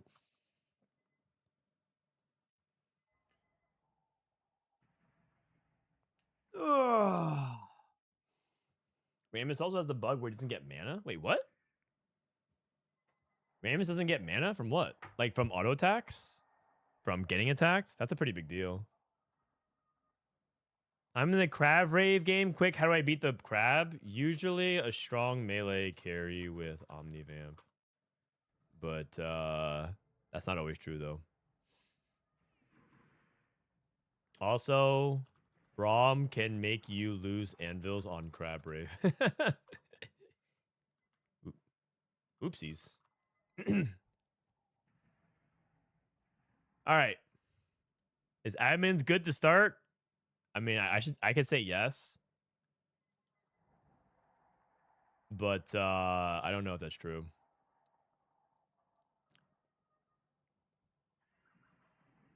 I'm convinced I only know about 5% of the bugs of TFT right now. Yeah, it's not great. It's not great. The known bugs list also doesn't feel like it's that high either. Is that populous?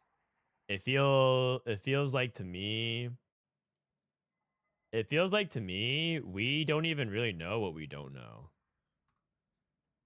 There's probably like way more things happening in the background. Cause like the thing is with Riot is like they want to fix the bugs. I don't think anyone's happy about like the state of like the number of bugs and the perception around it. But if they knew all the bugs and could fix it.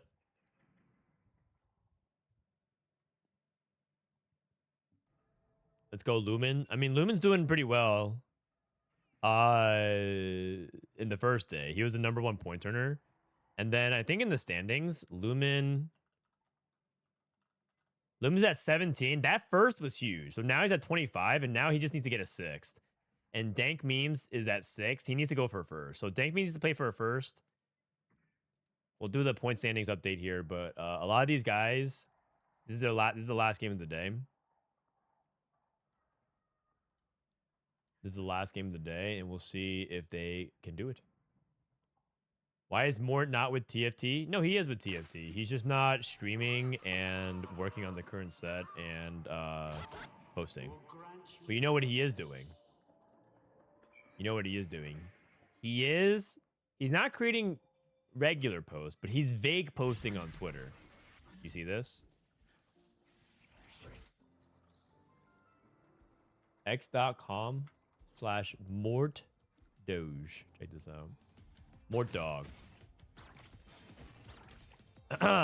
No context. Oh yeah, it's all coming together. I mean, he's saying it like the guy from the Emperor's New Groove. Also, I need this shirt. Balance patch victim. Maybe we should start our own.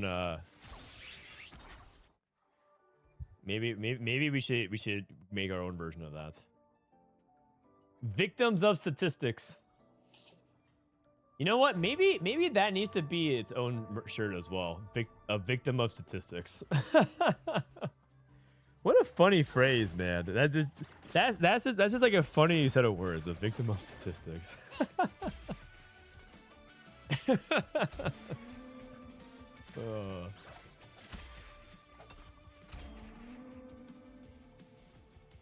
All right, here we go. Maybe if I put in the order now, I can make that shirt. Did Dankmemes end stream? He might have. He might have. I mean, I think he's like basically eliminated, so he has to go first or nothing. But I mean, come on, Dankmemes is he's playing like a free roll tournament, so him not advancing is like fine because he already won the previous cup. So he's just competing because I think he just likes competing in TFT. Here's the thing about like a lot of TFT players is like when they're bored, you know what they do? They play TFT, and when they're bored of playing TFT, they just want to go compete in TFT. And then when they're bored of playing and competing in TFT, then they go watch TFT.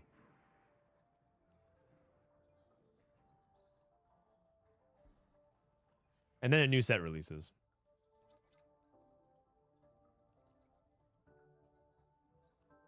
And then we go bitch on Twitter. Yep, something like that. Something like that. Okay, Lumen's thinking about R farming versus calculated loss, and they're both actually quite similar. They're both loot streak oriented augments because R farming doesn't give you anything. Calculated loss does give you something as an econ, but you have to lose. R farming, you're incentivized to win. So both of them are much more like loot streak oriented.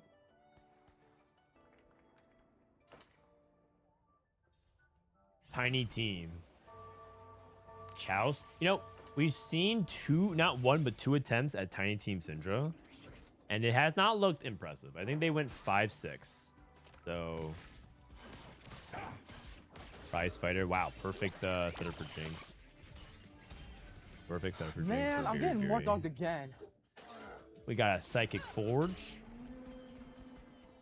We have it. Oh, wait a second. Dankmemes ended stream. He ended too early. Crystal Gambit +1 off the tower. Oh, he ended too early. That's too bad. Missed content. Dino with knuckle dusters. Two calculated losses. Wow, we there's two types of calculated loss players. This and then. Orn. Thank you for 10 months. Frodan, do you have any theories as to what the radical changes are in set 16? I believe they said that it would change the way you approach team building. So whatever that means. I think that's the wording that Riot used for set 16. They would change the way you approach team building. So maybe I'm just going to throw an idea out there. I have no clue. I can't verify this. Don't take my word as gospel. But maybe 7 cost? Just putting it out there. Just putting it out there.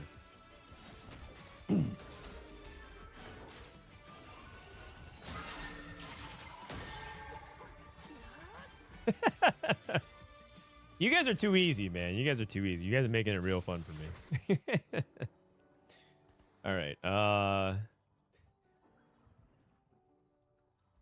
Wow. Protect Scroll is just straight up saying, if I queue into Lumen, I lose my streak. He's just Giga Chad straight up.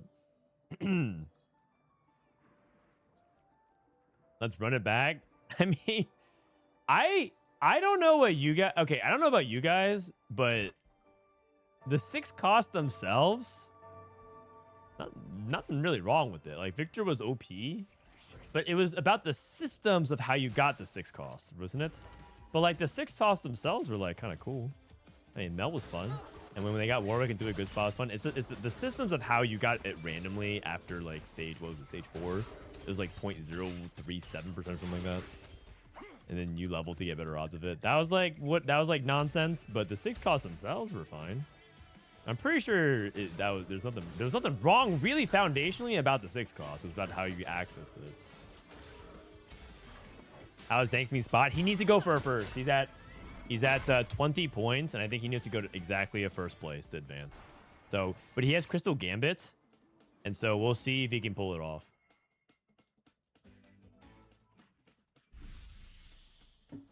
I'm pretty sure they'll just get rid of trait big points and just say YOLO. So traits just don't exist anymore. I think players will quit the game if that's the case. I think a lot of people think TFT is a lot less interesting without traits.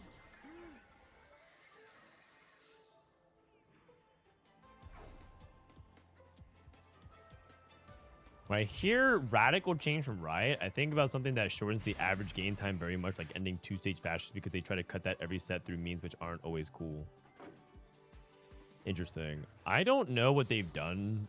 I don't know how they've done that in to say that they do it every set feels like foreign to me, because I feel like I don't know what you're referring to. In fact, I actually hold the belief that TFT games go a little bit too long. I think that in general, like, it feels weird and bad that if you have 1 hour to play, you can play one game and go 8th very quickly for a second game. So, like, I actually think TFT games could stand to be a little bit shorter. But I don't know how they would do that without just, like, making it feel like build up. Everyone spikes, and then you lose 15 HP, 15 HP, and then the game is over. And that would also feel bad, right? So I don't know how to do that. But I personally think they could stand to shave off a few minutes per game in TFT. That's my personal belief, though.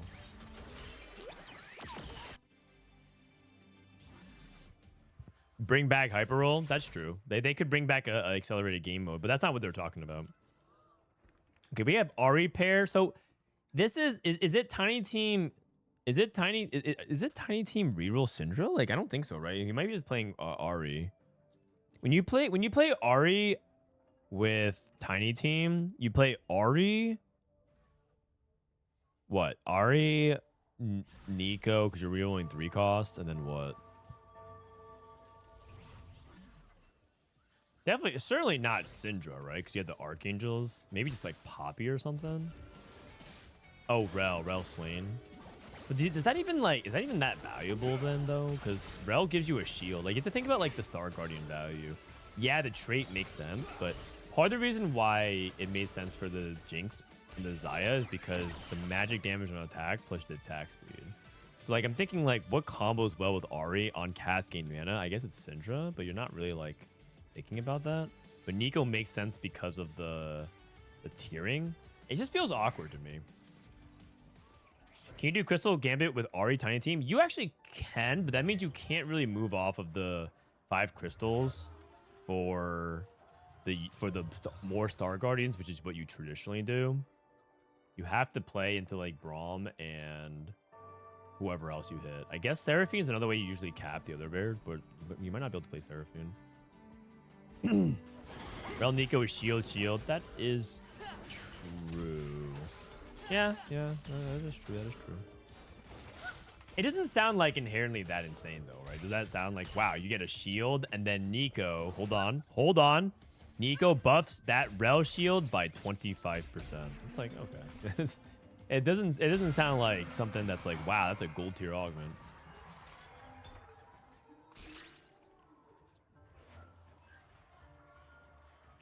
All right.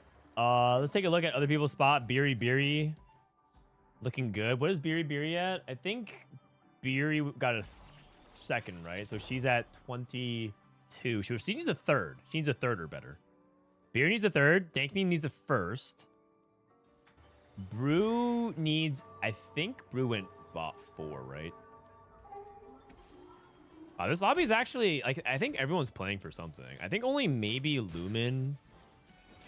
Brew's at 21. Brew's at 21 because he went 8, so he needs a second or better. Corneli is at 19. He needs a first. Sigil is at 31. He's guaranteed.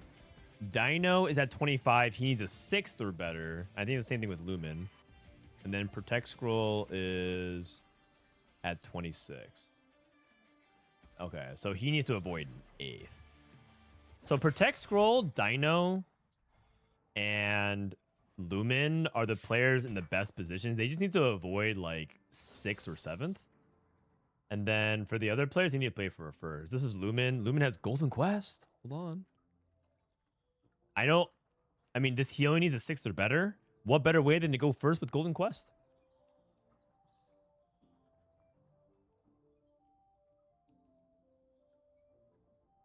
Where's the Crystal Gambit player at? He's win streaking right now, which is a good thing. Wait, is Lumen thinking about Golden Quest? Golden Quest, sell your entire board?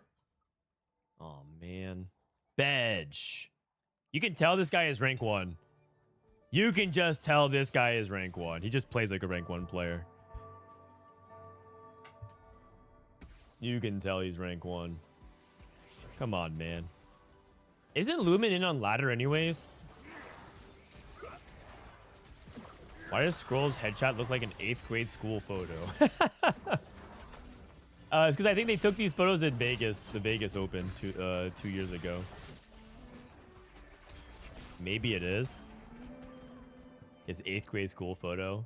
That'd be pretty funny if people submitted like a picture of themselves in like when they were like a baby. Oh man, it's like you like pretend like you're some middle school prodigy or something.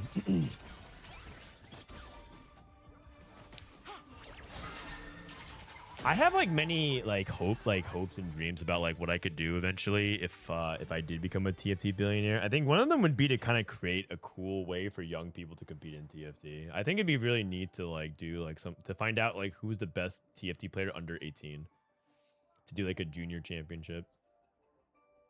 Because people don't hear about under like young teenagers playing TFT, and I feel like I think it'd be fascinating to find a way to do that. The problem is I don't know how to verify that. Oh my god, Dankmemes just rolling. Wait. He's rolling for 5 crystal on 3-2 to try and find like a way to play. Oh, Noxious Traps. He tried to roll for 5 crystal and he found Swain 2, and now he's trying to win to get all the cash outs.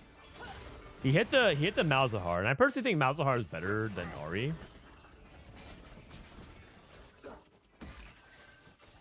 Oh god, the Janet got to him.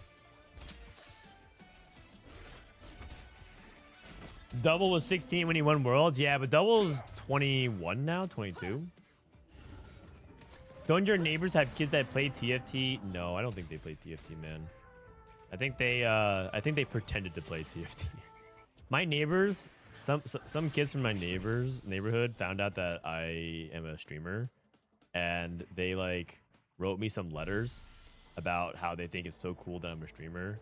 And so I told them about TFT, and they downloaded TFT, and they're like, "Can we be friends on TFT?" And I said, "Oh, sure. Just try to like just the first step would be to like learn Talker's Trials and tell me what you think about it." And then they just didn't. They just basically said like, "Oh, I think I beat it." The very next like later that night, they like sent me. They like wrote me a letter, and they said, "I think I beat it." And I'm like, "Well, it's great. Like, what was like your favorite part?" And then he didn't reply. I think he realized I called him out on his lie, and he just like stopped responding. So I don't think he played TFT.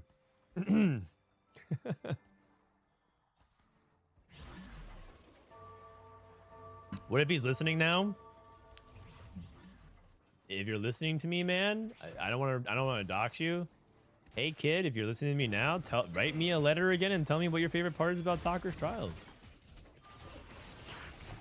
Literally anything.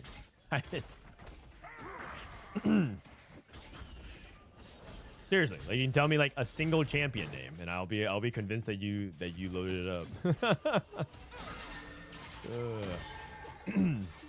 He already uninstalled the game.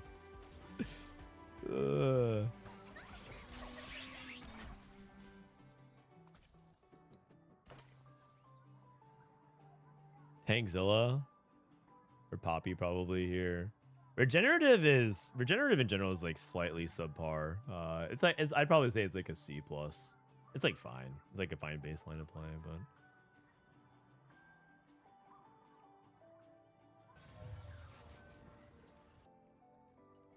all right, Dankmemes did cash out 1. He's now on 12. Corneli used to play for first. I met Corneli at Worlds, by the way. So TFT Worlds last set was the NA portion was held in Dallas. I did a Frodan sub meetup, and Corneli showed up. Cool guy. I mean, we were all hanging out and went bowling and stuff like that. He showed me like he like works on like some coding programs for fun. And he had something coded for TFT, which was pretty sick. Hope he gets to show people. He's a very, very passionate guy about TFT. I'm sad I couldn't go. You were missed. But don't worry. There'll be another chance. Dankmemes has 5 Swains. The problem is Dankmemes is not killing many units here. He only killed 1 unit last fight. He is... I unfortunately think Dankmemes might be kind of cooked. I think he might be cooked, and I think he played for the high rollouts, and I think, unfortunately, it's not working out. And that's okay. We'll see him at regionals regardless.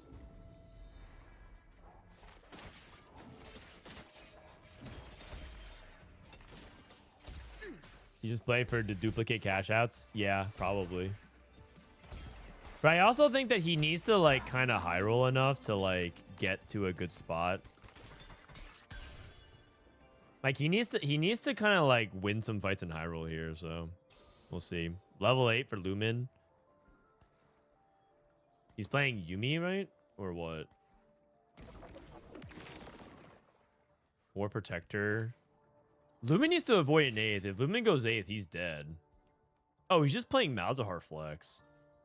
Oh. Oh, wow.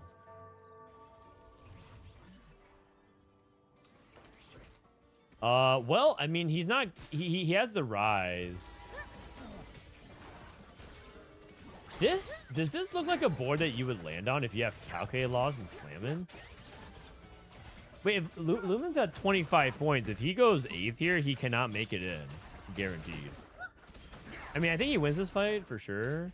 But, like, this is, yeah, I'm not sure what his prospects are for improving this game. I really don't know what's going to happen here. Let's take a look. He might be trying to play around Rise and a Collar or something like that, but Doesn't have the Nashers either. Oh dear. Oh dear. Katarina for Sigil. I think Lumen maybe wanted to play for reroll Malzahar and then realized that he was contestant trying to push levels, but now he's in a difficult spot. Rise 2. Is this a spot where you go for Mentor Mech or Mentor Flex? He got Noxious Trap. Going Mage instead. Oh, right. He has utility all built. He can't go Noxious Trap. That's a Cat 3. Looks like Dankmemes got to 7. Rolled. His Crystal Gambit is at 4. Out of 12. So the past 3 fights, he's only gotten 3 kills. He went double TG. He has Zyra on 7? Wait a second. Why does this guy have a Zyra? Oh my god. Top 24 go. I think it's top 32 tomorrow.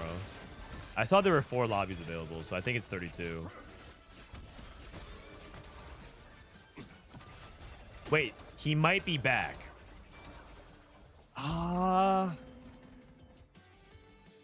No, he needed to win. He needs to win fights. He needs to win fights. If he can win a couple fights, he might be able to get there, but Lumen won a pretty crucial fight. Dino has Vi 3, looking good. Biribiri, like I said, needs a 3rd or better to advance. Sigil needs a 2nd or better. Cornelia needs a 1st. Dankmemes. He is pretty close. If this 12 cash out gives out dupes, I can see it. So many Malzahar Khan. There's only 3, right? Oh, 4, 5. Yeah. 6, 7, 8. Just kidding. Just kidding. You're right. It's almost like someone else has 3-star Malzahar. Brew took Howling Gale. He's cooked. He tried to go for Janna and he took Howling Gale Janna.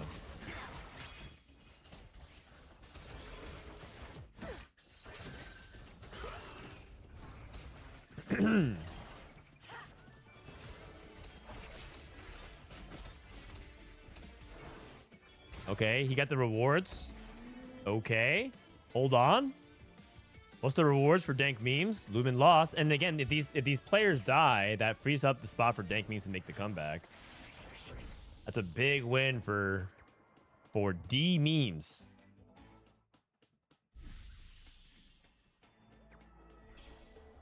Is there actually 4 people playing Malzahar? I'm really surprised that this is the line that Lumen took. I'm pretty sure Lumen wanted to play something else, and I think something happened where now he's put in a really awkward spot, and he's doing something he doesn't want to do, which is play like Malzahar Flex, which is like, it's just like this just is not the environment to do that. And I think now he is very likely to take a bottom finish, and if he goes 7th or 8th.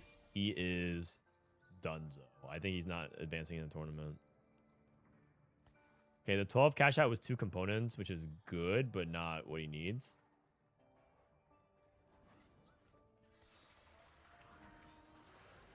Brew transitioning over to Yuumi. Oh, God. No, Brew is, like, super dead. 0 Yuumis. He's playing Seraphine Primary. Seraphine 1 Primary. He's so dead. And Dankmemes is going up against him. Where's the Yuumi?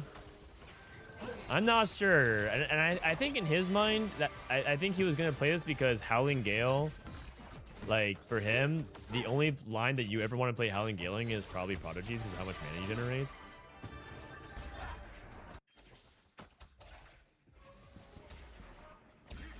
All right. Well, Dankmemes gets another gift wrapped up in a bow on his front door. Protect scroll with the Janna. Biribiri looking strong. We said Biri needs a good placement here. Dankmemes crash out again. As soon as these guys die as well, the Malzahar gets released back into the pool. So. Okay. Noxious Trap.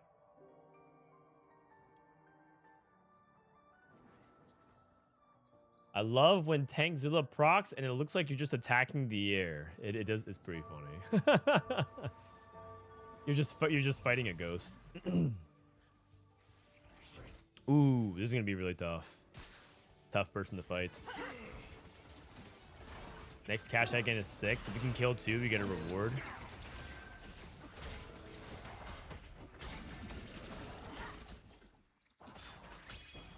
Yeah. Okay, looks like he loses here. Protect scroll. Getting the win versus Lumen potentially. Actually, he's still on 2-star Janna.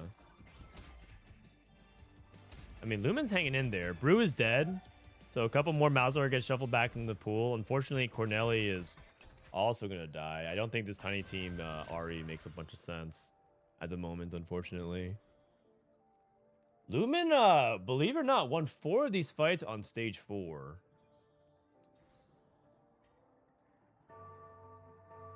Really interesting setup here. If he can like find a way to hold that, win a couple more fights, he might even be able to get that 6 he's looking for. He's just looking for a good 6. Lobby is very weird. It's a very strange dynamic. You don't really see this kind of lobby happening. This is purely enabled by the fact that people are playing for different tournament placements.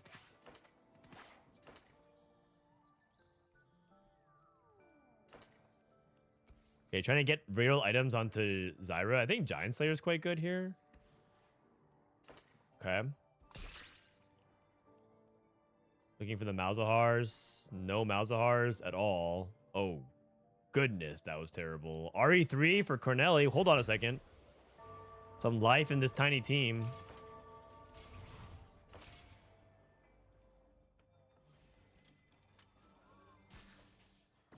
Lumen going up against Vi 3 as well. Corneli going up against the Ghost. I think Corneli dies here. Oh, no. Never mind. The RE3 does a lot of damage. I take it back. I keep doubting the RE. Dankmemes down to 16 HP. Lumen down to 1 life. It's just every Malzahar player in the bottom 4. Biribiri looking real good. 5 Malzahars. Like, the fact that she's streaking is largely due to the fact that everyone else is trying to play around Malzahar. Cassante 2 for Lumen. How crazy is this, man? I think 4 people in this lobby are trying to play Malzahar reroll. Swain 3 for Dankmemes. How insane is this? Vi 3.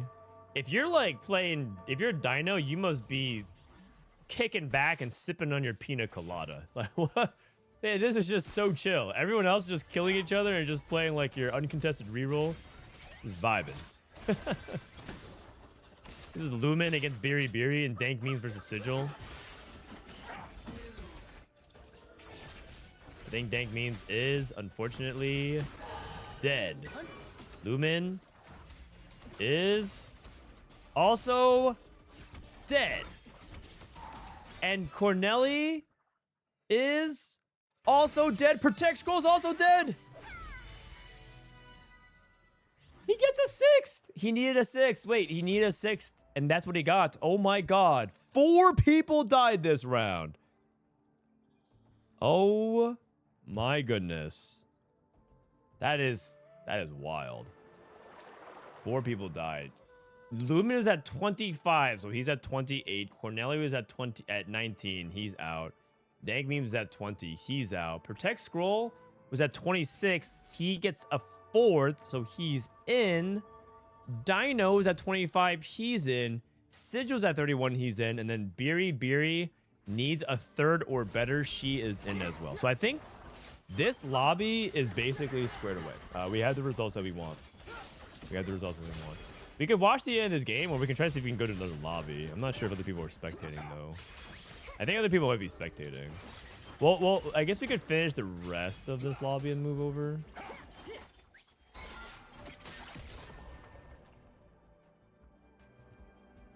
Looks like Malzahar's back on the menu. Yeah, these past 2 games, I'm pretty sure all 18 copies of Malzahar were accounted for. At Dankmemes01, you trash. No, I think that guy's actually a Dankmemes viewer, man. I think he's just having fun. I mean, I actually kind of think it's crazy how contested Malzahar was these past couple games. I did not expect to see that.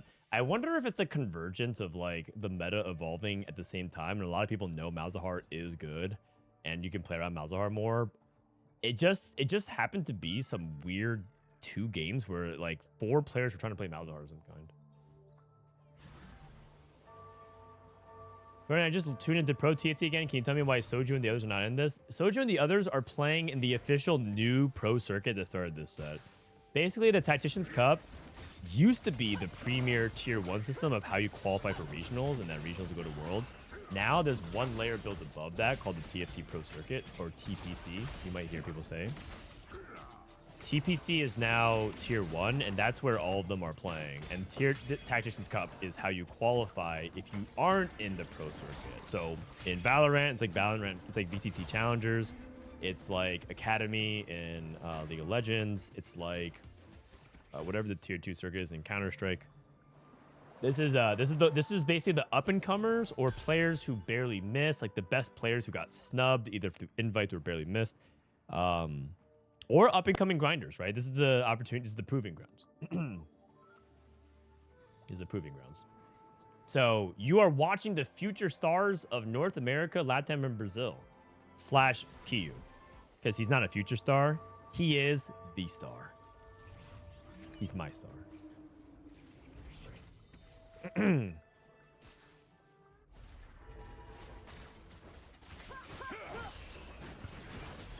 Thank you, Frodan. Great explanation. No problem, man. Thanks, paid chatter. Are you a fan of having a tier 1 system? Yeah, I am. I think as long as tier 1 is open. I think the problem with the tier 1 system is when it's closed and it's like, here are 32 players and you can't be part of it. I think that's a bad thing for TFT. But here is the tier 1 system, and here's the ways that you can join them if you grind and prove yourself and find a way to get through it. I personally think this is my personal take, but I think regionals week 1 might be more hype than regionals week 2.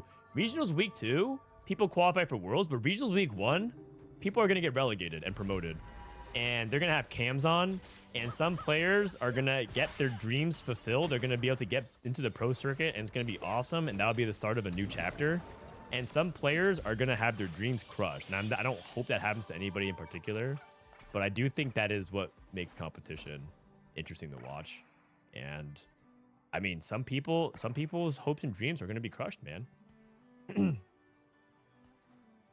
I think week 1 relegation might be more hype than week 2.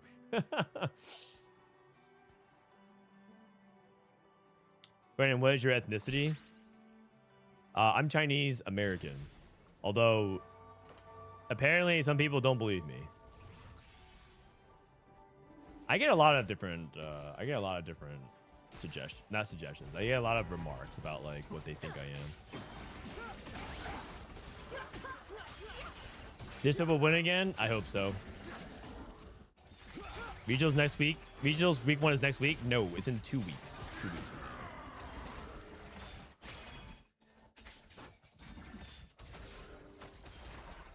Okay, Biribiri. Malzahar too. I think this is a good third for Biri because, I mean, she needed a third as well. I mean, Dino benefits from the fact that this lobby is just very low cap due to the fact that everyone, like these 2 reroll players were just like, everyone's going to contest each other. We'll just hit. So I think this is good. Also, I like the variation playing around Smolder. Smolder is like underplayed. I don't think Smolder is good. I think not enough people play Smolder. Because they just think Smolder's trash. And Smolder's not good. But he's not so awful that you never play him. Can you speak Mandarin? A little bit, yeah. I'm trying to teach my son a little bit of as well. I would have guessed French. Close. If you take a needle and you stick it through the globe and it pops out on the other side, it's closer to that. But technically on the same planet. Kiyoon, thank you for the raid. Rat raid. Kiyoon made it, yeah. Kiyoon was in a really good spot, I think, points-wise. Oh, he's number like 5 in points. Beast mode. How old is your son? He's almost old enough to gamble. He's 18 months. Because you can start playing FIFA when you're 3.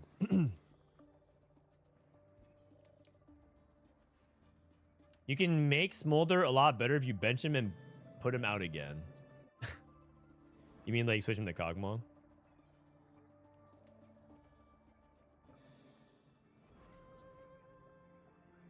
All right, so Sigil on what? Sigil's on. Actually, what's his Battle Academia at? 69? Nice. Prismatic check.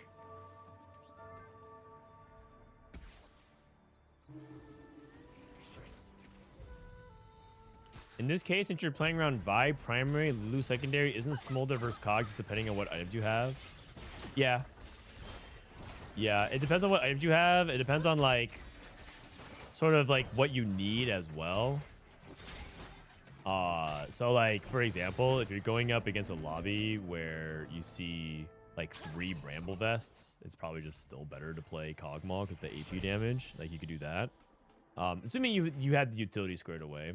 If you have anti-heal, you play Kog'Maw. If you have resistance shred, you can go for Smolder. There's that. And it also could just be something like you get an augment that makes you do more physical damage as well. It could be that. Smolder is better with certain other augments compared to Kog'Maw. Yeah, all kind just depends. All kind. Man, I'm getting more dogged again.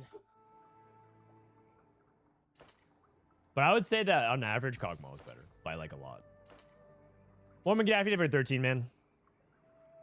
Thank you for the 13. Let's see if Dino can close this out. Dino needed a 6 and he got it first. And he's gonna have good tiebreakers going into tomorrow. So we'll see. Number 1 points earned today, by the way, Stellar Minhee and Wig Wug so far. We'll see what happens in the final round.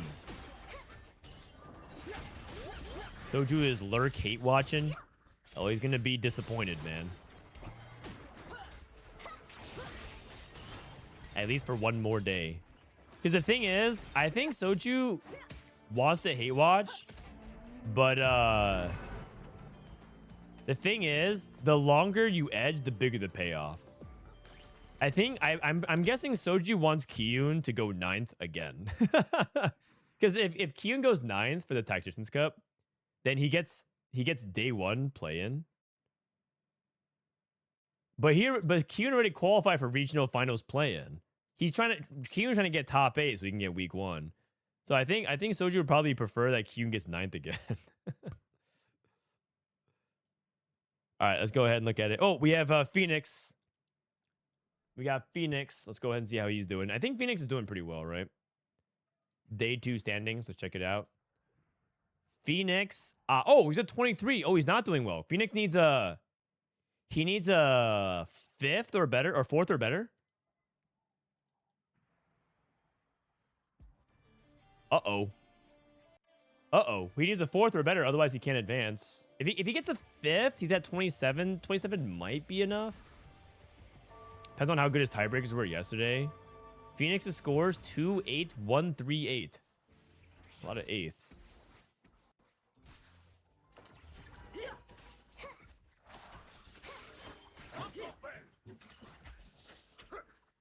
All right.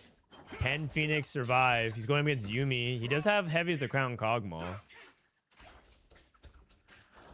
It's a big fight for him. He can kill Tequila's Sunrise. Oh. Okay. Phoenix is top 5. Phoenix is top 5. He's at 20. He's at 23 points.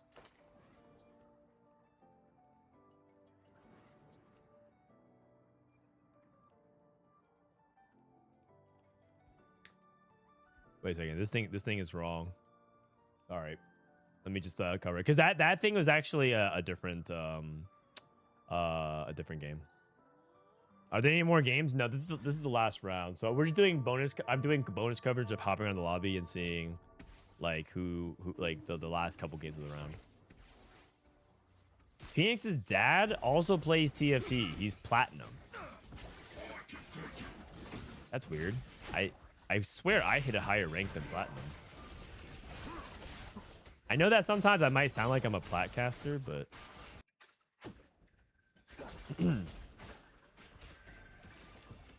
wait, Phoenix needs to win this fight.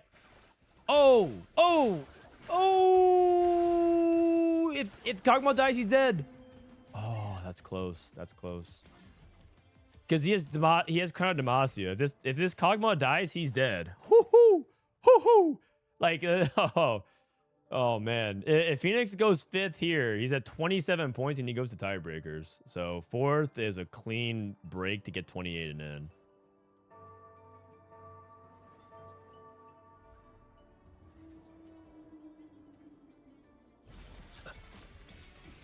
If Kog'Maw dies, he's dead. It's true, man. He's playing Crown. Wait. No! No, no, no, no, no, no, no, no, no, no, no, no, no. No! That's how it ends? Phoenix! What just happened? What are you doing, man? No. Oh my God. Oh my God. Oh my God. Oh my God. He's now 5th and he's going to tiebreakers. Oh my God. Oh. Oh. Holy cow, man.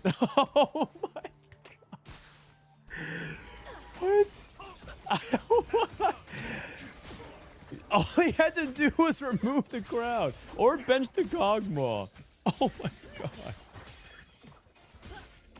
Man, he must really hate set 15. He just said, I'm out. Oh, man. Holy cow, dude. I can't. Oh my goodness. Oh, jeez. That might be the biggest throw I've ever seen.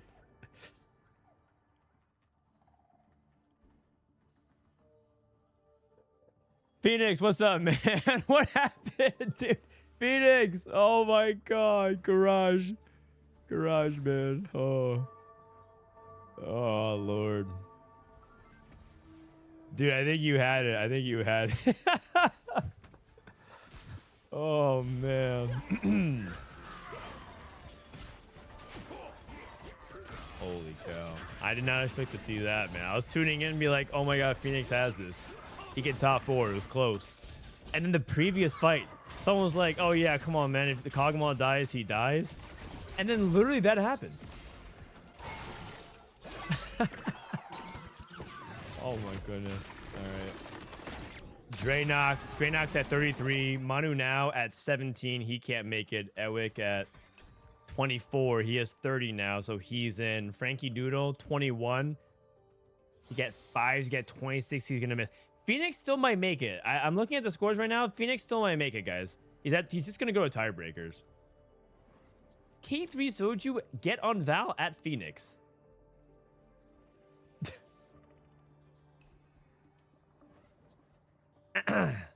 Get on Val. Yeah, what are you waiting for, man? It's Aura if he makes it still. Oh, man. Oh. The skepticism from the viewer who didn't believe me that if Kog'Maw dies, he dies. The timing of that was perfect. Immaculate. Oh.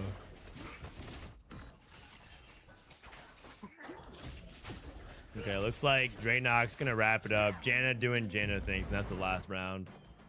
I think that's it.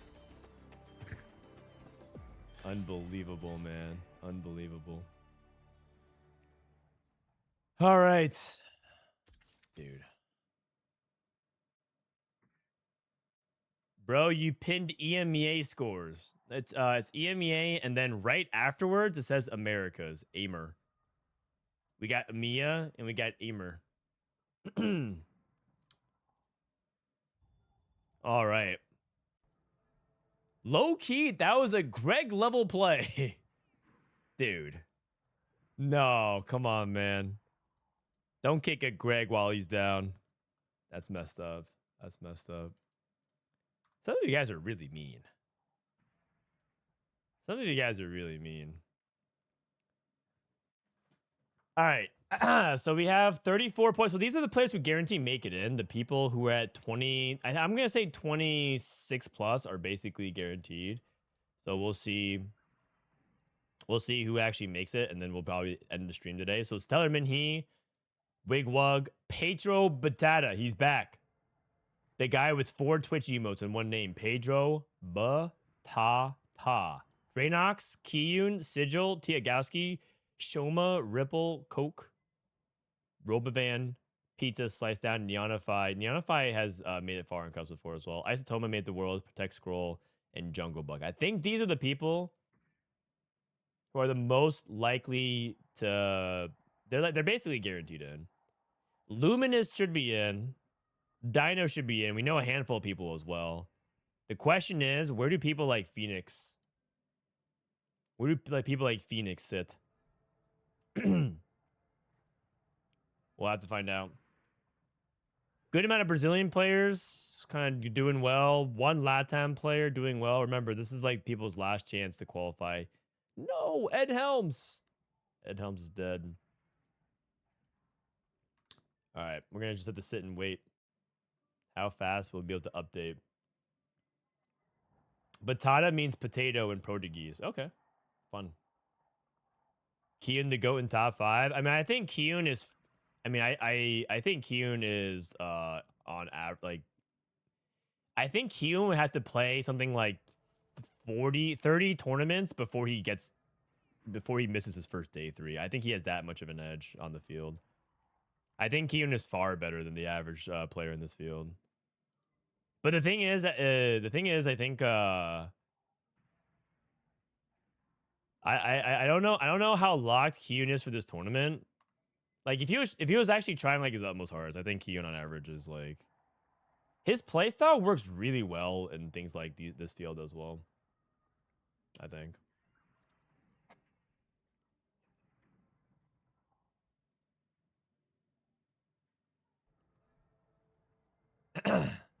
He isn't locked in at all? Okay, well then maybe he's going to get washed tomorrow. We'll have to see. Players are so bad. Kiyoon at the top.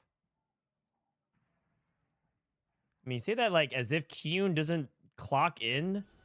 Man, Top 5 I'm getting performance marked again. after top 5 on a weekly basis whenever he's playing in trials. I'm pretty sure Kiyoon might have, if you only filtered for week 1 of trials or like every Tactician's Cup equivalent, like tier 2, I think Kiyoon might have some of the highest AVP. I think his playstyle is really good at stomping noobs. Are the games over? Yeah. Games are over. We're basically waiting for the final scores to come in. And then that'll be it for today. Phoenix died to neutrals. Dude, I can't believe it, man. Do we have the replay?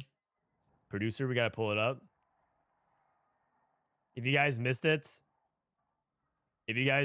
on creep rounds, here we go. We gotta watch this. On creep rounds, Phoenix at 9 HP, heavy as the crown Kog'Maw, decides to middle his Kog'Maw. I mean, why not? What's the worst that can happen?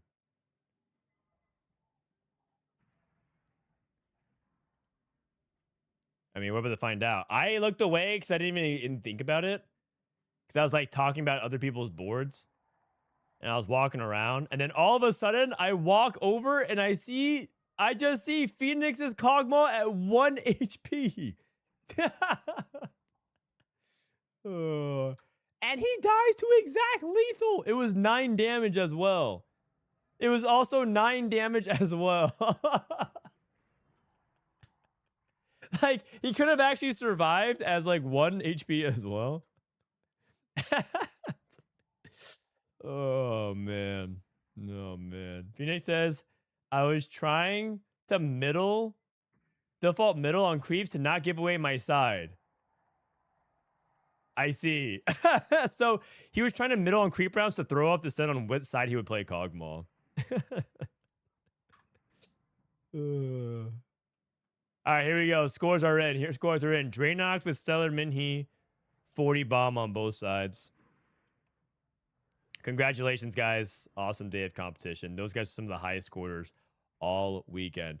Pedro, Siddle, Shoma, Tiagaski, Wigwug, Ripple, Kiyoon, Unify, Coke, Dino, Junglebug, Pizza, Asatoma, Protect, Scroll. Remember, 32 players get in. Robovan, Koala, Esbelto, back at again. Ewick, Ice Barriers, Slice Down, Nikhil, Hyro, Kenny, Atad, Crazy Cat, Lumen, Toady, and Fandakiki. And I'm starting to think 27 isn't enough because 28 just started and 4 players remain. 29, Ego, 30, Cottontail. Uh-oh, 28.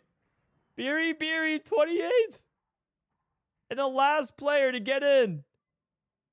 No way. No, this guy is crazy. Phoenix gets in on tiebreakers by the very last spot at 27. That is insane. Oh my god. That is ridiculous. Oh. And that is why tiebreakers for day one matters, by the way. I mean, he cleared by 6 on his tiebreakers. But man, I can't believe it. I can't believe it. Dude, and these there weren't that many 27s, by the way. Only a handful. LadderSlayer missed again. Another tournament and another situation where LadderSlayer is just like 1 point, 1 placement off. I just feel like I see this pretty often. They'll eventually make a breakthrough, but it feels like this regularly happens to them. And then Riveting, Ed Helms, and Muka, 27. Who's out? Banshee's out. Dankmemes out. We saw that game. Ralphie out. Brawny of TFT. Soju's son is out. Super Pino. All right. And that sets up for day number 3. So undeserved. I mean, that's cinema though, right? That's cinema. That's pretty fun. That's pretty fun. Okay, so tomorrow, these are the lobbies. So to look forward to tomorrow, we're gonna see who goes to the top 8. Oh, I guess I don't have it, but we'll see who goes to the top 8. And remember, this is ultimately the regional LCQ. Regionals in 2 weeks, 13 days, everyone. So make sure you guys tune in then. Phoenix mode. Oh man, I have to watch this clip again. It is too crazy, man. Just the delivery of this, it just like shocked me to its core. It's true, man. He's playing crowd. Wait. No! No, no, no, no, no, no, no, no, no, no, no, no, no. I can't believe it. That's how it ends? Oh man. This Phoenix guy. Unbelievable. All right. I'm off. Thanks for hanging out with me, guys. Tier 2. Tier 2 is fun. Hope you guys enjoyed this. I'll see you guys tomorrow for the finale of it. Who streamed? Greg, are you logging online? I can raid somebody. Let's see. Oh, you Jelly online. T-Li says no. That's fine. You guys can go hang out with Sally. How about a Phoenix live reaction? Oh, I mean, was Phoenix streaming? No, he logged off. He's out of there. You Jelly has better gameplay anyways. Damn. Damn. You guys are brutal. You guys are brutal. Be nice to Sally. Be nice. Love watchers. Okay, you guys need to send you Jelly the clip. You need to send you Jelly the clip. The raid message is the clip. K3 Soju at Dank Memes, you got outplaced by that. Oh my god. Dude, I mean, this K3 Soju guy is talking mad shit. I'm pretty sure Dank Memes is actually coming for blood. See, the thing is, a lot of these players, they're all comfy in tier 1 But Dank Memes has the fire and the hunger lit up from tier 2. These guys are getting complacent, but these tier 2 demons are going to go feasting on some of these lazy ass, overstuffed, complacent tier 1 pros. So just you wait, man. Just you wait. This Dank Meme guy is about to light the world on fire.